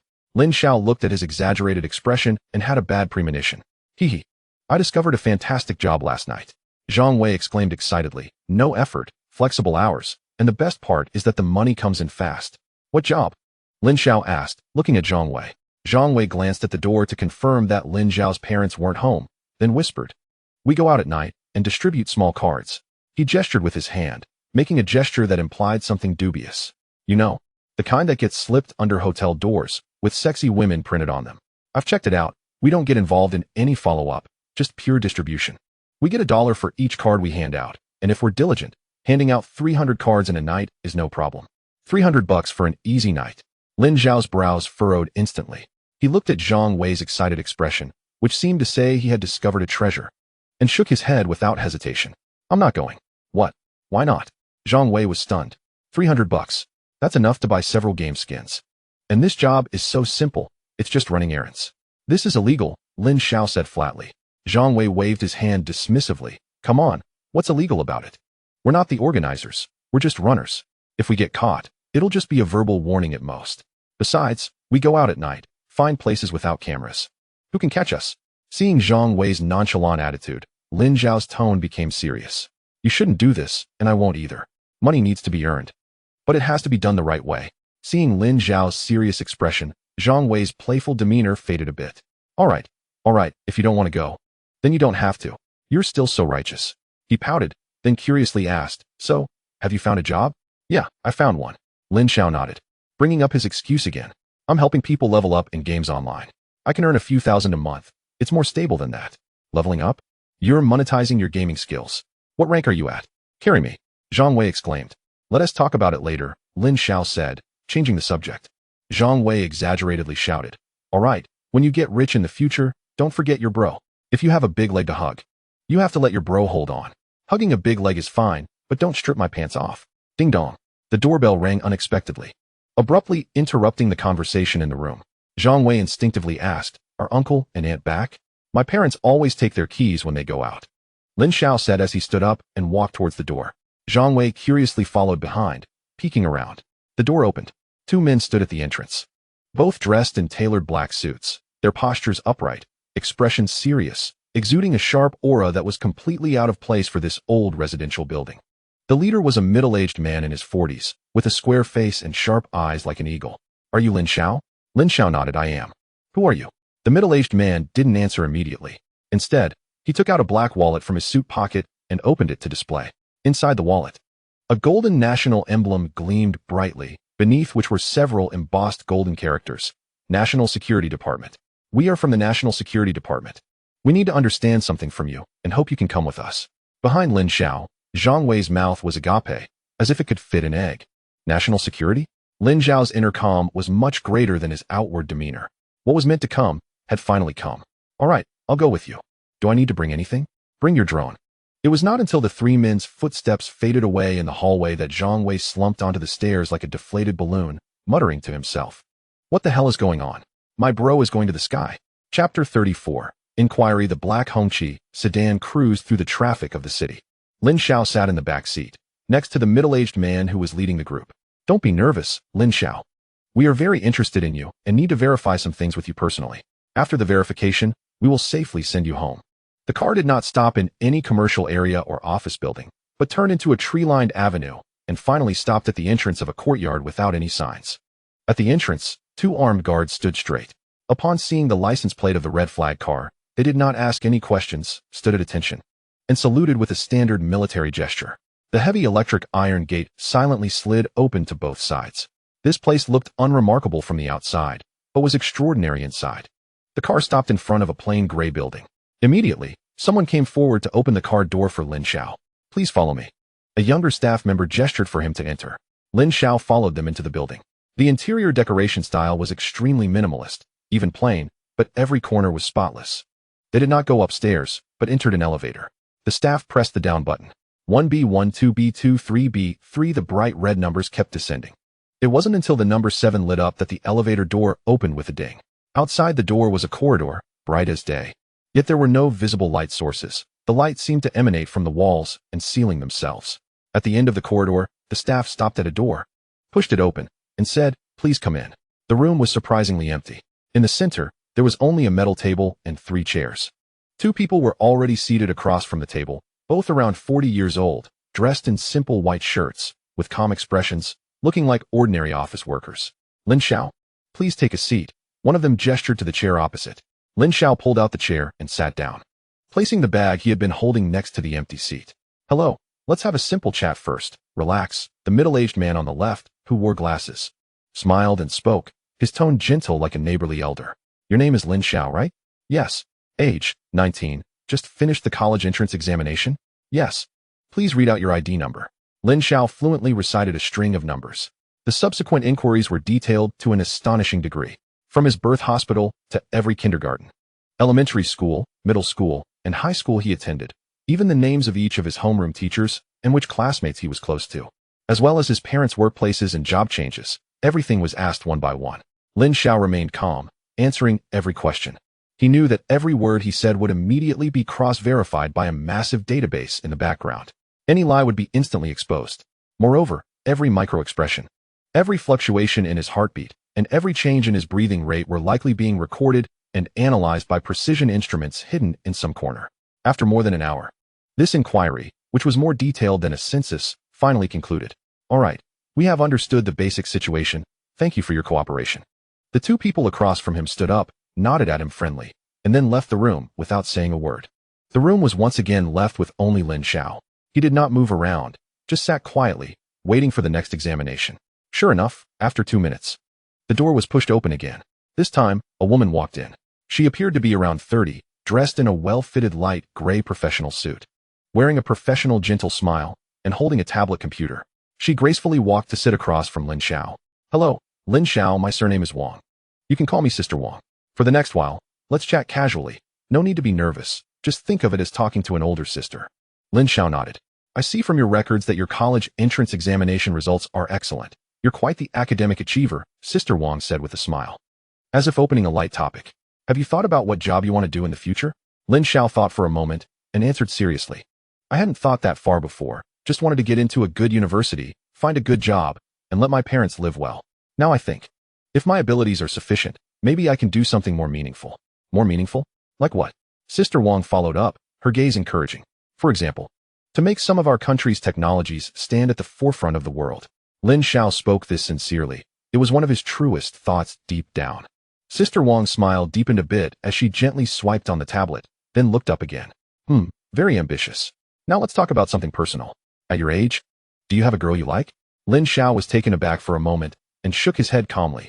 "Not at the moment. I've been busy studying in high school." "Oh, what type of girl do you like? What are your views on family? If in the future, your research conflicts with your family, what would you choose?" One question after another, from worldview to outlook on life, to values, and even to love, and then narrowing down to ethical choices in extreme situations. This heart-to-heart talk lasted for a long time. When Sister Wang put away her tablet and stood up, her face still wore that gentle smile. "All right, let's stop here for today. It was very pleasant chatting with you, Lin Xiao." After she finished speaking, she turned and left the room. The metal door closed again with a soft sound. The metal door opened for the third time. This time, 2 soldiers dressed in crisp dark military uniforms walked in. The one on the left was slightly older, with a square face, exuding an authoritative presence without raising his voice. The one on the right was younger, with piercing eyes and a posture as straight as a javelin. "Comrade Lin Xiao," the older officer said, without any small talk. "Based on the information we have, you possess a special drone called Shenying. Now, we hope you can conduct a comprehensive performance demonstration." His gaze fell on the backpack Lin Xiao had placed on the adjacent chair. "All right." Lin Xiao took out the Shenying from his backpack. When this sci-fi-shaped flying device appeared on the table, the pupils of both officers constricted slightly. It lay quietly there, resembling a piece of art from the future, full of revolutionary beauty. "Start." Lin Xiao nodded, subtly moving his thoughts. The Shenying drone on the table did not have its propellers spinning, nor did it emit any airflow. It simply floated there, defying the law of gravity. It made a graceful hover in the air, perfectly still. "Fly." The older officer gave the command. The Shenying instantly transformed into a gray flash, beginning dazzling maneuvers within the room. It made sharp turns, instant hovers, and even backward and sideways flights that defied aerodynamics. All in complete silence. The 2 officers' eyes followed the gray shadow closely, their expressions growing increasingly astonished. "Transform." The command was given again. The Shenying, flying rapidly in midair, began a complex deconstruction and reorganization of its external armor. Metal parts slid, flipped, and assembled as if they had life. The entire process flowing smoothly. In the blink of an eye, the original flight form transformed into a more aggressive combat form. with short wings extending out and a precise cannon protruding from below the fuselage.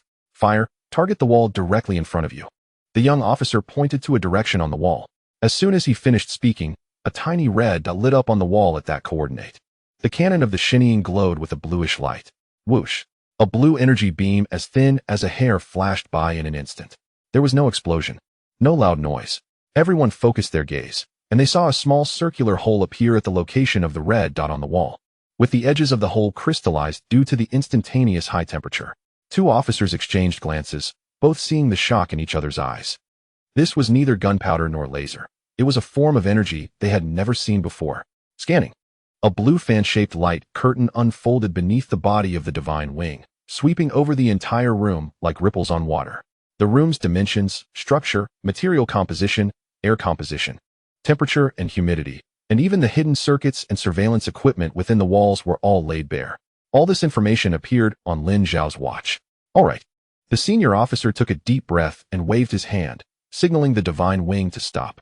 The divine wing slowly descended, returning to its original form. Quietly lying back on the table, the room fell into a brief silence. Comrade Lin Xiao, the senior officer spoke again, now for the last and most important item. We need you to demonstrate a spatial transit. Lin Xiao remained calm. Sure. Do we need to avoid anything? No need. Lin Xiao stood up and walked to the center of the room. In the next second, a sudden change occurred. At a meter in front of Lin Xiao, the space began to visibly distort, like a stone thrown into a calm lake, creating ripples of invisible waves. The temperature of the air and the light bent strangely in that area.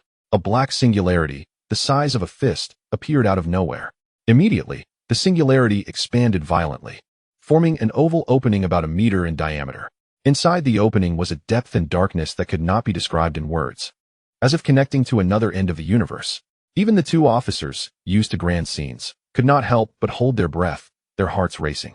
This is a wormhole, a stable, controllable, artificially created wormhole appearing indoors on Earth. Lin Xiao did not turn back. He simply said to them calmly, "I will be back soon." Then, he stepped into that deep darkness. His figure instantly swallowed up and vanished. The wormhole disappeared.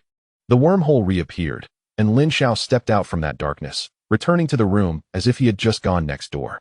The room returned to its original state. Only the hurried breathing of the two officers proved that what had just happened was not an illusion. "I'm back." Lin Xiao spread his hands. In his hands, there was a uniquely shaped silver-white box, its surface adorned with strange patterns never seen before. "What is this?" The young officer could not help but ask. "An alien specialty." Lin Xiao opened the box. An indescribable exotic fragrance instantly spread. Inside the box were several pieces of crystal-clear pastries neatly arranged. "Alien glazed pastries," Lin Xiao introduced.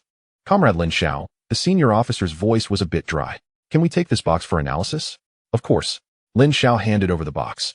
The senior officer carefully accepted it, as if he were holding not a box of pastries, but the future of a civilization. He closed the lid and gave Lin Xiao a formal military salute. "Thank you for your cooperation." After saying that, he and the other officer quickly turned and left with the box of alien specialties. The metal door closed again. Chapter 35 Conference Room. Meanwhile, not far from this room, in a giant tiered conference room capable of accommodating hundreds of people, it was eerily quiet. A huge screen was silently playing real-time footage from Lin Xiao's room, freezing the moment when the two officers saluted and left. Dozens of people sat in the conference room. Each one of them was a towering figure in the domestic technology field. There were chief designers responsible for aerospace, leading scientists in new materials research, authorities in quantum physics, directors of high-energy physics research institutes, and leaders in biological genetic engineering. They were the most elite and valuable intellectual minds in the country. At this moment, these usually wise and composed academicians and top experts displayed remarkably similar expressions of shock, daze, and an almost dreamlike sense of unreality.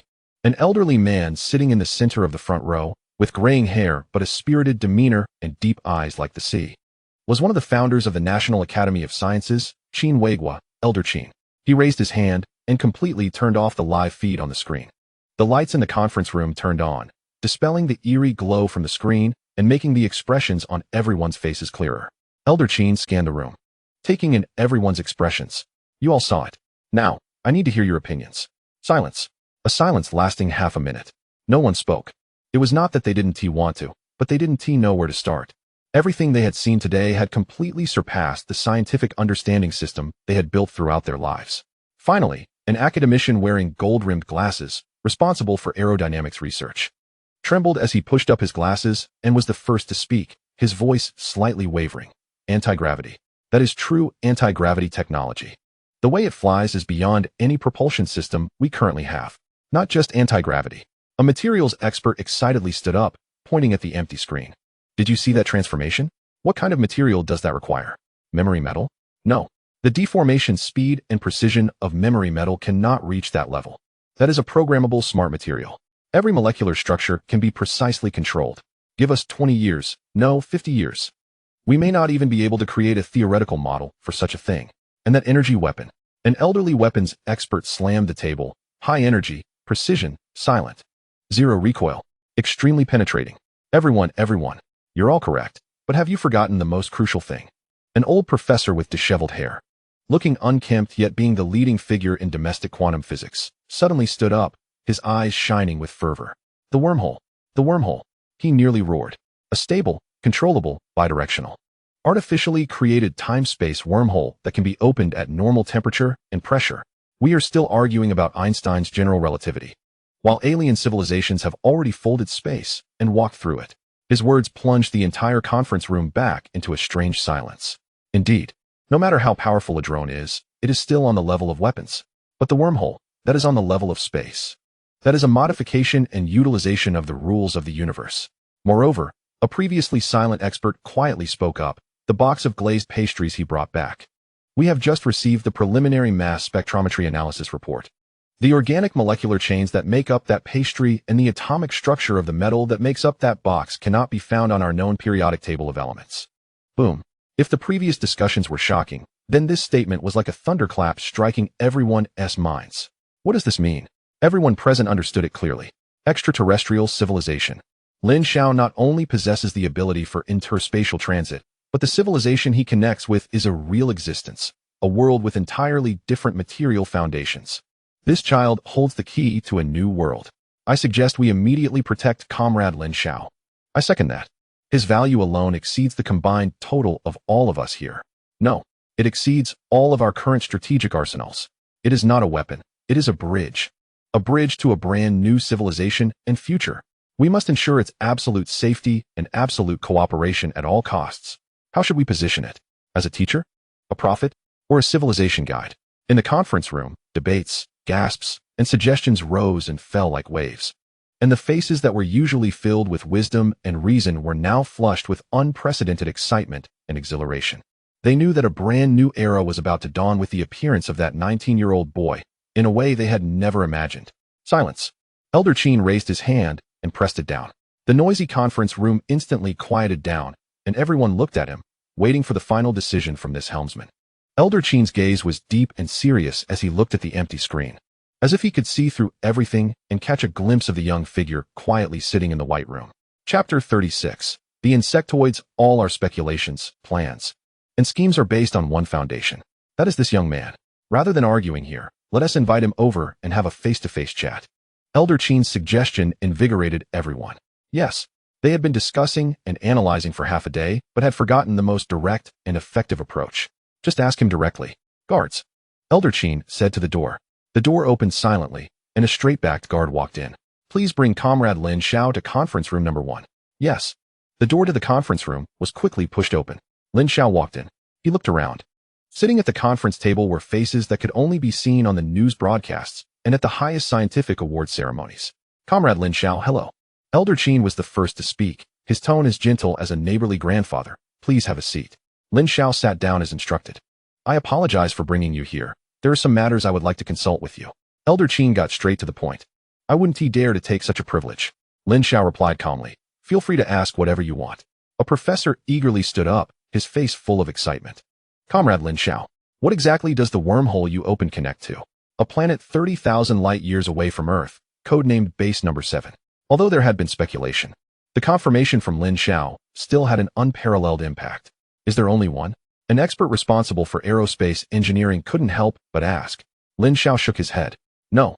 In the universe, civilizations with intelligent life are as numerous as the stars.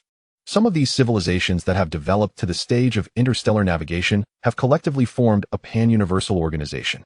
We call it the Federation. These two words seemed to carry a kind of magic, stirring excitement among everyone present. They had spent their lives exploring the universe, only to find cold darkness and silent stars. And now, a 19-year-old boy was telling them that the universe was not lonely and that there was even a pre-organized federation. So why have we never made contact with them? The professor continued to ask. Because Earth civilization is not yet qualified. Lin Xiao's words were direct, even somewhat harsh. The Galactic Federation has the Interstellar Civilization Protection Act, which maintains a principle of non-interference with certain primitive civilizations. In the Federation's star map, the area where the solar system is located is marked as an uncivilized region.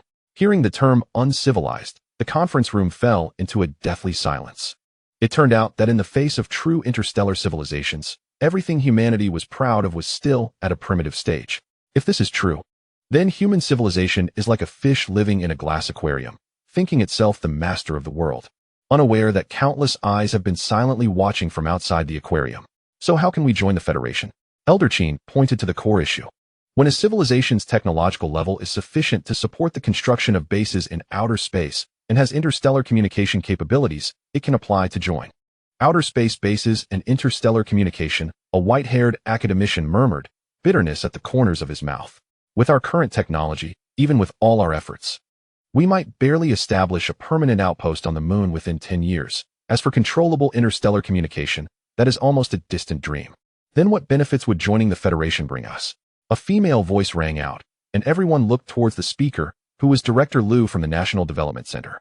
I think this should be the question of most concern to everyone present, Director Liu added, her gaze fixed tightly on Lin Xiao.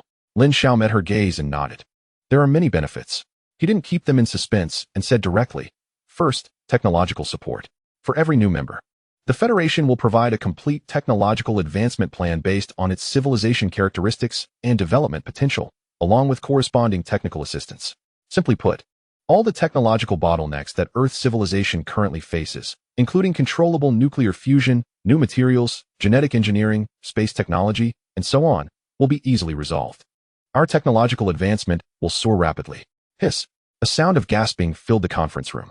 Several elderly scientists trembled with excitement. This was the ultimate dream they had pursued for their entire lives, something that even generations might not achieve.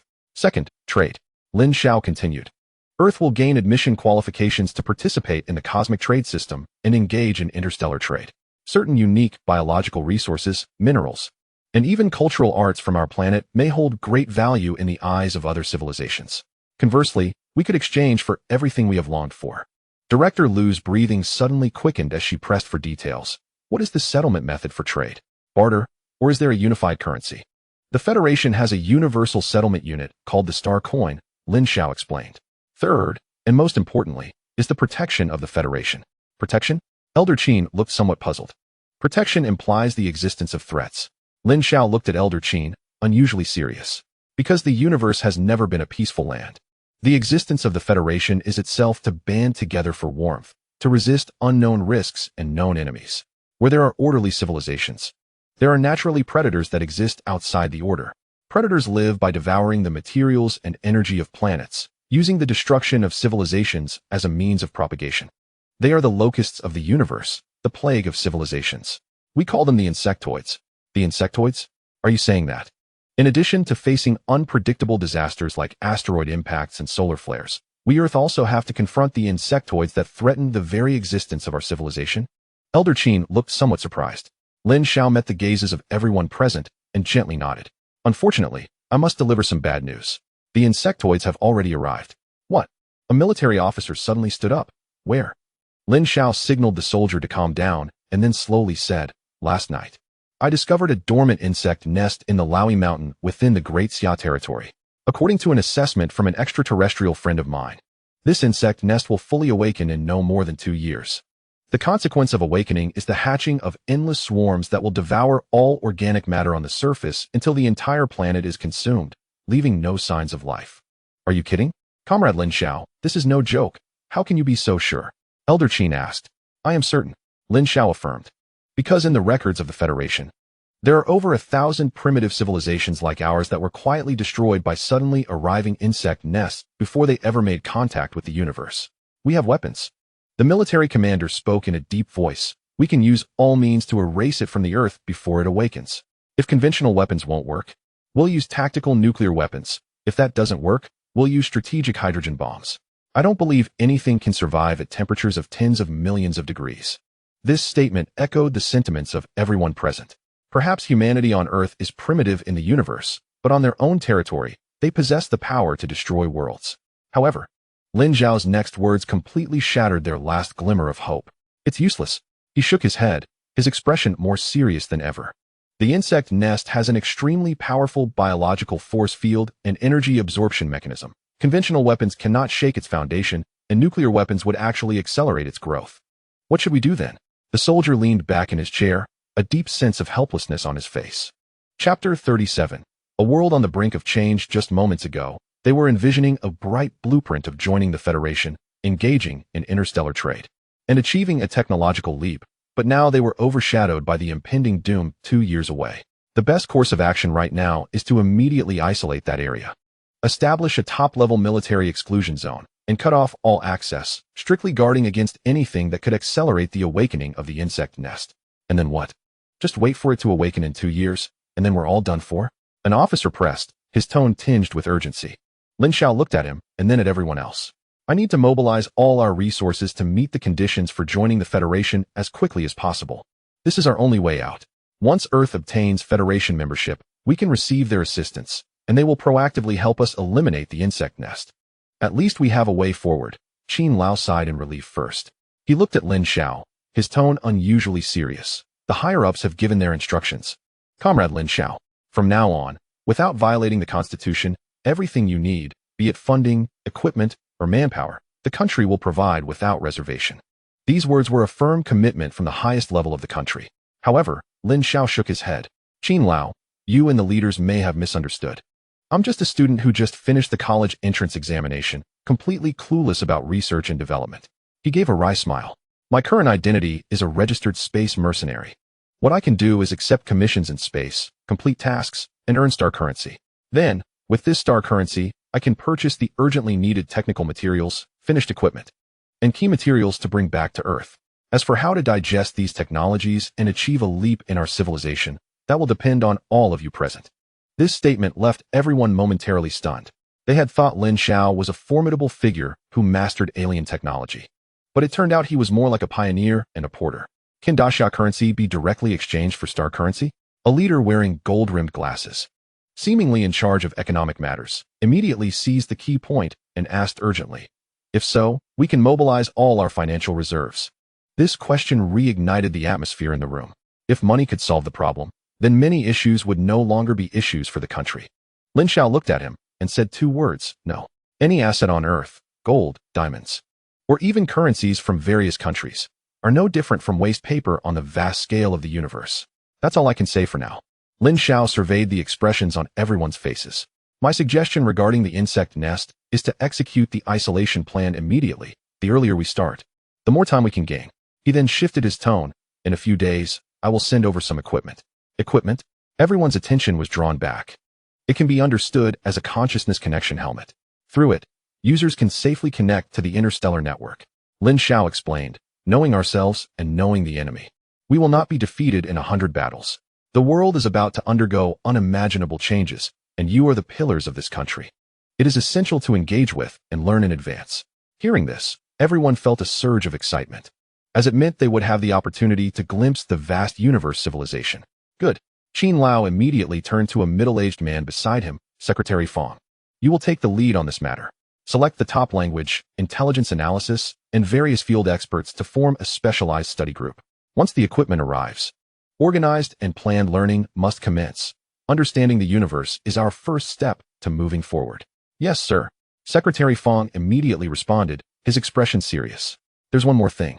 Qin Lao looked gently at Lin Xiao. From now on, your safety will be the country's highest priority. We will assign the best security personnel to provide round-the-clock protection without disturbing your normal life. Lin Xiao seemed to have anticipated this. That is fine, but with one condition. He added, no form of surveillance equipment can be installed in my home. I need a place where I can be like an ordinary person, wearing shorts and slippers, lying on the sofa and daydreaming, right? This half-joking remark eased the serious atmosphere in the meeting room slightly. It suddenly dawned on everyone that this pioneer who held the fate of human civilization in his hands was ultimately just a young man who had just finished his college entrance examination and still had dreams about his future life. After the meeting ended, Lin Xiao was escorted home by dedicated personnel. The car slowed down and stopped in front of the community. Lin Xiao pushed the door open to get out, but he paused in his tracks. The grocery store that had been there for over a decade, where the owner often shortchanged customers, was gone, replaced by a brand new, bright 24-hour convenience store. From the cashiers to the stock clerks, all were young men over 6 feet tall, dressed in matching blue uniforms, their strong builds making the sleeves bulge. Their eyes were sharp, and they held an air of confidence that common people did not possess, standing tall like pines. The stray dogs that used to wander around the flower beds at the community entrance were nowhere to be seen, and the long-accumulated trash bins in the corners had been replaced, sparkling clean. He silently walked into the hallway. The door to his home was still that same door, and the key was still the same key. The door opened. However, the scene in the living room made him freeze again. The old sofa, once sagging and worn at the edges, had been replaced with a brand new set of Italian leather sofas. The old LCD television on the wall had also been replaced with a super thin giant screen TV. The coffee table, dining table, and even the bed and wardrobe in the room were all brand new, featuring the latest styles available on the market, with tags that hadn't even been removed yet. The entire home seemed to have been completely replaced overnight. At that moment, the neighbor's door suddenly opened. A man stepped out, standing nearly 6 feet 3 inches tall. With a build as robust as a bear, his muscles bulging under his short sleeves. He greeted Lin Xiao with a hearty smile, extending his hand. Hello. My last name is Niu, and I just moved in. Lin Xiao reached out and shook his hand lightly. The man's palm was wide and rough, with thick calluses on his knuckles and palm, not something that could be formed by ordinary labor. Hello, I'm Lin Xiao. We'll be neighbors from now on, so let us keep in touch. If you need anything, just let me know. Lin Xiao nodded and withdrew his hand. He had no doubt that if he had explicitly requested not to move during the meeting, he would probably have been settled in a heavily guarded military compound by now. Meanwhile, thousands of kilometers away at the Laui Mountain Scenic Area, the mountains were dark green, shrouded in mist. It's the peak travel season, and the mountain path should be bustling with voices, but at this moment, only the clear voice of a woman is echoing repeatedly from the broadcast. Urgent notice. Following the directive from the superior unit, the Laui Mountain Scenic Area will be designated as a temporary military control zone. All tourists and staff are requested to evacuate in an orderly manner before 6 p.m. today. At the foot of the mountain, dozens of dark green buses are surrounded by tourists who have been forced to halt their trips. What is going on? I just bought my ticket, booked my hotel, and now they say we can't play? A man in a jacket is loudly shouting at the staff. Refund. Full refund is a must, and compensation for emotional distress. His wife beside him tugged at his sleeve, softly advising, calm down, yelling at them to help. Didn't you hear the military is taking over? Don't cause trouble. The staff ignores the complaints and mechanically repeats. Please board the buses and leave as soon as possible. Cooperate with our work. As the sun sets, the last bus slowly departs. At the entrance of the mountain path, heavy metal barriers are lowered and barbed wire is raised. A team of fully armed soldiers takes over all checkpoints. The afterglow of the sunset dyes the entire mountain range a magnificent golden hue. The scenery remains, but it has become a forbidden zone. Chapter 38. The Winged People Beauty Your Back? The voice of Lin Xiao's mother, Zhang Lan, comes from the kitchen. She is wearing an apron and holding a spatula, quickly walking out from the kitchen with an uncontrollable look of joy on her face. Today is truly a great day for our family. She blurts out this sentence without context, her eyes shining. Lin Xiao hasn't had a chance to speak when Zhang Lan leans in, as if sharing a huge secret. Your dad called. He said he got promoted to a regular department. After nearly 10 years of hard work, he finally made it. When your dad got the call, his hands were shaking. Zhang Lan speaks rapidly, her excitement overflowing. Now, let us see if those people in the office dare to trip him up. After saying this, she seems to remember something, slapping her thigh. And your sister? Her teacher also called, saying the school has opened a new language special class, with excellent faculty, all proper foreign teachers. And they specifically want your sister to join, with no extra charge for tuition. Can you believe it? Isn't this a stroke of luck? Zhang Lan finishes in one breath, looking at her son with a rosy face. The sun must have risen from the west today. All good things are happening at once. Is that so? That's great. Lin Xiao shows a hint of a smile. Zhang Lan clearly doesn't notice her son's unusualness. All her attention is immersed in immense happiness. Exactly. She happily turns back to the kitchen, hurrying to wash her hands. It's almost time for dinner, and they should celebrate well today. 1 hour later. At the number 7 Mercenary base, Lin Xiao walks up the boarding ladder to the spaceship, and when he reaches the door of the lounge, he notices a pure white feather. He becomes alert and pushes open the lounge door. Inside, Yin is sitting on the sofa, holding a steaming drink, looking relaxed. Opposite her sits a girl. She is tall, over 1.9 meters even while seated, her long legs seeming to have no place to rest. She has an almost perfect face, her features exquisitely sculpted, with fair and translucent skin that seems to glow. The most striking thing is the huge, folded white wings behind her. Each feather of the wings is flawless, layered, and gathered behind her. Even not fully spread, they occupy a large space behind the sofa, with the tips nearly touching the ground. She looks like an angel who walked straight out of a myth, descending into this steel spaceship. You're back? Yin sees Lin Xiao at the door, smiling and waving. Come, meet a new friend. The girl turns her head at the sound, her light golden eyes looking at Lin Xiao, pure and untainted. Hello, she speaks, her voice clear and ethereal. I am Luo Lan. Lin Xiao walks into the lounge, his gaze lingering on those huge wings for a moment before returning to her face. Lin Xiao, Luo Lan is of the winged people, in your Earth's mythology. I believe they are called angels. Yin takes a sip of her drink, smiling as she explains. They produce handsome men and beautiful women in their tribe, and are a very popular race in the universe. In short, Miss Luo Lan will be working with us for a while starting today. Lin Xiao raises an eyebrow slightly. Working together? Yes. Luo Lan stands up, taller than Lin Xiao by half a head. I am conducting a sociological study, and mercenaries are my first research topic. She pauses, looking earnestly at Lin Xiao with her light golden eyes, adding, in simple terms, I am here to experience life. Experience life? Lin Xiao repeats. Yin seems to see through his thoughts, chuckling lightly as she puts down her cup. Don't look at her like that. And don't underestimate our scholar lady here. She gestures towards Luo Lan. The winged people can fly by nature, and their physical fitness is much stronger than yours. If danger arises, they can definitely run faster than you. She is not someone who needs to be coddled. However, Yin's tone shifts to a more serious one. After all, she is not a combatant and lacks the most intuitive understanding of the dangers of the mercenary world. Research is research, but her life must be protected. She looks at Lin Xiao, finally getting to the main point. Therefore, starting today, during this mission, your primary task is to protect Miss Luo Lan and ensure her safety. After the mission, in addition to the payment you are entitled to, you will receive a protection fee of 3,000 star coins. 3,000 star coins. Lin Xiao's eyelids twitch. He has just been promoted to a 1-star mercenary, and his account is empty. Yin sees his reaction. So, how about it? Do you accept this job? Lin Xiao doesn't hesitate. He raises his head to meet Yin's gaze and nods decisively. I accept. I need to know all the details of the mission. I knew you would agree. Yin's smile deepens as she stands up from the sofa and gently taps on the wall of the lounge. Light flows, and a massive three-dimensional star map unfolds in the air. This mission is quite special. It is not the large-scale troop operations we are used to. Yin's finger glides across the star map, finally locking onto an inconspicuous edge of a star system, a blue planet marked as A7. Target planet, A7.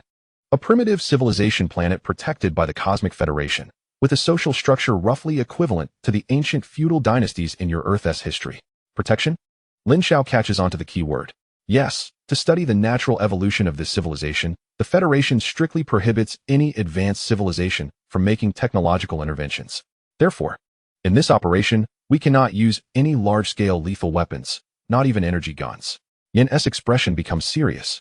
Our mission is to secretly infiltrate and eliminate a few human nobles who have been parasitized by the insect race. A spaceship had an accident nearby some time ago, leading to several parasitic spores being accidentally released, infecting the local natives. Yin explains that the Federation doesn't want to mobilize a fleet for such a small matter. So this dirty work falls to us mercenaries. Intelligence shows that many people have been infected, and I have 3 high-value targets here. This is their specific location and identity information. 3 sets of information project in front of Lin Xiao, showing the faces of 3 men dressed in ancient clothes. Remember these faces, remember these addresses. The Federation has already posted the mission to the Mercenary Guild. Whoever completes it first gets the money. If you are late, there won't be any soup left for you. Lin Xiao quickly noted down all the information. I understand, he thought. He turned to glance at Luo Lan, who had been quietly standing by the side the entire time. Is she going to? Taking an angel who is 1.9 meters tall with huge wings to an ancient-style planet to carry out an assassination mission? Of course. Luo Lan spoke up. My research topic is the social behavior patterns of mercenaries in different civilizational environments. This is an excellent observation sample. Yin seemed to sense his concerns and winked at him, adding, "Bringing her along makes your 3,000 star coin protection fee justified, doesn't it?" Lin Xiao was left speechless. Money is the core principle. Chapter 39. The Great Wilderness Dynasty. Half an hour later, a flat-shaped, small assault ship quietly departed from Mercenary Base Number 7 and disappeared into the deep universe. Inside the cabin, Lin Xiao was checking his equipment, a dagger and a silent kinetic pistol. These were the only weapons he could take to that planet. Opposite him, Luo Lan was sitting upright, holding a flat personal terminal, which was rapidly refreshing information about Planet A7, its culture, geography, and history. She was reading intently, her light golden hair falling over her shoulders, her profile illuminated by the screen, looking extraordinarily pure. Lin Xiao even had the illusion that he was not going to kill someone, but accompanying a deity to inspect her earthly garden. According to the data, Luo Lan suddenly looked up at Lin Xiao. The indigenous regime of Planet A7 is called the Great Wilderness Dynasty, and its social structure is highly similar to the ancient civilization of your home planet. They worship deities and hold exclusionary attitudes towards foreigners. My appearance might cause unnecessary trouble for the mission. Can you solve it? Lin Xiao asked. Yes. Luo Lan nodded and closed her eyes. Lin Xiao saw that the huge wings behind her began to emit a faint soft glow. Within the light, the outline of the wings gradually became blurred, ethereal, and eventually seemed to merge into the air, disappearing without a trace. When Luo Lan opened her eyes again, aside from her still extraordinary height and stunning beauty, she looked just like an ordinary human. Lin Xiao was surprised. This was indeed a quite practical ability. The spaceship was about to enter the transition route, expected to arrive at the target airspace in 1 standard hour. The ship's AI notification sounded.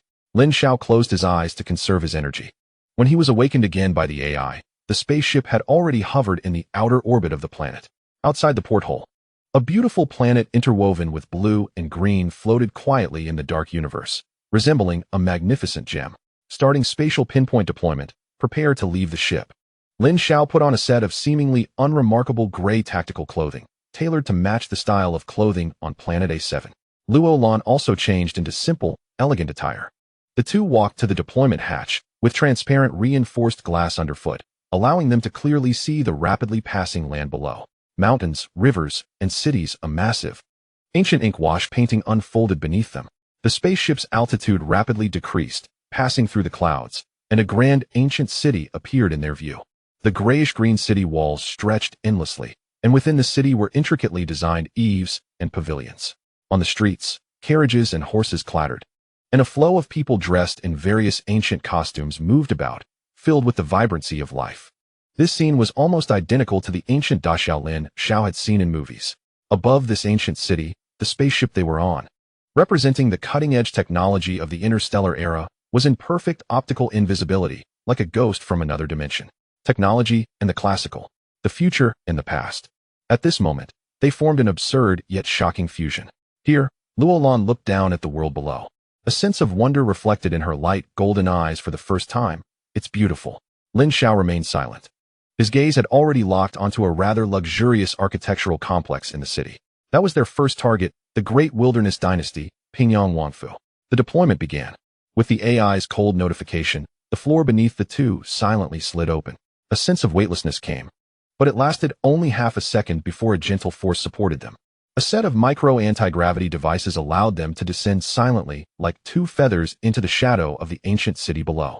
They finally landed in a secluded narrow alley, at the end of which was the back door of a tavern, with a faint smell of brewing wine. The moment their feet touched the bluestone path, Lin Xiao immediately crouched down, pressed against the wall, and cautiously observed the alley entrance. Safe, he whispered.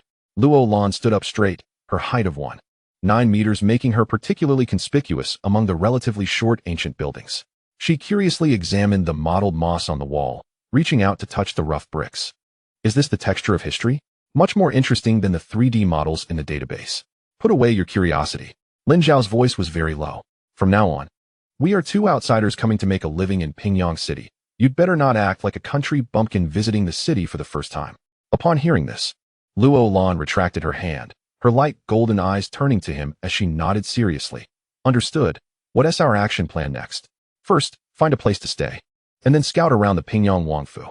As Lin Xiao spoke, he peeked out from the alley entrance and quickly scanned the street outside. Since it was night, there were few pedestrians, A few drunk men were walking away, arm in arm, and most of the shops along the street had already closed. Lin Xiao was about to speak when Luo Lan suddenly grabbed his arm. Wait. Her gaze fell on a beggar curled up in the corner nearby. The beggar was in rags, emaciated, holding a broken bowl, trembling silently. His life signs were very weak. Luo Lan whispered. According to the nighttime temperature in the Great Wilderness Dynasty, he won't survive tonight. Lin Xiao glanced over, expressionless, and withdrew his gaze. That's not our concern. But this is an important part of this society. Luo Lan insisted. Poverty, class, death. These are all part of my observation sample. Lin Xiao felt a headache coming on. He began to think that bringing this scholar along might have been a mistake. Meanwhile, at the Pingyang Wangfu, in a secret chamber hidden underground, the air was filled with a nauseatingly strong smell of blood. In the center of the chamber, a tall figure was crouching on the ground, holding a bloodied, mangled woman's calf and tearing into it with his mouth. Thick blood dripped from the corners of his mouth, and at his feet lay several incomplete corpses. The Prince of Pingyang, Zhaoli. He licked the last bits of flesh from the bone clean and tossed it aside, letting out a dissatisfied growl from his throat. As a parasite that had narrowly escaped, he needed to absorb a large amount of biological energy to complete his final metamorphosis. And humans were undoubtedly the highest quality nourishment on this planet. His crimson tongue licked his lips, and his eyes scanned the remains on the ground. A flicker of agitation flashing in his gaze. Not enough, far from enough. He could feel his body undergoing drastic changes, but because of this, his thirst for energy had reached its peak. Soon, he murmured to himself, the human mercenaries should be arriving soon. He knew very well that he would eventually be captured by the surveillance network of the Human Federation. Those mercenaries would swarm in like sharks smelling blood. Before that, he must complete his final transformation to face everything. Chapter 40. Infiltration. Luo Lan took a silver-gray block from her pocket and handed it to the beggar's cracked lips. It's a high-density nutrient supplement. Don't eat too much, your digestive system can't handle it. The beggar trembled as he reached out, grabbing the small piece of biscuit and stuffing it into his mouth without hesitation. The energy block melted instantly, transforming into a warm flow that surged through his limbs. The beggar started to cough violently, and his previously gray complexion visibly flushed with a hint of color. Lin Xiao helped the beggar up and asked, feeling better? I want to ask you something. Has there been any news about the Pingyang prince lately? The beggar flinched at the sudden question. The prince? I can't inquire too much about nobles, he said cautiously, glancing toward the alley entrance. I've heard that the prince is gravely ill and hasn't left the manor for many days. However, I did hear that the royal residence is holding a big event tonight. What kind of event? Selecting a consort. It's happening tonight. The prince has been selecting consorts every night lately. Many young ladies from prominent families in the city, and even some from outside, are eager to get in. After the beggar left, Lin Xiao jumped onto the wall and indeed saw many young girls in front of the royal residence. During the day, security was tight, making it nearly impossible for them to blend in. But if they acted during the consort selection at night, their chances would increase significantly. Lin Xiao looked at Luo Lan, seeking her opinion. I think it's a good idea. Luo Lan gestured to her cheek. Based on the database, my appearance fits the beauty standards of the Dahuang dynasty. Although I am taller than average, it can be explained as an exotic feature, which may actually increase my chances of being selected. She paused and added, I can disguise myself as a candidate for consort and take you in. This is the fastest and most direct way to approach the target. Hearing that Luo Lan was willing to take the risk, Lin Xiao was surprised. The girl's courage was indeed remarkable. All right, but you must be careful. Once you're selected, the Pingyang prince will definitely want to see you in person. I suspect his so-called consort selection is just a different way to eat. I'll follow behind you and act as soon as I confirm his location. As night deepened, the two large red lanterns in front of the Pingyang prince's residence lit up, and the gates opened. The girls who had been waiting outside immediately stirred, adjusting their hair and clothes under the watchful eyes of their families as they surged inside. Luo Lan blended into the crowd, her height and exotic beauty attracting many glances. Lin Xiao played the role of a servant, keeping his head down and following behind. The royal residence was vast. Upon entering the first gate, they found a courtyard spacious enough to accommodate hundreds of people. Soldiers in armor stood on either side of the courtyard, and all the candidates were required to line up in several rows for selection by a few individuals on the steps at the front of the courtyard. The one in charge of the selection was an elderly man with a goatee, whose gaze sweeping over the girls was less like a human appraising others and more like a butcher selecting livestock at a market. Next, a girl in a pink dress was pushed forward, trembling so much she didn't dare lift her head, her voice barely audible. I am Zhang. Too thin. The old man didn't even raise his eyelids. Next, the girl's face turned pale, and she was almost crying as she was taken away by a servant. Meanwhile, Lin Xiao was stealthily moving close to the wall. He observed the patrol routes of the soldiers and quickly locked onto one heading to a corner to relieve himself. The moment the soldier turned behind a rockery, Lin Xiao covered the man's mouth with one hand while the other hand swiftly struck the back of his neck. The soldier didn't even manage to make a sound before his body went limp. Lin Xiao quickly dragged him into deeper darkness, swiftly stripping him of his armor and uniform. He adjusted his clothing, touched up his face slightly, lowered the helmet, and stepped out from behind the rockery, seamlessly taking the place of the soldier. In the courtyard, the selection continued. Next, it was Luo Lan's turn. As she stepped forward, the entire area fell silent for a moment. Her height, her delicate features that didn't belong to any clan of the Dahuang dynasty, and the calm demeanor that seemed out of place drew the old man's attention, causing him to squint his eyes. "Who are you?" the old man asked for the first time. "My name is Luo Lan. I come from the western regions, and I have heard of the prince's renown. So I came to pay my respects." Luo Lan bowed slightly. Not bad, you can stay." The selected girls, including Luo Lan, were led by a stern-looking middle-aged woman named Granny Gui through a long corridor into the second courtyard. This courtyard was much smaller and felt more private. Bright lanterns hung in the corners, illuminating every detail of the courtyard. In the center stood several long tables with soft measuring tapes, paper, and pens. Granny Gui stood still and scanned the girls with her cold eyes. "Get in line. The prince wants women who are 1 in a million in terms of figure and measurements. If anyone falls short by even a little, get out of here and don't sully the prince's eyes." The girls fell silent, nervously clutching their clothes. "You come here." Granny Gui pointed casually. The girl at the front stepped forward, trembling. 2 younger maids quickly approached with measuring tapes. Waist, 1'9", hips, 2'5". "Her physique is a bit too slender," the maid reported. Granny Gui frowned, walked over, pinched the girl's waist with her fingers, and grimaced. "All bones, feels uncomfortable. Take her away." The subsequent selections felt increasingly brutal. Some were dismissed for not having delicate skin, others for slightly thicker arms, leaving fewer and fewer girls. When it was Luo Lan's turn, Granny Gui scrutinized her with a critical eye for a long time. Her height stood out, but strangely, her body proportions were nearly perfect. Any addition or subtraction would ruin that harmony. The maid stepped forward to measure, and the reported figures left Granny Gui momentarily speechless. The data exceeded any category of her past experiences, yet she couldn't find any faults. In the end, only 5 girls remained, including Luo Lan. Granny Gui looked at these last 5 prize candidates and finally showed a hint of satisfaction on her face. "You 5 are fortunate. Follow me to prepare for bathing and changing. You will see the prince tonight." The third courtyard was even deeper, shrouded in mist, with a rich aroma of spices wafting through the air. Heavy wooden screens divided the courtyard into several independent compartments, each containing a large cypress wood tub, steam rising with flower petals and unknown precious herbs floating on the surface. "Go in," Granny Gui pointed to the compartments. "This is a bath made with fragrant herbs and oils from the western regions, which will make your skin smooth as if reborn. Remember to wash every inch, from your hair to your toes. No men will come in here, so you can relax." After she finished speaking, she retreated to the entrance of the courtyard with the maids, monitoring this final stage. The girls each entered their compartments, and the sound of rustling as they undressed and the splashing of water could be heard. Unknown to anyone, at that moment, a figure silently crouched on the roof, concealed in the heaviest shadow above the courtyard. Lin Xiao clung to the tiles like a gecko, minimizing his body's outline. After changing into the soldier's uniform, he had avoided all patrols and stealthily made his way here. Standing high, he had a clear view of the scene below, and the screens used for concealment were of no use to him, as he effortlessly took in everything happening beneath him.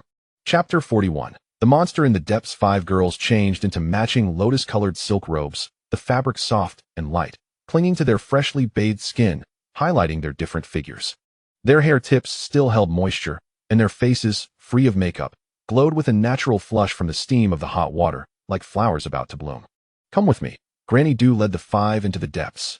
This fourth courtyard was also the last, lacking bright lanterns. Only a few dim horned palace lanterns hanging between the corridor pillars. The courtyard was empty, with only the heavy veils hanging in layers at the entrance of the main house, obscuring the view inside. Granny Gui stopped 3 zhang away from the veils, signaling the girls to line up in order of height. She herself bowed respectfully toward the depths of the veils, her voice lowered. "Your Highness, the people have been brought."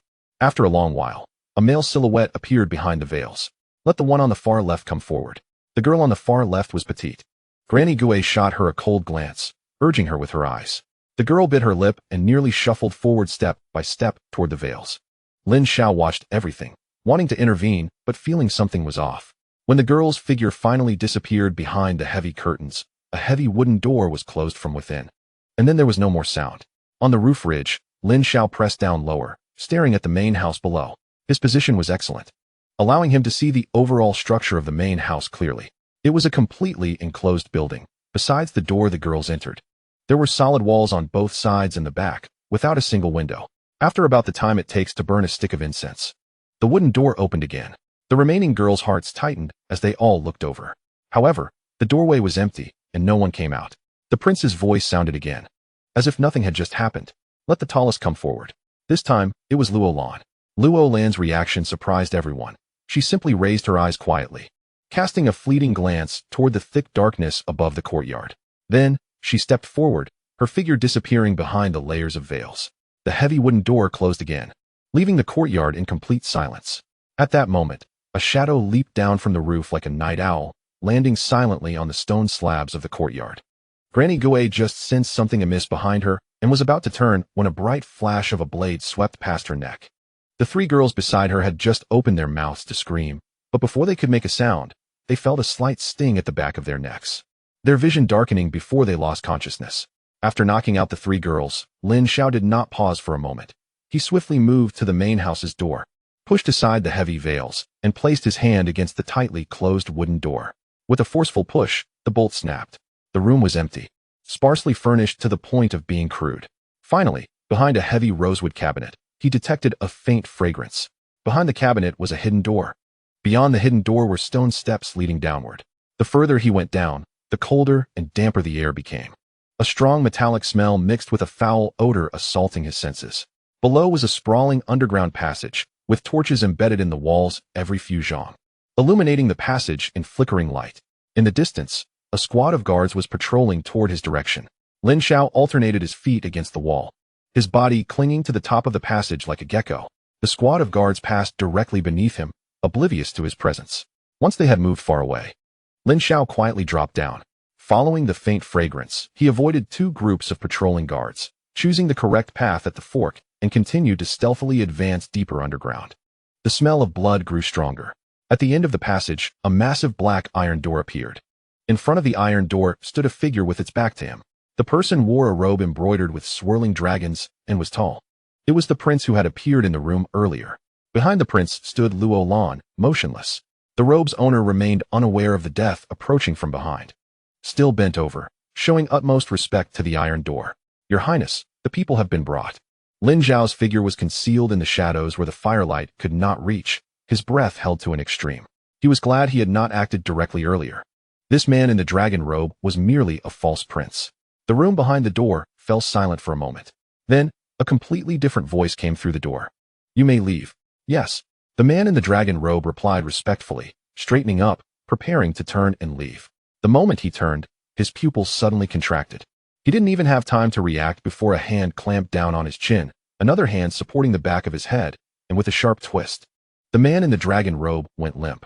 At the same time, gears turned, and the lock sprang open. The black iron door began to slowly swing inward. The door finally opened completely. A wave of nauseatingly sweet and foul odor surged forth, 100 times stronger than that in the passage.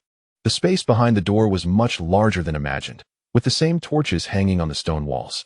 On the ground, severed limbs and remains were carelessly piled up, one of which was the petite girl who had gone in first. Her body was already mutilated. In the central chaos, a tall figure faced the doorway. The figure had a human outline, bringing the last piece of a small arm connected to a hand to its mouth, chewing heartily, as if finishing an appetizer. The figure satisfactorily discarded the remnants, slowly turning around to prepare for the next course. Their eyes met. Before Lin Xiao stood a face that could not be called a face at all. A mouth full of sharp teeth occupied half of it. Black scales covered the entire face, and green eyes stared at Lin Xiao. Without warning, realizing that the mercenaries had found him, the creature's legs stomped heavily on the ground, charging straight at the two. Its speed exceeded the limits of human reaction. However, at the moment it moved, Lin Xiao also acted. He did not retreat, but instead stepped forward, tilting his body at an incredible angle to narrowly evade the creature's claw attack. In the blink of an eye, the two figures crossed paths. Lin Xiao's left wrist twisted, and the short knife that was originally held backward was thrust forward. The blade collided with the creature's leg, sparking a shower of sparks. The massive recoil transmitted back through the blade, causing Lin Xiao's palm to go numb, but he did not pause for a moment, using that force to spin around, smashing the grip of his gun hard against the creature's other leg's knee. This time, the sound of shattering bones echoed. With one leg injured, the creature's massive body immediately lost its balance and toppled to one side. Seizing the opportunity, Lin Xiao did not linger and pulled back several meters. To avoid being trapped in the tunnel, he had to resolve the situation with the knife to prevent attracting a large number of guards with gunfire. Chapter 42. An unexpected encounter. The creature's green eyes were filled with mad, killing intent. It understood that since the mercenaries had arrived, its position was already exposed, and more mercenaries would be drawn in. It had to escape. The creature's damaged leg pushed hard against the slippery ground, attacking once again with a more ferocious posture. Luo Lan, guard the entrance. Lin Xiao shouted without turning back, changing his steps. The creature's attack missed, its sharp claws embedding deeply into the stone wall, sending debris flying. Before it could stabilize, it suddenly twisted its waist, sweeping its other intact arm toward Lin Xiao. Lin Xiao lowered his body almost to the ground, sliding past the creature, and moved behind it. The short knife again thrust into the gap where the knee had shattered. The creature's leg could no longer support it, and its massive body crashed to the ground. An opportunity. Lin Xiao gave it no chance to breathe, exerting force with his legs, launching himself into the air like a cannonball, and landing a foot on the monster's broad back, using the leverage to propel himself higher. In midair, he twisted his wrist and struck downwards towards the thick neck. The blade hit the hard black scales, getting stuck half an inch deep. The monster thrashed its body wildly, trying to shake off the grim reaper on its back.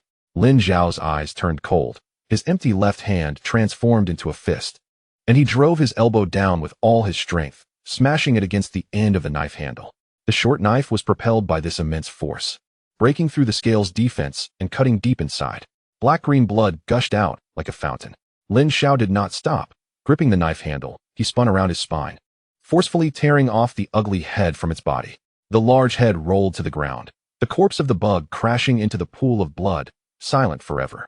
Lin Xiao leaped down from the corpse and cut off one of the monster's ears as evidence of completing the task. Luo Lan stood in place, astonished. She had heard Yin say that Lin Xiao had only recently entered the mercenary industry. She never expected this newcomer to be so fierce. Lin Xiao did not turn back. He stuffed the warm ear into a special bag and tucked it into his bosom. They left. The two quickly traversed the passage and returned to the room on the ground floor. Just as they stepped into the room, the sound of heavy footsteps approached from outside. Lin Xiao's eyes turned cold. He no longer hesitated and drew the gun from his waist. Since their whereabouts had been exposed, there was no need to hide their firepower any longer. He kicked the door open with a fierce shove. Outside, the flames soared. Dozens of guards in uniform armor had surrounded the courtyard tightly, sealing off all escape routes. At the feet of the guards, the body of the old woman, whose neck Lin Xiao had broken, lay twisted on the ground, and a man who appeared to be the leader squatted down to examine her, then slowly stood up, his gaze locking onto the two at the door like an eagle. Take them down. The crowd surged forward in an instant. Gunfire erupted. The chest armor of the foremost guard caved in with a bang, and he flew backward, knocking over several colleagues. Lin Xiao did not hesitate for a moment. He stepped back half a step and jumped up, his arms securely grabbing the eaves of the house, using his waist and abdomen to flip agilely onto the roof. Luo Lan followed suit, jumping onto the roof with Lin Xiao's help. Go. The two ran along the undulating rooftops towards the outer wall of the palace. Beneath them, the guards with torches pursued them relentlessly. Shoot. Bring them down. The leader's voice, filled with rage, came from below. Whoosh, whoosh, whoosh. Dozens of arrows whizzed past their bodies, embedding themselves in the tiles, sending shards flying. Lin Xiao pulled Luo Lan on the roof, constantly changing direction. He had thought that once they broke through the high wall, they could escape into the complex alleys. However, when he leaped onto the highest wall of the palace, his heart sank. Outside the palace was not a path to safety.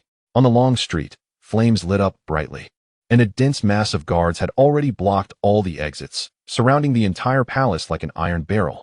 They had no way to escape. Assassins above. You are surrounded. Put down your weapons and surrender. The prince is merciful and may spare your lives. If you resist, you will be killed without mercy. Lin Xiao looked down at the sea of soldiers below and whispered to Luo Lan beside him, I can't leave. You get ready to escape. I'll hold them off. As he spoke, he tightened his grip on the gun in his hand, preparing to create an opening with firepower for a chance to escape. To his surprise, Luo Lan did not respond to his words. The next moment, Lin Xiao felt a tightness around his waist as he collided into a soft and warm embrace. He turned in shock to find Luo Lan holding on to him. Before Lin Xiao could react, whoosh, a pair of pure white wings suddenly unfurled behind Luo Lan. Everyone looked up, staring in a daze at this miraculous sight. Luo Lan held Lin Xiao tightly, and with a powerful flap of her wings, the two soared into the sky, leaving the rooftop in an instant. Lin Xiao had never experienced flying before. The feeling of having the ground beneath his feet and turning the brightly lit palace and city into a miniature landscape was particularly wonderful. Whoosh, whoosh. A few scattered arrows shot towards their trajectory, but fell powerless due to the distance and height. Luo Lan, carrying someone, was clearly affected in her flying speed, and the energy consumption was evidently immense. After passing through several uneven rooftops, the two finally landed steadily in a dead-end alley. The moment their feet touched the solid ground, Lin Xiao let out a sigh of relief. However, before he could speak, Luo Lan's body swayed slightly in front of him, and the huge wings that had been stretched out behind her drooped weakly. Lin Xiao's heart tightened, and he hurriedly supported her. Noticing that a black arrow had pierced through her back, the tail feathers of the arrow were still quivering, and blood was continuously seeping from the wound, staining the surrounding white feathers into a shocking mess. Clearly, she had been struck by the dense rain of arrows just as they took off. She had endured this without making a sound and had flown so far. Lin Xiao took a deep breath, suppressing his anxiety. There should be a medical clinic nearby. I'll take you there, he said, preparing to help Luo Lan out of the alley. However, just then, three figures appeared silently at the entrance of the alley, blocking their only way out. The three wore the exclusive combat uniforms of mercenaries, and the leader was a burly man with a scarred face. His gaze locked onto Lin Xiao like a hyena. No, more accurately, it was fixed on the pocket where Lin Xiao had stuffed the monster's ear.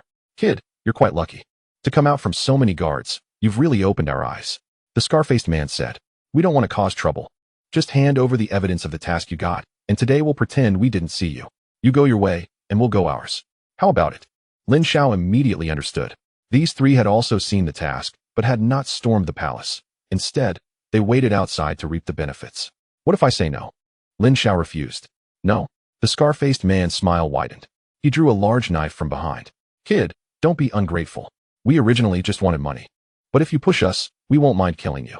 Although the Federation prohibits mercenaries from fighting during missions, there are no monitors on this planet. If you die, no one will know who the killer is. We don't want to make things absolute. It's just a mission. You don't have to risk your life. As soon as he finished speaking, the tall and thin man chuckled and pointed his chin at Luo Lan behind Lin Xiao. Exactly. Brother, look at your companion. She's seriously injured. Those wings, TSK, so beautiful, and now she's lost so much blood. If this drags on, before the palace guards arrive, she won't hold on much longer. If you fight us, we might just end up wasting a trip, but you two will be left here as doomed lovers. Lin Xiao's heart sank further. He could feel Luo Lan, whom he was supporting, growing colder, and the blood from her wings was no longer seeping slowly but was dripping steadily onto the ground through the gaps in her feathers. He had to get her out of here quickly. At that moment, another man leaned closer to the scar-faced leader. Boss, why waste words with this kid? If he doesn't give it up, just kill him. Hey, the winged race is a rare commodity in the black market. If we sell her, the money we earn will be hundreds of times more than that little task reward. The scar-faced man's expression changed instantly. Shut your filthy mouth.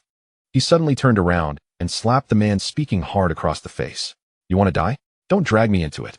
Selling the winged humans? Are you out of your mind? Do you know how protective these birdmen are in the universe? Any strong member from their race can blow this planet apart with just a finger.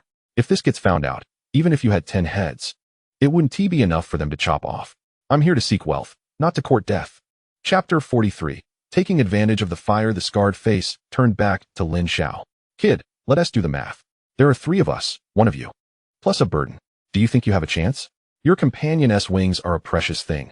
If they bleed any more, they might be ruined. It's not worth it to risk such a rare beauty for just one measly mission. Hand over the goods, and I'll tell you where the nearest clinic is. This deal means you only lose one mission, and we save the trouble of fighting. See, it's a great bargain. Lin Xiao remained silent. The scarred face was right. This was the optimal solution. Without further ado, he reached into his pocket, pulled out the cloth bag still warm with blood, and threw it towards the scarred face.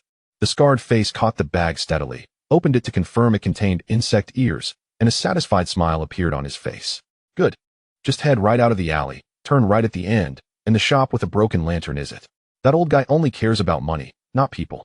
After saying this, he waved to his two companions behind him. Let us go? It's been a pleasure doing business. The three figures quickly disappeared into the darkness at the alley's entrance, as if they had never existed. Lin Xiao no longer hesitated for a moment. He bent down, carefully picked up Luo Lan, and rushed in the direction pointed out by the scarred face. At the end of the street, there was indeed an inconspicuous shop. Lin Xiao did not slow down at all. When he was just a few steps away from the wooden door, he kicked it open with a bang. The frail wooden door shattered, sending splinters flying. An old man with white hair was dozing behind the counter, startled awake by the loud noise. His whole body shivering as he raised his head, his murky eyes filled with shock and anger. You, the old man was about to scold. But Lin Xiao had already rushed to the counter with Luo Lan in his arms. He didn't explain. He simply reached into his pocket with one hand and slammed a heavy silver ingot onto the counter with the other. This ingot was pilfered from the money pouch of the royal guards at the palace. Save her, and this ingot is yours. The old man's gaze shifted from the silver ingot to Luo Lan in Lin Xiao's arms. When he saw her wings stained with blood, he was directly taken aback. After calming down, the old man instructed Lin Xiao to bring her into the back room, then slowly walked over to the medicine cabinet, opened a compartment, and a strong, pungent herbal smell instantly filled the air. To save her, the first step is to pull out the arrow. Lin Xiao grasped the arrow shaft. Wait, the old man spoke. Pulling out an arrow is a skill. Let her lie down properly. Arch her back to help relax the muscles. You need to press down on the flesh around the wound with one hand while quickly and steadily pulling with the other. Don't drag it out. Lin Xiao placed his left hand on her cold back, fingers tightening to firmly press on the wound. His right hand gripped the arrow shaft tightly. Are you ready? Luo Lan didn't answer, only buried her face into the pillow. Lin Xiao took a deep breath and cleanly pulled the entire arrow out. Not bad. The old man took out a small porcelain bottle from the cabinet and tossed it over. This is hemostatic powder. You need to apply it now. Lin Xiao caught the porcelain bottle and looked up at him. The old man shrugged and rubbed his lower back. I'm old, my eyesight is poor, and my hands shake. I can't do this delicate work. My apprentice isn't here, so you'll have to do it yourself. After saying this, he walked out of the room slowly, casually closing the door halfway behind him. Only Lin Xiao and Luo Lan were left in the room. Lin Xiao twisted open the bottle cap, and a refreshing herbal scent diluted the bloody smell in the room. He first picked up a pair of scissors from a low stool, carefully cutting away the fabric near the wound to expose the entire wound. He tilted the porcelain bottle, letting the white powder fall evenly to cover the blood hole. Hiss! The moment the powder touched the wound, Luo Lan's body tensed up again, letting out a gasp. Her shoulders shaking uncontrollably. Lin Xiao quickly covered the entire wound with the powder, then picked up the white cloth. Kneeling on one knee at the edge of the bed, he held a clean strip of cloth in one hand while the other hovered in the air, hesitating to come down. To bandage it, he had to remove the single garment that had mixed with blood. More troublesome was her drooping wings. They hung weakly, and if he wasn't careful, it could cause a secondary tear. The clothing would rub against the wound, and the wings needed to be secured. I need to help you take off your top. The head buried in the pillow moved slightly, and a very soft came out as permission. With permission granted, Lin Xiao no longer hesitated. He reached out, carefully untying the straps of her clothing from behind, then slowly pulled the coarse single garment down from her shoulders. The fabric slipped away, revealing large areas of snow-white skin.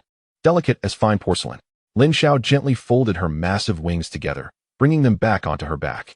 Then, he took the white cloth, passed it across her chest, wrapped it around her back, and secured the gathered wings along with her body, forming a stable support. Finally, he used another clean piece of cloth to cover the wound layer by layer, tying a knot that wasn't particularly neat, but was secure enough. After finishing all this, Lin Xiao slumped onto the low stool by the bed. Regardless of anything, her life was saved. Luo Lan had been shot with a heavy arrow and had flown with him for such a long distance. Otherwise, her injuries wouldn't be so severe. If he could just stop the bleeding and get her back to the base, the medical equipment there could restore her to health. But this matter couldn't just end here. Lin Xiao activated his personal terminal and connected to Yin's exclusive channel. After a faint sound of electricity, a woman's voice came through, mixed with the sounds of lively music and the clinking of glasses in the background. What's the matter? Are you lost on that planet and need me to fly the ship to rescue you? I ran into some trouble. Lin Xiao lowered his voice. Glancing at Luo Lan on the bed, Luo Lan is injured. Yan's voice also turned serious. What happened? Tell me in detail. Lin Xiao succinctly recounted the encounter with the palace guards, being mistaken for an assassin, and how Luo Lan was shot and then robbed by 3 men. As long as she is okay. Yin sighed in relief. Can I report them to the Mercenary Alliance after I return? Lin Xiao asked his most concerned question. Robbery on the road needed an explanation. There was silence on the other end of the communicator for a moment. An explanation? Little Lin Xiao, have you forgotten where that place is? Without evidence, everything you say is just a story. You, a rookie mercenary, just arrived at a 1-star. Accusing old mercenaries of robbery. Who do you think others will believe? This world is like that. If your fists are strong enough, that's the rule. Do you think the casualties among mercenaries are all caused by monsters? Many are due to mercenaries killing each other. Lin Xiao's fists unconsciously tightened. Are we just going to let it go? Then what else? Yin retorted. Go back and heal your injuries. When you're strong enough, take care of them. Remember, the universe is a jungle, and it has always been that way, in the past and in the future. The communication was cut off. Lin Xiao turned his head to look at Luo Lan's peaceful face on the bed. Let it go? How could it end like this? Swallowing his anger had never been his style. Meanwhile, in an inn in the west of the city, the oil lamp cast 3 shadows on the wall. A man as thin as a monkey downed his drink in one gulp, smacking his lips in satisfaction as he looked at the scar-faced man across from him with a fawning expression. Big brother, you're so clever. That fool has no idea that the heavy arrow that almost took down the Birdman was shot by you yourself. The scar-faced man took a sip of his drink, a smile on his face. The mission clearly stated 3 targets, and now that fool still has 2 left. Once he finishes the remaining tasks, we'll go help him out. Snatch everything away. After all, there's no evidence, and he can't do anything to us when he returns.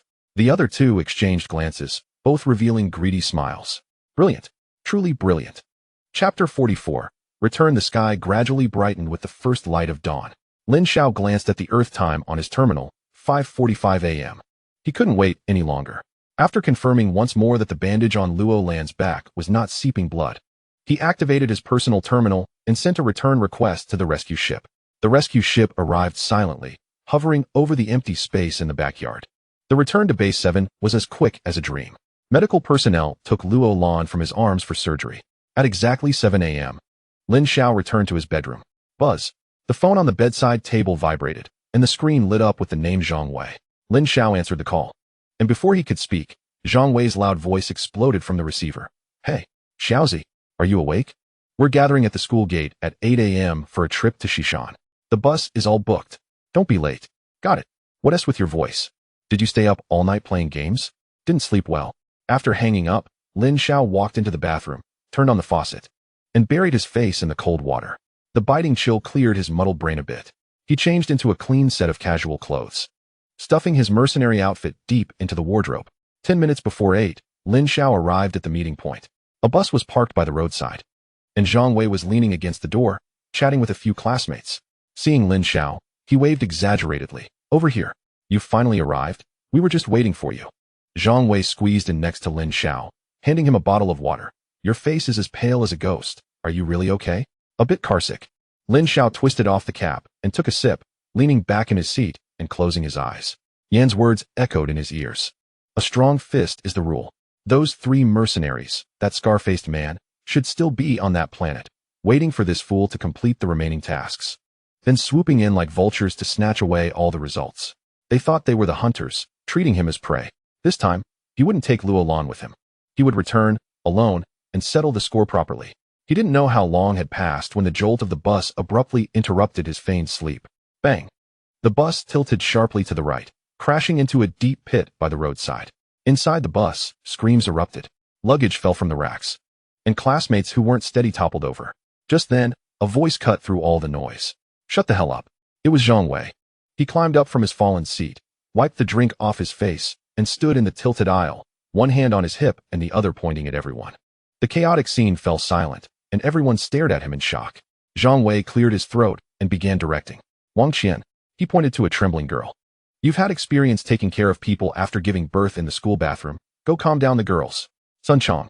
Zhang Wei pointed to a tall, skinny boy. You escape class by climbing over the wall every day and know the area. Help everyone plan the escape route quickly. Zhou Peng Ma Xiaodian.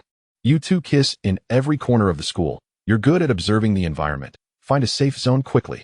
Zhou Hao, you love downloading movies online. Your phone has fast internet. Check where we are so we can call for help. Zhao Hu. Zhang Wei's gaze landed on a stocky boy. You often bully classmates and have hospitalized a few. You're strong, maintain order, and anyone who disobeys gets punched. Zhang Wei nodded in satisfaction. Then his gaze fell on the corner where a pale-faced male teacher was huddled. His tone suddenly turned cold. Everyone stop what you're doing. Let us give teacher Lu a beating first. This bastard often molests girls, and he still has the nerve to show up today. I really didn't expect that. A few minutes later, the teacher was curled up on the ground, his face swollen like a pig's head. All right, don't really kill him. Zhang Wei waved his hand, stopping classmates who wanted to kick him again. Now, finding a way out is the priority. The bus was overturned, and the only door was stuck tight against the dirt and rubble of the pit, severely deformed. The door won't open. What about the windows? Smash the windows. Someone picked up a fallen thermos and smashed it against the tempered glass. Clang. The thermos bounced back, leaving only a white spot on the glass. No good. This glass is too tough. The bus was tilted, and staying inside could result in a second rollover into the ravine beside them. But they were trapped in this metal can. Zhao Hu, you're strong. Try it. Zhang Wei put his hopes on Zhao Hu, the strongest in the class. Zhao Hu took a deep breath, walked to the deformed door, and pushed and slammed with all his might. Bang, bang. The door didn't budge, only making a dull sound. Zhao Hu was drenched in sweat, finally leaning against the door, panting. No good. This door is completely stuck, unless we have a hydraulic jack. Inside the bus, a girl's voice cried out. What do we do? Are we going to die here? I don't want to die. Zhang Wei's face also turned incredibly grim. He forced himself to shout calmly. What are you crying for? We're not dead yet. Move aside. Lin Xiao walked over from the back of the bus, stepping on the tilted seats. He raised his right foot and kicked hard at the door lock. Boom. In the shocked eyes of everyone, the severely deformed bus door, which even Zhao Hu couldn't budge, seemed to have been struck by a prehistoric beast. The entire door frame bulged outward, and with a screech, the lock structure instantly collapsed. The whole door was kicked off with a loud bang. Fresh air rushed in. Inside the bus, there was a deathly silence. Everyone gaped, staring at the gap, then at Lin Xiao, who was slowly retracting his foot. Zhang Wei's eyes nearly popped out. He stuttered, pointing at Lin Xiao. Did you practice iron sand foot? Lin Xiao glanced at him and replied nonchalantly. I used to kick my family's cow in the countryside. After saying that, he was the first to bend down and crawl out of the bus. No one would believe that explanation, but the scene before them forced them to accept it. Coming back to their senses, everyone hurriedly followed him, clumsily crawling out of the bus. The sight outside made their hearts sink to the bottom. They were on a sharp turn of a mountain road, with a cliff on one side and a ravine dozens of meters deep on the other. The front of the bus was deformed, and the driver was slumped over the steering wheel, blood all over his forehead, unconscious. Several classmates were also injured during the roll, some with dislocated arms, others bleeding from their heads. Zhang Wei took out his phone and held it up for a long time before finding a weak signal. He anxiously dialed emergency and police numbers. Minutes later, he dejectedly put down the phone, his face darker than the bottom of a pot. This godforsaken place is too remote. They say the nearest police station and hospital will take at least 2 hours to send a vehicle. 2 hours. Look at those injured classmates. And then look at the unconscious driver. 2 hours is enough for them to have died several times from excessive blood loss. Zhang Wei anxiously grabbed his hair, but couldn't think of any solution. Seeing the situation, Lin Xiao walked to the roadside and took out his phone. Zhang Wei leaned over to take a glance. Just a text message? He was stunned. The content of the message was extremely simple, only 5 words. Come quickly. They are injured. The recipient was a number without a name, just the number 1. Xiaozi, who are you texting? Does your relative have a helicopter? Sort of.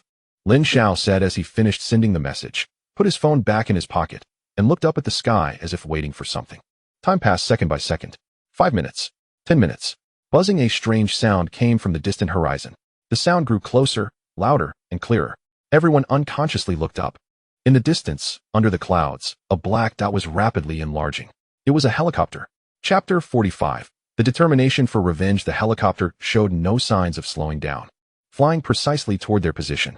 The immense airflow made it hard for everyone to open their eyes, and the trees danced wildly. Finally, it hovered about 10 meters above the winding mountain road. The cabin door slid open, and several ropes were thrown down. A few men in combat uniforms slid down the ropes to the ground with swift movements. The leading man took a quick glance at the scene and instantly grasped the entire situation. Without a word, he signaled to the people behind him, and the 3 team members immediately unfastened a folding stretcher from their backs and swiftly rushed toward the injured classmates and the unconscious driver. They checked the injuries, stabilized them, and lifted them onto the stretcher. The entire process was smooth and seamless, as if they had practiced it 1,000 times. Zhang Wei watched in amazement, leaning closer to Lin Xiao, elbowing him, his tone filled with shock. Wow, Xiaozi, what's going on? Is your relative in charge of the special forces? Don't panic. We are rescue personnel. The injured will be evacuated first, and the ground support team will arrive shortly. After rescuing the injured, the man turned and directed them to lift each injured person onto the helicopter. Wait, big guy, which unit are you from? Zhang Wei couldn't help but ask. The man didn't turn back, but at the last moment as he stepped onto the rope, he left a brief reply. Confidential unit. Boom, the helicopter's rotor blades whipped up a gale, quickly ascending, changing direction, and disappearing into the horizon. On the winding mountain road, only more than 30 students, who were unharmed but mentally overwhelmed, remained. Confidential unit? Zhang Wei mumbled to himself. 10 minutes later, below the mountain road, a sudden chorus of police sirens filled the air. Everyone peeked out and saw a convoy of vehicles with flashing red and blue lights racing up the winding mountain road at breakneck speed. Didn't they say it would take 2 hours to arrive? Zhang Wei stared at the continuous red and blue lights on the mountain road, his mouth agape in disbelief, wondering how they all showed up like they had stirred a hornet's nest. The police cars quickly reached their location. There were no unnecessary questions or cumbersome procedures. The officers simply counted heads, confirmed that everyone was safe except for the injured taken by the helicopter, and immediately began organizing them to get in the cars. Classmates, this way to get in the car, no need to panic, one at a time. The students exchanged glances, not having time to think much, and scrambled into the police cars. The convoy turned around and headed down the mountain the same way they came. Zhang Wei turned to look at Lin Xiao, who was resting with closed eyes, feeling an itch in his heart like a cat's paw scratching at him. He opened his mouth several times to ask something, but the words got stuck in his throat. What should he ask? Ask who that recipient number 1 really is? Ask how a single text message could summon a military helicopter? He felt that if he asked, he might uncover some major secret. Just then, the convoy suddenly slowed down. Ahead, in a relatively wide area, several black Hongqi cars were parked. A middle-aged man in a plain white shirt stood in the middle of the road, hands behind his back, looking at the mountain road. Opposite him, a balding man with a beer belly was hunched over, sweating profusely, nodding and bowing, not daring to breathe loudly. Zhang Wei's eyes widened instantly. He recognized that bowing fat man. He had seen him in the city news recently. Wasn't he the head of the Highway Bureau, Director Wang? But now, this Director Wang was behaving like a primary school student in front of the man in the white shirt. The police car slowly passed by, and the windows were not fully closed, allowing the voice of the man in the white shirt to drift in. Today, there was almost a major incident here. I don't care how this road was built before. Now I'm giving you a week to completely renovate it from start to finish. Director Wang wiped his sweat and stammered. Isn't a week a bit too short? The man in the white shirt turned his head, his gaze slicing through Director Wang's face like a knife. The rest of Director Wang's words were instantly stuck in his throat, his face turning the color of liver. If you can do it, do it. If you can't, get lost. You almost got me thrown in jail today. If something really happened, neither of us would be able to escape. The convoy passed, leaving those 2 figures behind.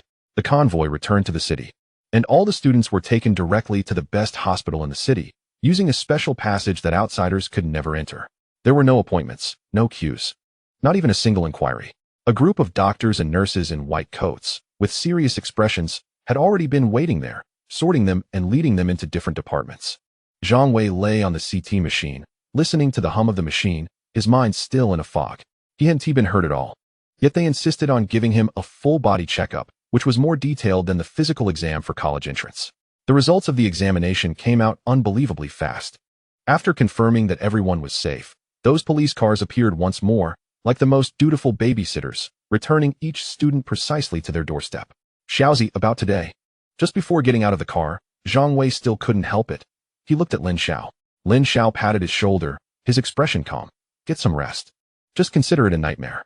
Back at home, Lin Xiao locked the door from the inside. He returned to Base 7. He didn't linger and went straight to the medical area. Through the high-intensity isolation glass, he saw Luo Lan lying in the holographic life pod. The various tubes connected to her had been removed, and several light blue beams were scanning her injured back, visibly healing the wounds slowly. An old researcher in a white coat with graying hair approached, pulled up some data, and took a look. Don't worry, the surgery was very successful.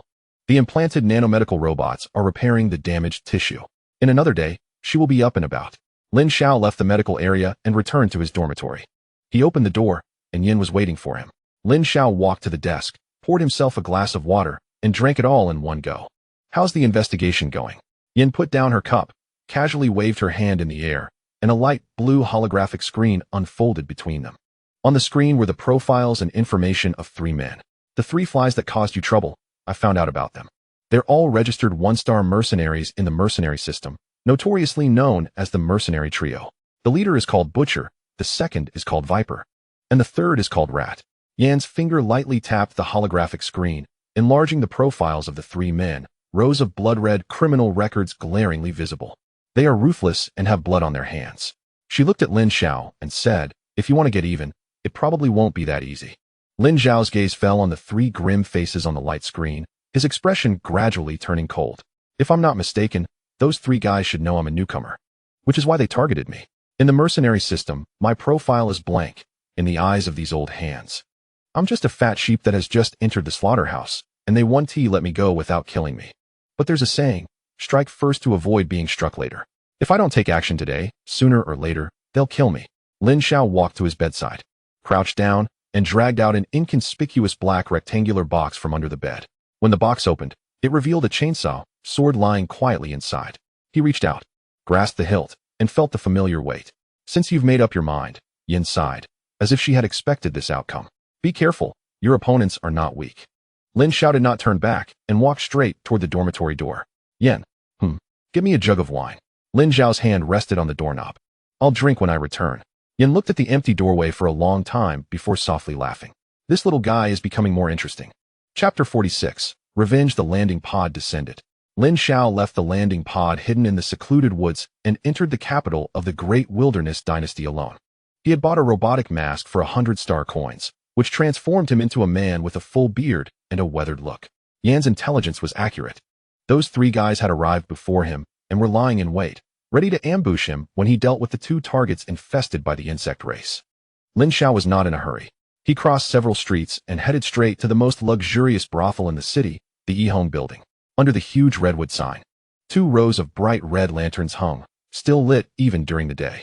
A plump old woman, heavily powdered, approached him, swaying her hips, her small fan creating a fragrant breeze.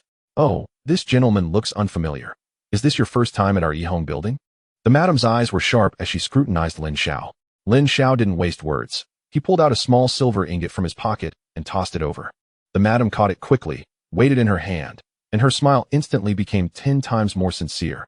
What kind of girl would you like, sir? We have all types here, guaranteed to satisfy you. The top girl. The madam's smile froze for a moment. Then she revealed a troubled expression. Oh dear, sir, unfortunately. Our Miss Dream Butterfly is with a distinguished guest tonight. What distinguished guest? Another wealthy gentleman from out of town. He's quite generous. The madam gestured with her fingers. That guest has been in Miss Dream Butterfly's room for almost half a month, saying he wants to enjoy her to the fullest. Lin Xiao took out a larger silver ingot and stuffed it into her hand. Which room is he in? The silver made the madam tremble with excitement. She almost snatched the ingot and stuffed it into her bosom, her face creasing into a delighted smile. Room 1, on the 5th floor at the very end. She leaned closer, her heavy perfume almost suffocating. If you're getting impatient, I was quite the beauty in my youth as well. Let us be friends today, no charge. No need. Lin Xiao turned and left, not bothering to look at her again. He wasn't interested in playing any eagle-catching chicks games here. He found an inconspicuous corner, ordered a jug of wine, and waited quietly. As night fell, the noise in the building gradually quieted down. Most of the guests had left, and the girls returned to their rooms to rest. Lin Xiao finished the last sip of wine in his cup, stood up, concealed his energy gun in his sleeve, and silently made his way to the 5th floor. He stopped in front of room 1. Inside, he could hear the coarse laughter of a man and the teasing of a woman. Come on, baby, drink up. After this cup, I'll tell you how I took down a blind fool. Ha ha ha. It was the voice of the rat. Sir, you're so impressive. But I really can't drink anymore. Can't drink? Damn it. I paid for you, so drink. The man's voice became impatient. Hurry up, don't dawdle. We have important business to attend to later. He didn't knock. Instead, he kicked the door open. Inside, the rat was forcing a disheveled woman down on the table while trying to pour liquor into her mouth. The man was none other than the third of the wild 3 mice, Rat. He turned his head sharply at the sound of the door. Anger etched on his face. Didn't I say? Before he could finish, a blue beam shot precisely into his open mouth, piercing through the back of his head. The rat's body froze, his eyes widened, and his expression was frozen in shock and confusion. The wine glass slipped from his hand, shattering on the ground. With a thud, his body fell limply. The woman known as Dream Butterfly collapsed on the ground, staring in terror at the bearded man in the doorway. Lin Xiao bent down and removed the black mercenary watch from the rat's still warm wrist. The watch lit up, and 3 light spots flickered on the map. The other 2 were not far from here, while another was located in the city. Lin Xiao quickly left the Yihong building, taking a winding route until he finally stopped in front of an inconspicuous underground entrance. The casino inside was filled with smoke and noise. Lin Xiao's gaze swept over the distorted faces and soon spotted his target at the busiest gambling table, Viper, a thin man with deep-set eyes and a sickly excited look. He was surrounded by 2 scantily clad women, with piles of silver on the table in front of him. He never hesitated when placing bets, pushing out stacks of silver ingots as if they were just pebbles. Lin Xiao didn't approach, but found a spot in the corner to wait. 3 hours passed. The silver in front of Viper had piled up into a small mountain. He had won too much, and the gazes of the surrounding gamblers had turned from envy to jealousy, even tinged with murderous intent. No more, no more. I'm too lucky today. If I keep winning, you guys might end up losing your pants. Viper laughed arrogantly, sweeping the silver into a cloth bag, and stood up, swaying with the 2 women. He left the casino and turned into a dark alley. After walking a few steps, Viper's drunkenness began to wear off. Years of being a mercenary had honed his instincts to sense danger. Just as this thought crossed his mind, he instinctively rolled on the ground. A blue beam grazed his scalp, leaving a charred hole in the wall behind him. He broke into a cold sweat and quickly looked up. At the mouth of the alley stood a man he didn't recognize, a bearded stranger looking down at him, the energy gun in his hand still smoking. Damn it. Came out for fun without bringing a weapon. Viper's heart sank, and without hesitation, he dashed deeper into the alley. But after taking 2 steps, the man behind him had already pursued him like a ghost. The beam pierced through the back of his head. Viper stumbled forward a few steps and fell heavily to the ground, never to make another sound. The cloth bag spilled open, and the silver rolled across the ground. Lin Xiao ignored the scattered silver ingots, squatted down, and removed the identical black watch from Viper's wrist.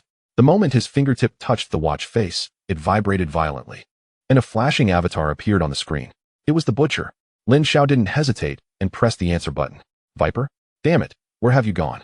Rat is in trouble. His signal has disappeared. Get back here now. Lin Xiao brought the watch to his mouth. He couldn't go back. The other end of the communication instantly fell silent, a deathly quiet. A few seconds later, the butcher's voice rang out again. Who are you, Viper? Viper couldn't go back either. Lin Xiao didn't answer his question and said to himself, because they are all dead. It's you. You bastard. The butcher finally reacted, his voice suddenly rising, turning into a hysterical roar. I only took one of your missions, and you dare to kill my brother. Took a mission? Lin Xiao sneered. Butcher, you really have thick skin. When Luolan was shot, I felt something was off. An ordinary person, who can shoot an arrow 100 meters into the sky. That power, that accuracy, isn't something an average person can have. You almost killed the target I was responsible for protecting just for that little thing. If Luolan died, my reputation would be zero, and my mercenary career would end. You want to cut off my livelihood, so don't blame me. So don't act so wronged. If you want my life, I naturally want yours. The communication was unilaterally cut off by him. Lin Xiao raised his head and looked towards the center of the city. On the rat's watch, the last light point was there, motionless. It was as if it was waiting for him. Chapter 47. Overwhelming power in the center of the city. Inside a courtyard, the moment Lin Xiao stepped through the gate, a heavy gaze descended from the tree. The butcher's burly figure sat on a thick branch, holding a huge cleaver on his shoulder. You really dare to come.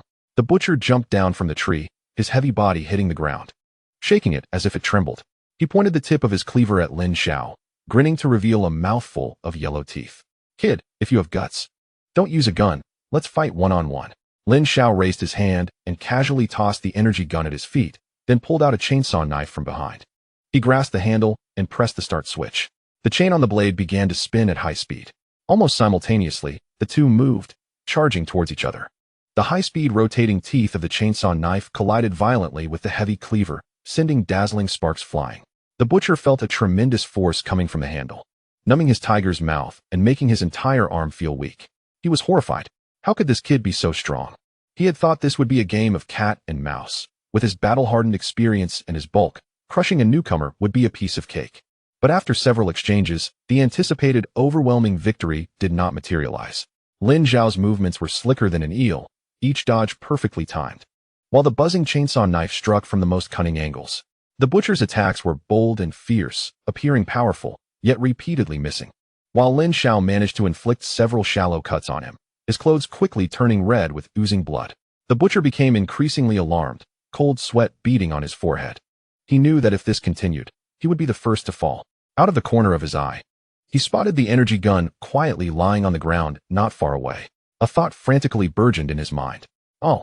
The butcher roared like a madman, swinging the cleaver in a flurry, recklessly striking down towards Lin Xiao, as if wanting to perish together.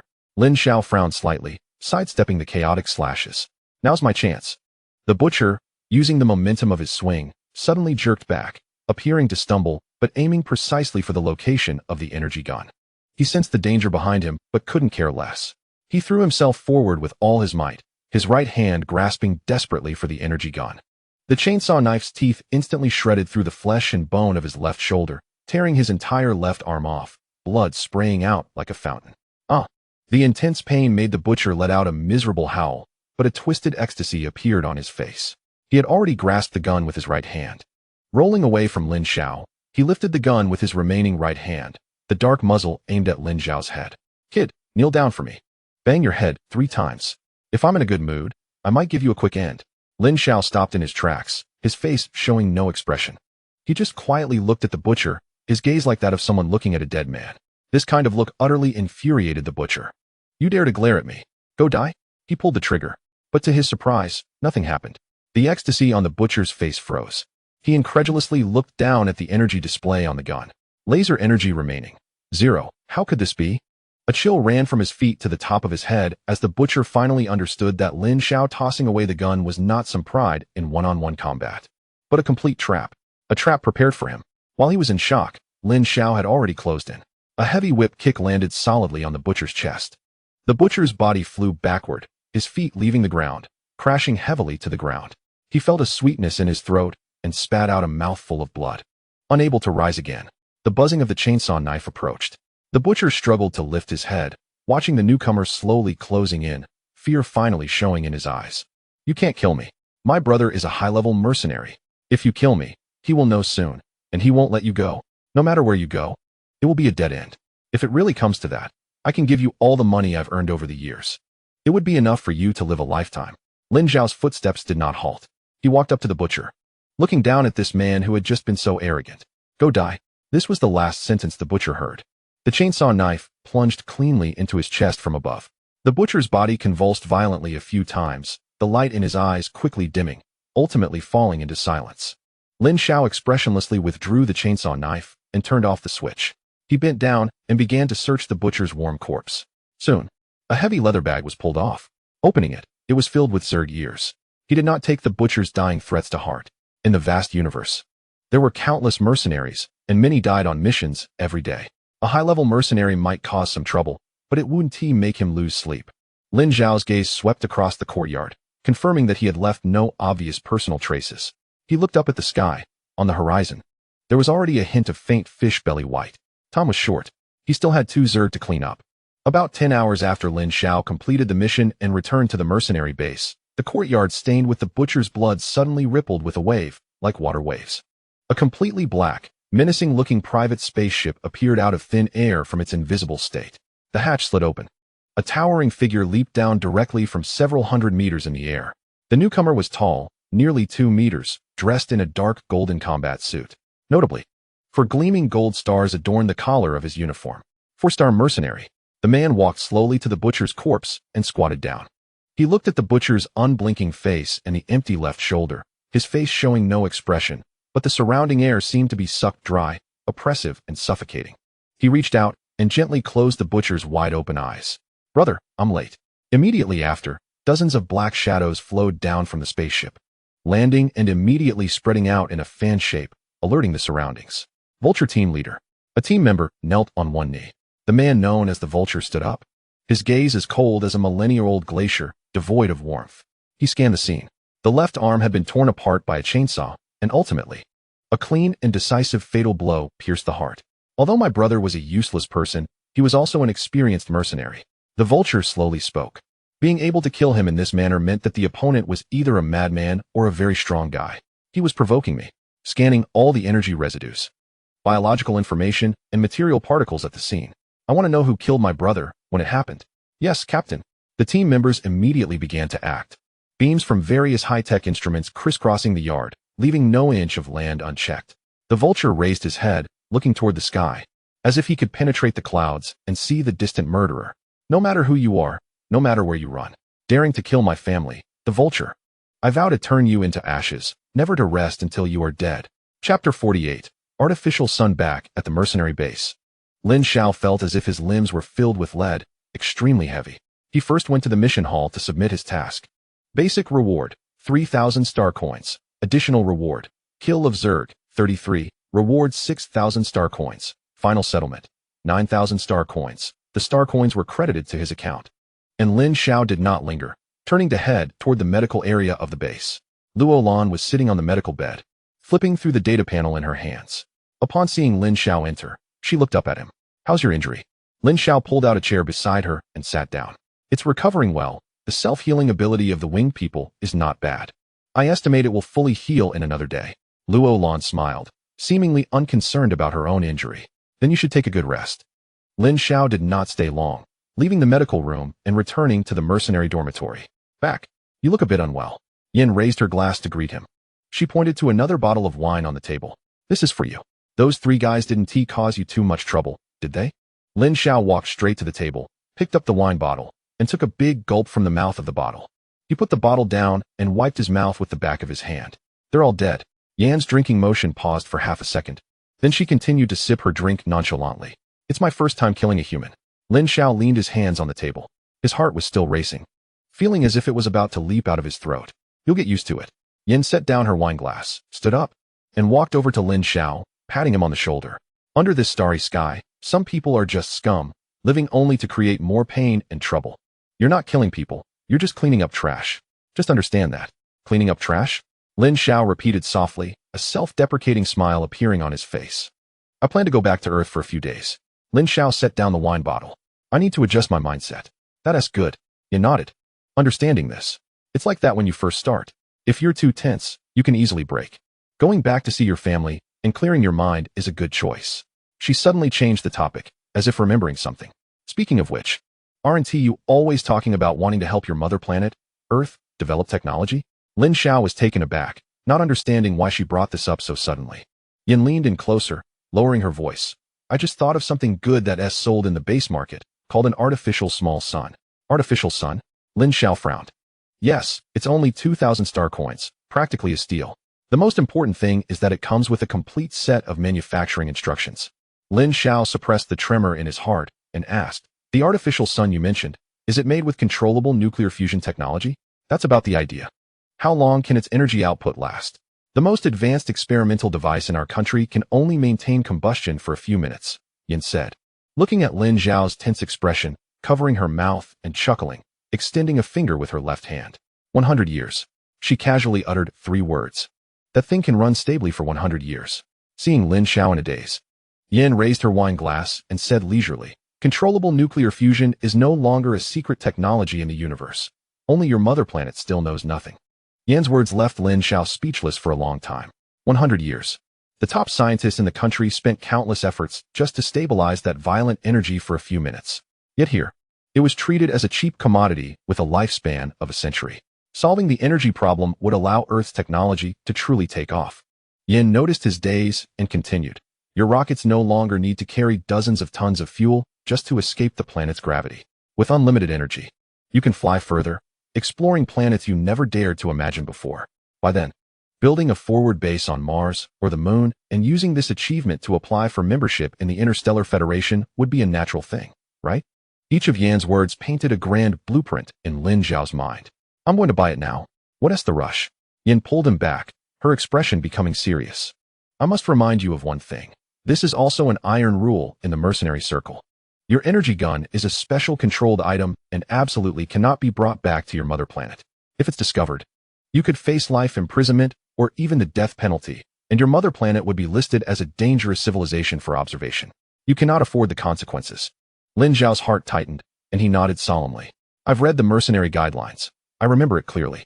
That's good. Yin finally sighed in relief, returning to her casual demeanor. Go ahead. The earlier you go, the earlier you come back. Lin Xiao bid farewell to Yin and walked toward the market area of the mercenary base. He entered a shop where the owner was a man with 4 arms. Boss, do you have artificial stars for sale? The boss didn't look up. Mumbling vaguely, what is that? Oh, you mean plant bulbs? They're in the corner. Find them yourself. Following his outstretched hand, Lin Xiao looked and found the item on the bottom shelf. A transparent square box contained a spherical object the size of a soccer ball, quietly floating and emitting a soft red light, warm but not glaring. Lin Xiao suppressed the wild beating of his heart and picked it up. Does this come with manufacturing instructions? Of course it does. Who buys this junk and still needs instructions? The boss finally looked up, glancing at him impatiently. 2,000 star coins, no bargaining. Lin Xiao didn't hesitate for a moment and immediately transferred the funds. Once the boss confirmed the star coins had arrived, his attitude improved slightly, and he sent the instruction document to Lin Xiao. You look like a newbie. Are you buying this to raise a bloodlight orchid? Let me give you a tip. That flower loves this kind of light. If you shine it on it every day, it will grow faster and look better. The moment the document opened, a series of complex and dazzling 3-dimensional structural diagrams and formulas unfolded before his eyes. Those symbols and lines seemed to have life, constantly evolving, combining, and splitting on their own. Not to mention understanding it, Lin Xiao felt he couldn't even grasp the basic units that made them up. He had just graduated from high school and simply couldn't comprehend these things. He smiled wryly, shook his head, and closed the document. This thing was indeed not meant for him to read. It was prepared for the top minds on Earth, a text that would make them ecstatic. Putting away that heavy hope, Lin Xiao then purchased 5 discounted E-level gene optimization potions, costing 4,500 star coins. Parents, sister, Zhang Wei. He planned to give each of the 4 one, and submit the remaining 1 directly to the state. This substance can improve human genes, enhance physical fitness, and promote human evolution. For the development of the entire Earth, this is simply a tremendous boon. The image of his father's somewhat worn face, attributed to years of overtime work, and his mother's constant complaints of back pain and fatigue involuntarily surfaced in his mind.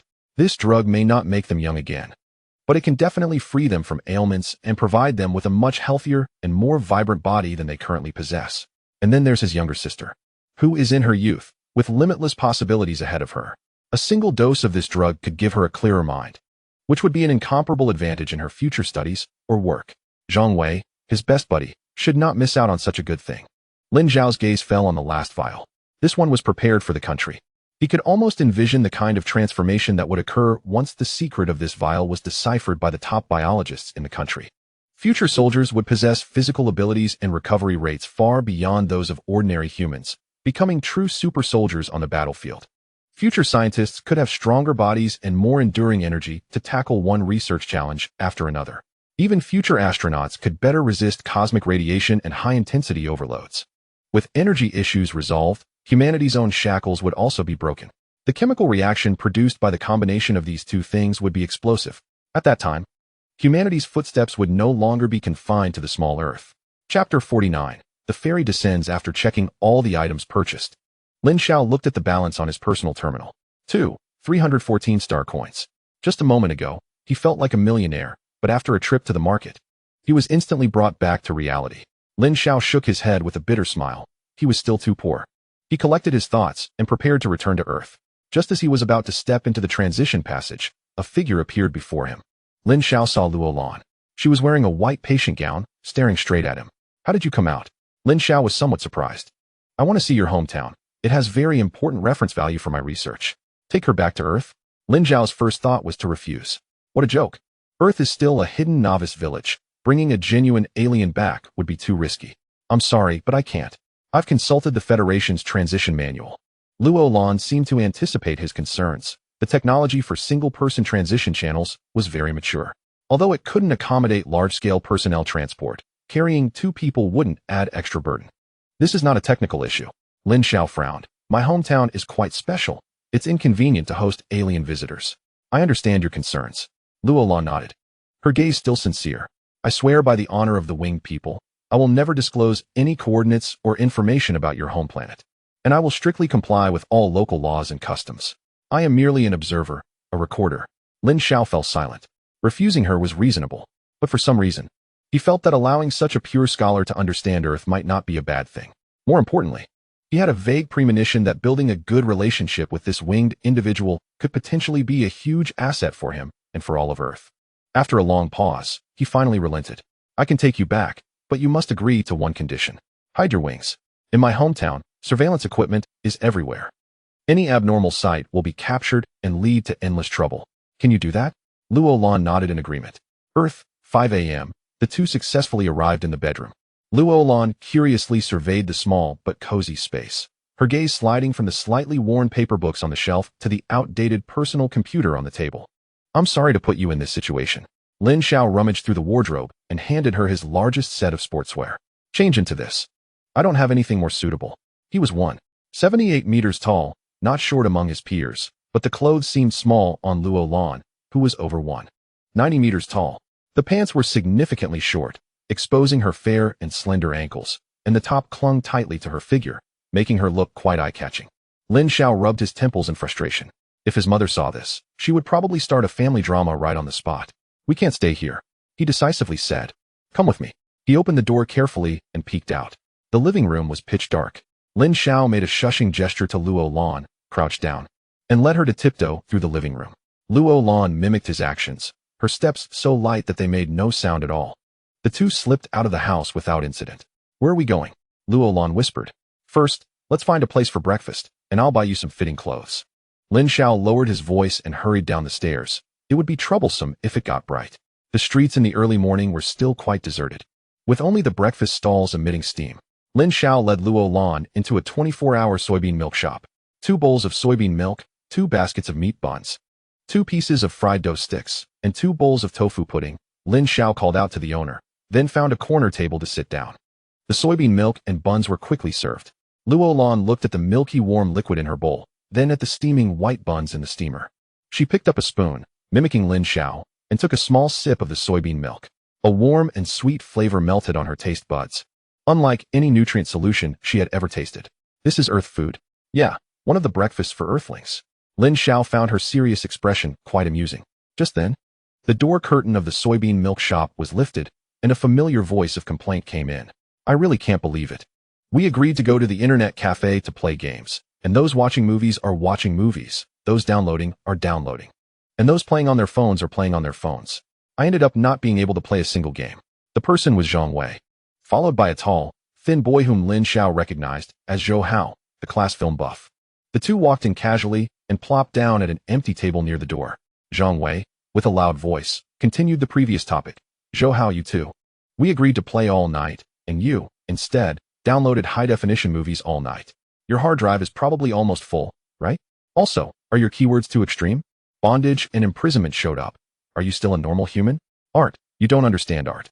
Zhou Hao explained, resting his head on the table with dark circles under his eyes. Boss, 2 baskets of buns and 2 bowls of soybean milk. I'm starving.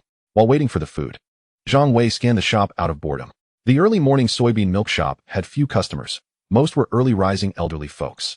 His gaze casually swept across, but then it suddenly froze as if magnetically drawn to a corner. There sat a beautiful woman. No, she wasn't just beautiful, she was a work of art. The soft morning light streaming through the glass window cast a faint halo around her. Her profile was so perfect it seemed unreal, with a high nose and eyelashes long enough to swing on. Even though she was wearing an oversized sportswear that didn't fit her at all, it couldn't hide her extraordinary temperament. Zhang Wei's breath caught. In his 18 years of life, he had seen countless internet celebrities who were heavily edited, and many glamorous stars on television, but none could compare to the one in front of him. Was this a fairy who descended to experience life? Then, his gaze slowly shifted, filled with an incredulous stiffness, to the person sitting opposite the fairy. There sat a person, bowing their head and drinking soy milk. Zhang Wei rubbed his eyes forcefully and looked again. No doubt about it. It was Lin Xiao. Damn. An uncontrollable exclamation drew the attention of all the customers in the soy milk shop. Zhou Hao was startled. What are you yelling for? Zhang Wei completely ignored him, not even caring about the buns he had just called for, and floated like a ghost from his seat, walking straight towards the corner. His steps were very light, as if afraid to disturb something, but his expression was incredibly twisted, a mix of shock, confusion, jealousy, and disbelief, as if he had seen a ghost. Lin Xiao had already sensed his gaze and felt a jolt in his heart, thinking to himself that it was bad. Zhang Wei had floated to the table. Xiao Ge. Zhang Wei's voice trembled. He looked at Lin Xiao, then at Luo Lan, his eyes almost popping out. Who is this? His gaze swept over Luo Lan, then suddenly snapped back. Leaning close to Lin Xiao's ear and whispering in a tone he thought was low, but could actually be heard throughout the shop. When did you break up? No. When did you get a girlfriend like this? Did you win the lottery? Or were you abducted and modified by aliens? Lin Xiao felt a headache coming on and raised his hand to cover Zhang Wei's mouth. Keep it down. I can't keep it down. Zhang Wei looked completely distraught. This was even more absurd than the last question on the math exam. Quick, confess and get leniency, resist and face strict punishment. Who is this fairy sister? Where did you pick her up? Luo Lan stopped tasting her bun and raised her head, curiously sizing up Zhang Wei. Lin Xiao felt his temples throbbing. He grabbed Zhang Wei's shoulder and forcibly pushed him into an empty seat next to him, gritting his teeth and whispering, "She's my distant cousin, just back from abroad. Don't make a big deal out of it." Cousin? Zhang Wei's expression clearly said, "Do you think I'm stupid? Where did your family get such genes? Aren't all your relatives round-faced? Your cousin must be at least 9 meters tall, right? A model?" "Yeah, a model." Lin Xiao casually fibbed. "Just wanting to get this pest out of the way. She's adjusting to the time difference. I brought her out to eat something. You better go back to your table. Don't disturb us." "I won't." Zhang Wei's but seemed glued to the chair, not moving at all. Chapter 50. Handing over to the state, Lin Xiao felt a headache coming on, as if the soy milk he just drank was about to burst out from the top of his head. Fortunately, after finishing their meal, Zhang Wei, having stayed up all night online, could barely keep his eyes open and was sent home by Zhou Hao. Otherwise, Zhang Wei would insist on chatting with Luo Lan all day long. "Where are we going next?" Luo Lan asked, looking at the backs of the two as they walked away. "I'm going to buy you a few pieces of clothing." The two arrived at the mall, and relying on his straight male aesthetic, Lin Xiao quickly picked out a few pieces of clothing at a trendy store, all based on visual estimation of size. "Go try them on and see if they fit." Taking advantage of the moment Luo Lan walked into the fitting room, Lin Xiao immediately turned around, said to the cashier, "Please wait a moment," and dashed out of the clothing store at breakneck speed. He ran all the way home, pulled out a small sun and a vial of gene optimization liquid from under the bed, stuffed them into his pants pocket, and then rushed back to the mall like the wind. When he returned to the store, Luo Lan had just come out of the fitting room. She was wearing a simple white t-shirt and light blue jeans, her figure perfectly outlined, exuding an ethereal quality. Several customers in the store were drawn to her, whispering among themselves. Lin Xiao quickly paid, grabbed the shopping bag, and hurriedly pulled her out of the mall. Just as they stood by the roadside, a black sedan quietly glided up to them. The car door opened, and two tall men in black plainclothes stepped out. "Lin Xiao, you called us. Is there something you need?" "Of course there is." Lin Xiao shook the small sun covered by a cloth. "Take us to the base. I have something to hand over." The interior of the black sedan was spacious, and the air conditioning was strong. The two plainclothes men spoke little. One focused on driving while the other sat in the passenger seat. Luo Lan sat quietly, her gaze passing through the car window, curiously observing the cities of this planet. The sedan did not head towards any obvious landmarks, but turned into a seemingly ordinary commercial building's underground parking garage. After going down to the bottom floor, an unremarkable gray wall slowly slid open in front of the car, revealing a brightly lit metal passage. After passing through several gates that required both facial and iris recognition, they were led into a conference room. The two plainclothes men escorted them in and then stood guard outside like door gods.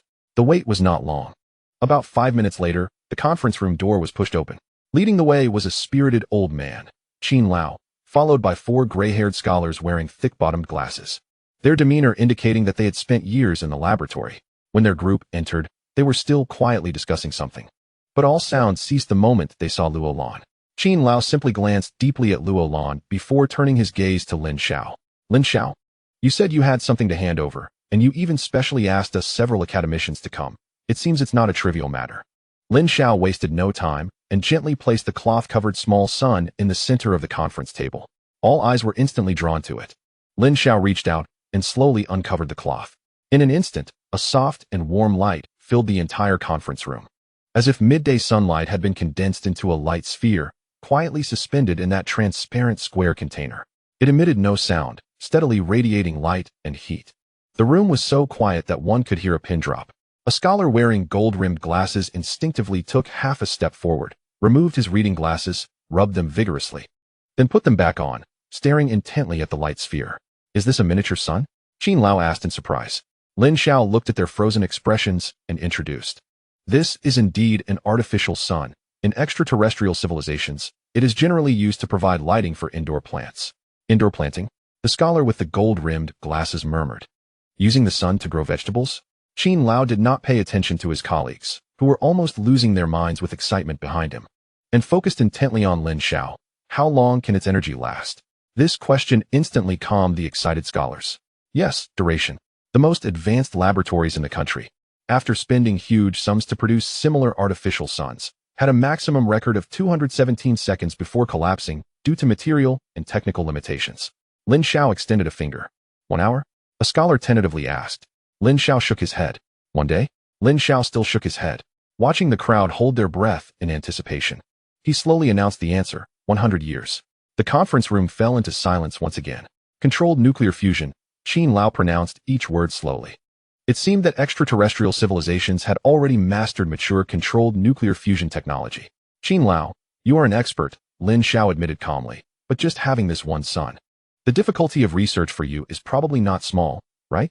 Even if you dismantle it, the internal structure and principles would be quite a challenge. Qin Lao slowly nodded, his expression extremely grave. You are right. This is like ancient people getting a smartphone. Even if they can turn it on, they cannot understand the chips and operating systems inside. What we lack is a complete technical chain from 0 to 1, just having the finished product. We still have no way to start. The scholars behind him also showed expressions of both longing and pain. A gold mine was right in front of them, but they had no tools to mine it. This torment was far worse than having nothing at all. Here, the instruction manual. Lin Xiao took a USB drive out of his pocket and placed it on the table. It was a gift from the store when he bought the sun, containing detailed records of the entire process of manufacturing this sun, along with related technical principles. After all, controlled nuclear fusion is one of the most fundamental energy technologies in the universe, used in everything from civilian energy to interstellar spacecraft engines. As soon as this was said, the 4 academicians' gazes shifted from the small sun to the USB drive, their eyes filled with a fervor that could melt steel. Old Qin exchanged a glance with the youngest scholar beside him. The scholar immediately understood, quickly walked to the corner of the meeting room, and carefully retrieved an encrypted laptop. Placing it on the conference table, he took a deep breath and, with trembling hands, gently inserted the USB drive carrying the future of humanity into the port. The USB contained countless folders, and the scroll bar shrank to an almost invisible thin line on the right side of the screen at a visible speed. Volume 1. Detailed Explanation of the Fundamental Theory of Plasma Physics Volume 2. Synthesis Pathways and Molecular Formulas of Superconducting Magnet Materials Volume 3. First Wall Materials. Neutron Capture and Heat Transfer Optimization Solutions Volume 4.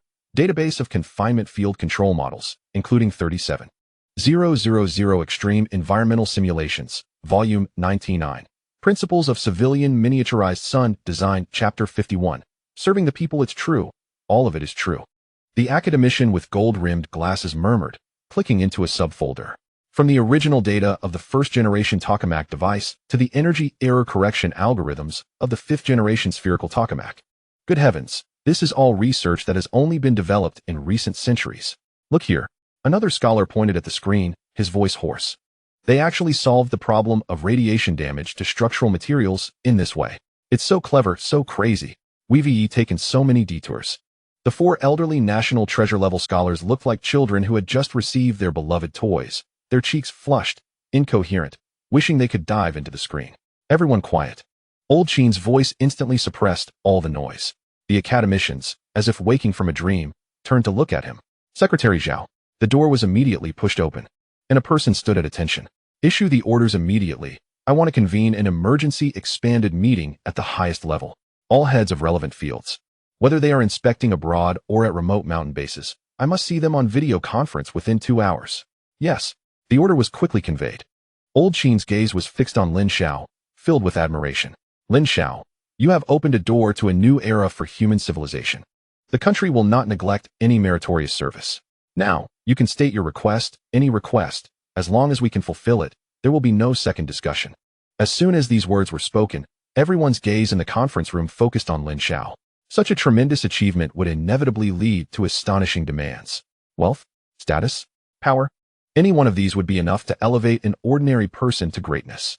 Lin Xiao smiled at Old Qin. Old Qin, if you say that, I'll feel a lot of pressure. He looked around at the National Treasure-level scholars, glanced at the slogan on the wall about serving the people, and finally his gaze returned to the small sun on the table. To be honest, not long ago, I was still thinking about finding a summer job that could earn me 2,000 yuan a month, which would be pretty good.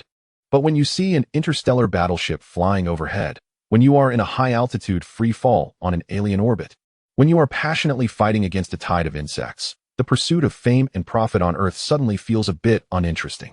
The room fell silent. They couldn't imagine the scenes Lin Xiao described, but they could feel the transcendent mindset he had. A person's perspective can truly change their pursuits. I don't have any special requests. Lin Xiao withdrew his gaze and looked at old Qin again, his tone becoming serious. I only have one hope. I hope these technologies can be prioritized for improving the lives of the citizens. The advancement of science and technology should not only be used for profit or become the privilege of a few. I hope it can become sunlight that shines into every household, warm and free. In the conference room, a pin drop could be heard. Old Qin stared at Lin Xiao, his gaze shifting from initial admiration to deep shock, and finally transforming into an indescribable sense of comfort and excitement. He had thought he would hear requests for money or power, but he never expected such a response. A wish that was simple yet grand to the extreme. Good. Good child. He walked around the conference table and stood in front of Lin Xiao. Without the slightest hesitation, he tightly grasped Lin Xiao's hand. Our generation has dedicated our lives to research just for those few words you just said. Old Qin's eyes were red. We've taken many detours and sacrificed a lot. All for the day when everyone can live a good life. Lin Xiao, I firmly believe that history and the people will forever remember your name. Lin Xiao smiled. Old Qin, if you keep praising me like this, I might really get carried away. After all, I'm just an ordinary person who did what I could. Ordinary person? Who among those present is not a dragon among men? But no one dared to claim they were ordinary in front of this young man at that moment. By the way, Lin Xiao seemed to suddenly remember something, reaching into his pants pocket and rummaging around. Everyone's gaze instinctively followed his actions once again. He pulled out a seemingly unremarkable test tube. The test tube was made of some unknown transparent crystal, with a star-like silver liquid flowing within the walls, shimmering beautifully. Lin Xiao casually placed it on the conference table, right next to the small sun model. Lin Xiao, what is this? Old Qin's stunned heart was lifted once more. Gene optimization liquid. A universal gene modification agent from an alien civilization, Lin Xiao explained. The effect is very direct. It can harmlessly improve the genetic sequence of organisms, eliminate genetic diseases, and promote cell vitality. In simple terms, it comprehensively enhances physical quality. I hope the country can conduct reverse research on it. If we can replicate it soon. Lin Xiao's gaze swept across the elderly national treasure-level scholars present, and the implication in his words was self-evident. At that time, the physical quality of all our citizens will undergo a leap. The conference room once again fell into a deathly silence. If the nuclear fusion technology just discussed was the huge wave stirring up an energy revolution, then this small vial of medicine was a world-shattering tsunami in the field of life sciences. An academician suddenly stood up, his face flushed with excitement. Lin Xiao, you may not understand. Gene editing is illegal in our country. Recklessly modifying the genetic sequence can have catastrophic consequences. This academician Chun was a master in the field of biology in the country, known for his rigorous and rigid character. In his view, genes were a forbidden zone set by God. Any reckless touch was irresponsible to life itself. Lin Xiao understood his agitation and met his gaze. Academician Chun, I understand your concerns, but the biotechnology behind this agent has matured beyond our imagination. It does not involve crude editing, but rather is an inductive optimization. It will not create new things, but will stimulate the best potential and the most perfect state within your body. Moreover, it has no side effects. I am the best example. We will one day venture into the cosmos. The weak find it hard to survive in harsh environments, and being left behind means being bullied. This is an unchanging truth. Academician Chen opened his mouth, wanting to say something, but was stopped by Old Qin raising his hand. Old Qin's gaze shifted away from the gene optimization solution, scanning every face in the conference room. I understand your concerns. Our generation values rules and taking steady steps. But the times have changed. We used to feel our way across the river because there was no path ahead. But now the road is right beneath our feet. A grand avenue. Do we continue to feel our way in the river, or do we stride boldly forward? The saying, if you fall behind, you will be beaten, is etched into our bones. Haven't we already taken enough beatings? I've decided to establish the highest level special task force, led by me personally. No matter the cost, we must fully grasp this technology. This is a command. The last 3 words completely ended all discussions. Then I'll be waiting for your good news. Lin Xiao said with a relaxed smile, like a student who had just finished a class report. If there is nothing else, I'll take my leave. I need to go to the amusement park. As night fell, the magic of Disney slowly faded with the dazzling fireworks show. The park, which had been bustling all day, was now left with scattered crowds and the looping, closing music. Exiting the amusement park, Lin Xiao turned to Luo Lan beside him and said, "Let's find a hotel for you to stay tonight. It's not very convenient at my place." Luo Lan nodded, having no concept of accommodation, quietly following Lin Xiao. He led her into a luxurious hotel. Behind the front desk, a plump young man slouched in an esports chair, engrossed in an anime on his phone. Hearing the noise, the chubby guy looked up, preparing to deal with the arriving guests. His gaze first fell on Lin Xiao, and then, upon seeing the figure behind him, he seemed to hit the pause button. The fat guy's mouth dropped open unconsciously, and his phone slipped from his palm, crashing onto the table. "Holy crap, dude. You're eating this well? This is too awesome."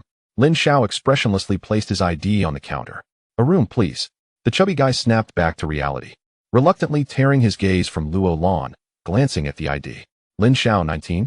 He paused for a second, then looked at Lin Xiao again with the eyes of someone seeing a deity, before glancing at the quietly standing Luo Lan, unable to help but murmur, "Dude, at 19. Bringing a beauty of this level to book a room, and I'm just left to my own devices. I want the best room," Lin Xiao emphasized. "Got it. I understand." The fat guy instantly perked up, wearing a lecherous smile. He tapped the keyboard a couple of times, feigning difficulty with a shrug. "Oh man, it's really unfortunate. Business is booming tonight. All the standard rooms are full." He intentionally paused, raising his voice while winking at Lin Xiao. "There's only one left. The luxurious themed room on the top floor. Waterbed, massage chair, transparent bathroom, big bathtub, everything you can think of. Guaranteed to give you a night you'll never forget." "I don't need it. A standard room will do." Lin Xiao rejected the chubby guy's kind offer. The smile on the fat guy's face froze, as if he had been hit by a cold wind below freezing. He dug in his ear, doubting whether he was hallucinating from wearing headphones too long. "What is going on? Standard room? That's not right, is it?" He blinked rapidly, his gaze darting between Lin Xiao's excessively youthful face and Luo Lan's otherworldly beauty. "This script doesn't add up. Bringing a goddess like this and asking for a standard room? Dude, are you hiding something? Or do you actually not like women? If you want a standard room, I'll need to register this beauty SID too." She rushed out and forgot it. Lin Xiao seemed to have anticipated this question, pulling out a red bill and sliding it over with his ID. "Use mine, just make an exception." Seeing the bill, the chubby guy's eyes lit up. He understood. It turned out he wasn't lacking in romantic sense. He understood a different kind of romance. Today's youth really play hard. He quickly pocketed the $100 bill, his expression becoming friendly again. "Hey, when you're out, who hasn't he forgotten something at times?" He operated the computer while lowering his voice, adopting an air of "I've got your back." "But dude, you've got to be careful next time. They've been cracking down lately." After saying that, he swiftly handed over a room card. "Here, room 8808, left turn at the elevator." Watching the two leave, the fat guy thought about the ordinary standard room and couldn't help but shake his head in despair. After escorting Luo Lan to the door of room 8808, Lin Xiao handed over the room card. "This is your room. Rest early. Contact me if you need anything."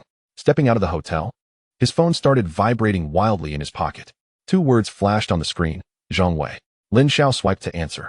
On the other end of the line, Zhang Wei's signature loud voice came through, as if he were trying to shatter the receiver. "Xiaozi, where are you? You've been MIA all afternoon. I thought you were abducted by aliens." "Just had something to take care of," Lin Xiao replied succinctly. "Something? What could be so important that you couldn't even reply to your bro?" Zhang Wei shouted on the other end. "Come on, spill it. What did you do with your cousin today?" "Just strolled around the amusement park." A strange silence fell on the other end for a full 3 seconds. "Xiaozi, let me tell you, the 4 types of people I admire most in my life are: first, those who don't rush through things, respect art, and are patient. Second, those who don't act impulsively, have a calm mind and composure. Third, those who can act without needing to, are imaginative and creative. Fourth, those who can act without changing their expression afterward, remain unflustered, and have perseverance." At this point, Zhang Wei abruptly shifted gears. "But now, I've discovered a 5th type of person that surpasses the first 4 combined. That's you, Lin Xiao. You're completely a mystery. A mysterious person I can't comprehend at all. Tell me honestly, what the hell has been happening with you? National security, helicopters, beautiful women. It's all connected to you. I'm really starting to lose track of you. Gotta go, my phone is almost dead." Lin Xiao decisively ended the call, tucking the phone back into his pocket, preparing to head home. For ordinary people, knowing too much often isn't a good thing. As the night deepened, the streetlights stretched the shadows of passers-by long. Lin Xiao turned into a shortcut home, a dimly lit back alley. The alley wasn't too long, and he could see the end at a glance. But just as he walked halfway, figures suddenly emerged from both the entrance and exit of the alley, blocking his path. The figures staggered closer, revealing several heads dyed in vibrant colors under the yellow light. They were the same small-time thugs who had tried to extort money from him a few days ago. The leader, with yellow hair, tilted his head in a self-satisfied pose, pointing at Lin Xiao with a smug expression. "Kid, didn't he expect to see you again, did you?" Next to him, the green-haired thug rubbed his wrist, gritting his teeth in agreement. "Damn it, we've been cooped up in the station for several days. Today, you're gonna know why the flowers are so red." The yellow-haired thug spat the butt of his cigarette on the ground, crushing it underfoot as if he were crushing Lin Xiao's face. "Brothers, get him. Let him remember this." As soon as he finished speaking, the group charged at him with wild cries. Lin Xiao stood still, not even changing his stance. Just as the first punch was about to hit him, he moved. His body shifted to the side, easily dodging the blow. With his left hand, he grabbed the opponent's wrist and twisted it. Crack! The green-haired thug at the front let out a pig-like wail, clutching his deformed wrist and kneeling on the ground. Immediately after, the second thug's flying kick was already in front of him. Lin Xiao didn't retreat but advanced, his right leg whipping out like a lash, striking the opponent's knee. The man didn't even grunt, falling straight down and rolling on the ground, clutching his leg. The remaining two were stunned by the scene, their steps frozen in place. Lin Xiao's elbows struck down, and after two muffled thuds, the world became quiet. In just 10 seconds, four people lay sprawled on the ground, with only the leader, the yellow-haired thug, still standing, his earlier arrogance completely gone, replaced by a fear akin to seeing a ghost. "Don't come over. I tell you. My brother is." Lin Xiao was not interested in who his brother was, and stepped closer, delivering another round of beating. Just then, a siren sounded from afar, and the glaring red and blue lights instantly illuminated the entire alley. A patrol car screeched to a halt at the alley entrance. The doors opened, and two police officers rushed in. "Don't move. Police." The yellow-haired thug saw the police, as if he had seen a savior, and his terrified expression instantly switched to one of overwhelming grievance. He scrambled to the older officer, hugging his thigh and crying out, "Officer, help. He.s. hitting people." The officer was taken aback by the sudden embrace, looking down at the snotty yellow-haired thug with a furrowed brow. The yellow-haired thug cried even louder, opening his mouth and pointing to his blood-stained mouth, incoherently sobbing, "Officer, look. Look at my teeth. He knocked out several of my teeth. Woo-woo." The older officer ignored the yellow-haired thug's wailing and simply instructed his colleague, "Take them away." Upon hearing this, the yellow-haired thug's cries abruptly stopped, replaced by an expression of wild joy. He jumped up from the ground, pointed at Lin Xiao's nose, and shouted incoherently, "Did you hear that? The officer told you to go in and reflect. Kid, just wait." The yellow-haired thug began to imagine Lin Xiao being treated well by his friends in the detention center. However, the next second, a pair of handcuffs locked around his wrist, which had just been pointed at Lin Xiao. The smug smile on the yellow-haired thug's face froze instantly, and he looked incredulously at the young officer putting the handcuffs on him, his voice changing pitch. "Brother, you've got the wrong person, right? The one who hit people is that kid. That's right, it's you we're handcuffing." The older officer pulled out a pack of cigarettes from his pocket, shaking one out and putting it in his mouth. "Huang Daming, alias Yellow Hair, just got out yesterday for provoking trouble. Am I right? Are you mistaken? We were all beaten like this, and that kid didn't even get his clothes dirty. We are the victims." The yellow-haired thug was still making his final struggle. "Shut up." The older officer finally lost his patience, scolding, "You five blocked him on the road. What do you want me to say? Behave yourselves. Take them all away." Soon, two car headlights lit up in the darkness at the end of the alley. The car door swung open, and Li Jiangguo stepped down. The two police officers saw him and immediately extinguished their cigarettes, standing up straight. "Political commissar."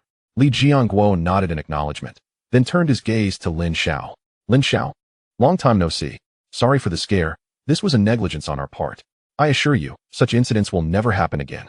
If it does, I'll resign from this police uniform on the spot." Lin Xiao finally nodded, accepting the assurance. Sorry for the trouble.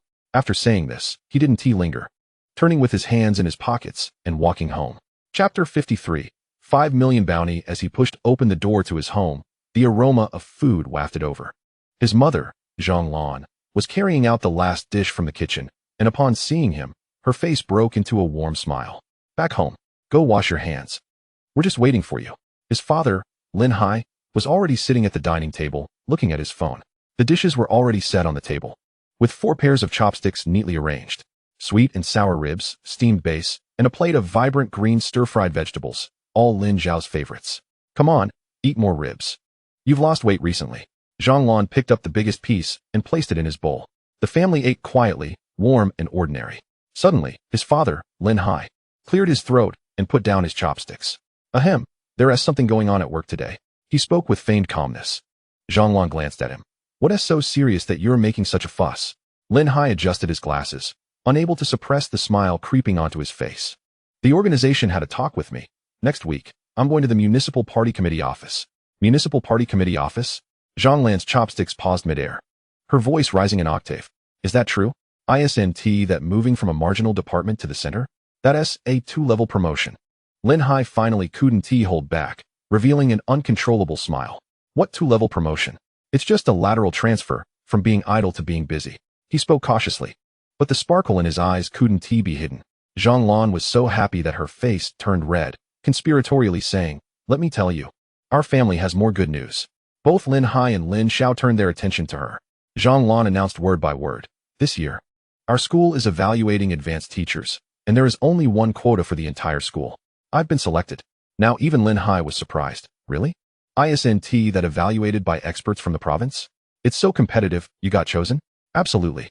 Zhang tone was filled with pride. The principal personally informed me. I'll be receiving the award next month. Double happiness.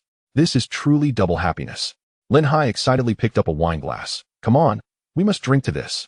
Don't rush to drink. Zhang pressed down on his glass, her smile widening, now tinged with a bit of pride. I'm telling you, our family's good news doesn't stop at 2. More? Lin Hai was genuinely stunned now, looking at his wife and then at their quiet children. His face filled with disbelief. Zhang deliberately built suspense, lowering her voice. This afternoon, Aunt Wang from the neighborhood committee specially came to tell me that our old community is about to undergo a complete renovation. Renovation? Lin Hai dismissed the news, saying it had been mentioned for years with no action. This time it's real. Zhang slapped her thigh. The documents are already issued. They said they will build us a new wall, install a fancy gate, and the most important thing, guess what?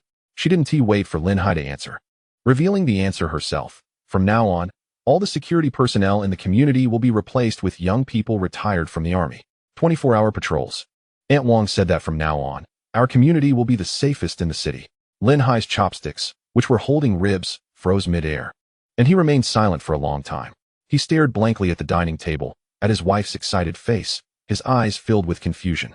Promotions, awards, community renovations, things he had longed for years without a hint of progress, suddenly all seemed to fall on his head. Lin Hai put down his chopsticks, murmuring, ever since Lin Xiao finished the college entrance examination, our family's good news has been coming one after another. It all feels a bit unreal, like a dream. After dinner, he returned to base number 7. Yin was as usual, sitting on the sofa with several empty bottles in front of her, holding a newly opened one. When she saw Lin Xiao's figure appear, she lazily lifted her eyelids. Aren't you supposed to be at home for a few days? What's wrong? Is the food at home not good, that you're back so soon? Just came back to stroll around, get some fresh air. Get some fresh air? Yin laughed, shaking the bottle in her hand. Did you know someone has put a bounty on your head on the Mercenary network? That person's code name, Vulture. His brother died on that planet, and he couldn't find the killer, so he issued a public bounty. She extended a finger and gestured in the air. 5 million star coins. Fortunately for you, you are lucky. The mission records and identity information of each mercenary are confidential, and even a vulture doesn't have the authority to view them directly. Otherwise, you would already be dead, and no one could stop it. 5 million star coins. Lin Xiao was very clear about what this number represented. It was enough to buy a private spaceship and form his own mercenary team. It was also enough to drive countless desperate people into madness for this windfall. So be careful when you go out in the future. And make sure not to expose that you have done missions near there before. Yin poured the last bit of wine from the bottom of the bottle into her mouth and casually tossed the empty bottle aside. All right, I've finished talking about your business. Now it's time to talk about mine. She picked up an unopened bottle of wine again and bit the cap open with her teeth. I have to go on a long trip tomorrow. Lin Xiao looked at her. Going on a mission? What else? I can't rely on the Federation to give me a pension. Yin chuckled, took a big gulp for herself, and said she had taken on a big job, with considerable difficulty, but the reward would be enough for her to rest for half a year. Going to a place called Greystone Planet to collect debts. Collecting debts? Lin Xiao felt a bit curious about this term. That's right, collecting debts. A cold glint appeared in Yan's eyes. Any civilization that wants to join the Federation and enjoy its protection and technology sharing must follow the rules. Taxes must be paid every 10 years. The natives on that planet were quick to join 10 years ago, but now that it's time to pay taxes, they not only refuse to pay, but also beat up the staff sent by the Federation. Doesn't the Federation's fleet intervene in such matters? Lin Xiao questioned. Intervene? How to intervene? Yin glanced at him as if looking at a naive child. Deploying a fleet for this little tax is too costly. And it wouldn't sound good if it got out. So, this kind of dirty work falls to people like us. The Federation pays, we do the job. And we ensure they obediently pay the taxes, and that ends the matter. Songyang hesitated for a moment and asked his most concerned question. What if Earth joins the Federation in the future? How much tax will we have to pay? I don't know. Yin shook her head. The tax amount varies for each civilization, and a special assessment team will come to calculate the resources, technological level, and population potential of your planet. Each planet has its own characteristics, and the taxes are different. But rest assured, the Federation's taxes are not heavy. Any civilization can afford them. The Federation wants to maintain contact, not to drive any civilization to the brink. After speaking, she stood up and stretched. I need to go prepare. This time my companions are all ruthless guys, and I've heard that Greystone planet seems to be unstable, involving alien races. If something happens to me, you must come to save me. Yin smiled at him, then left the dormitory with her gear.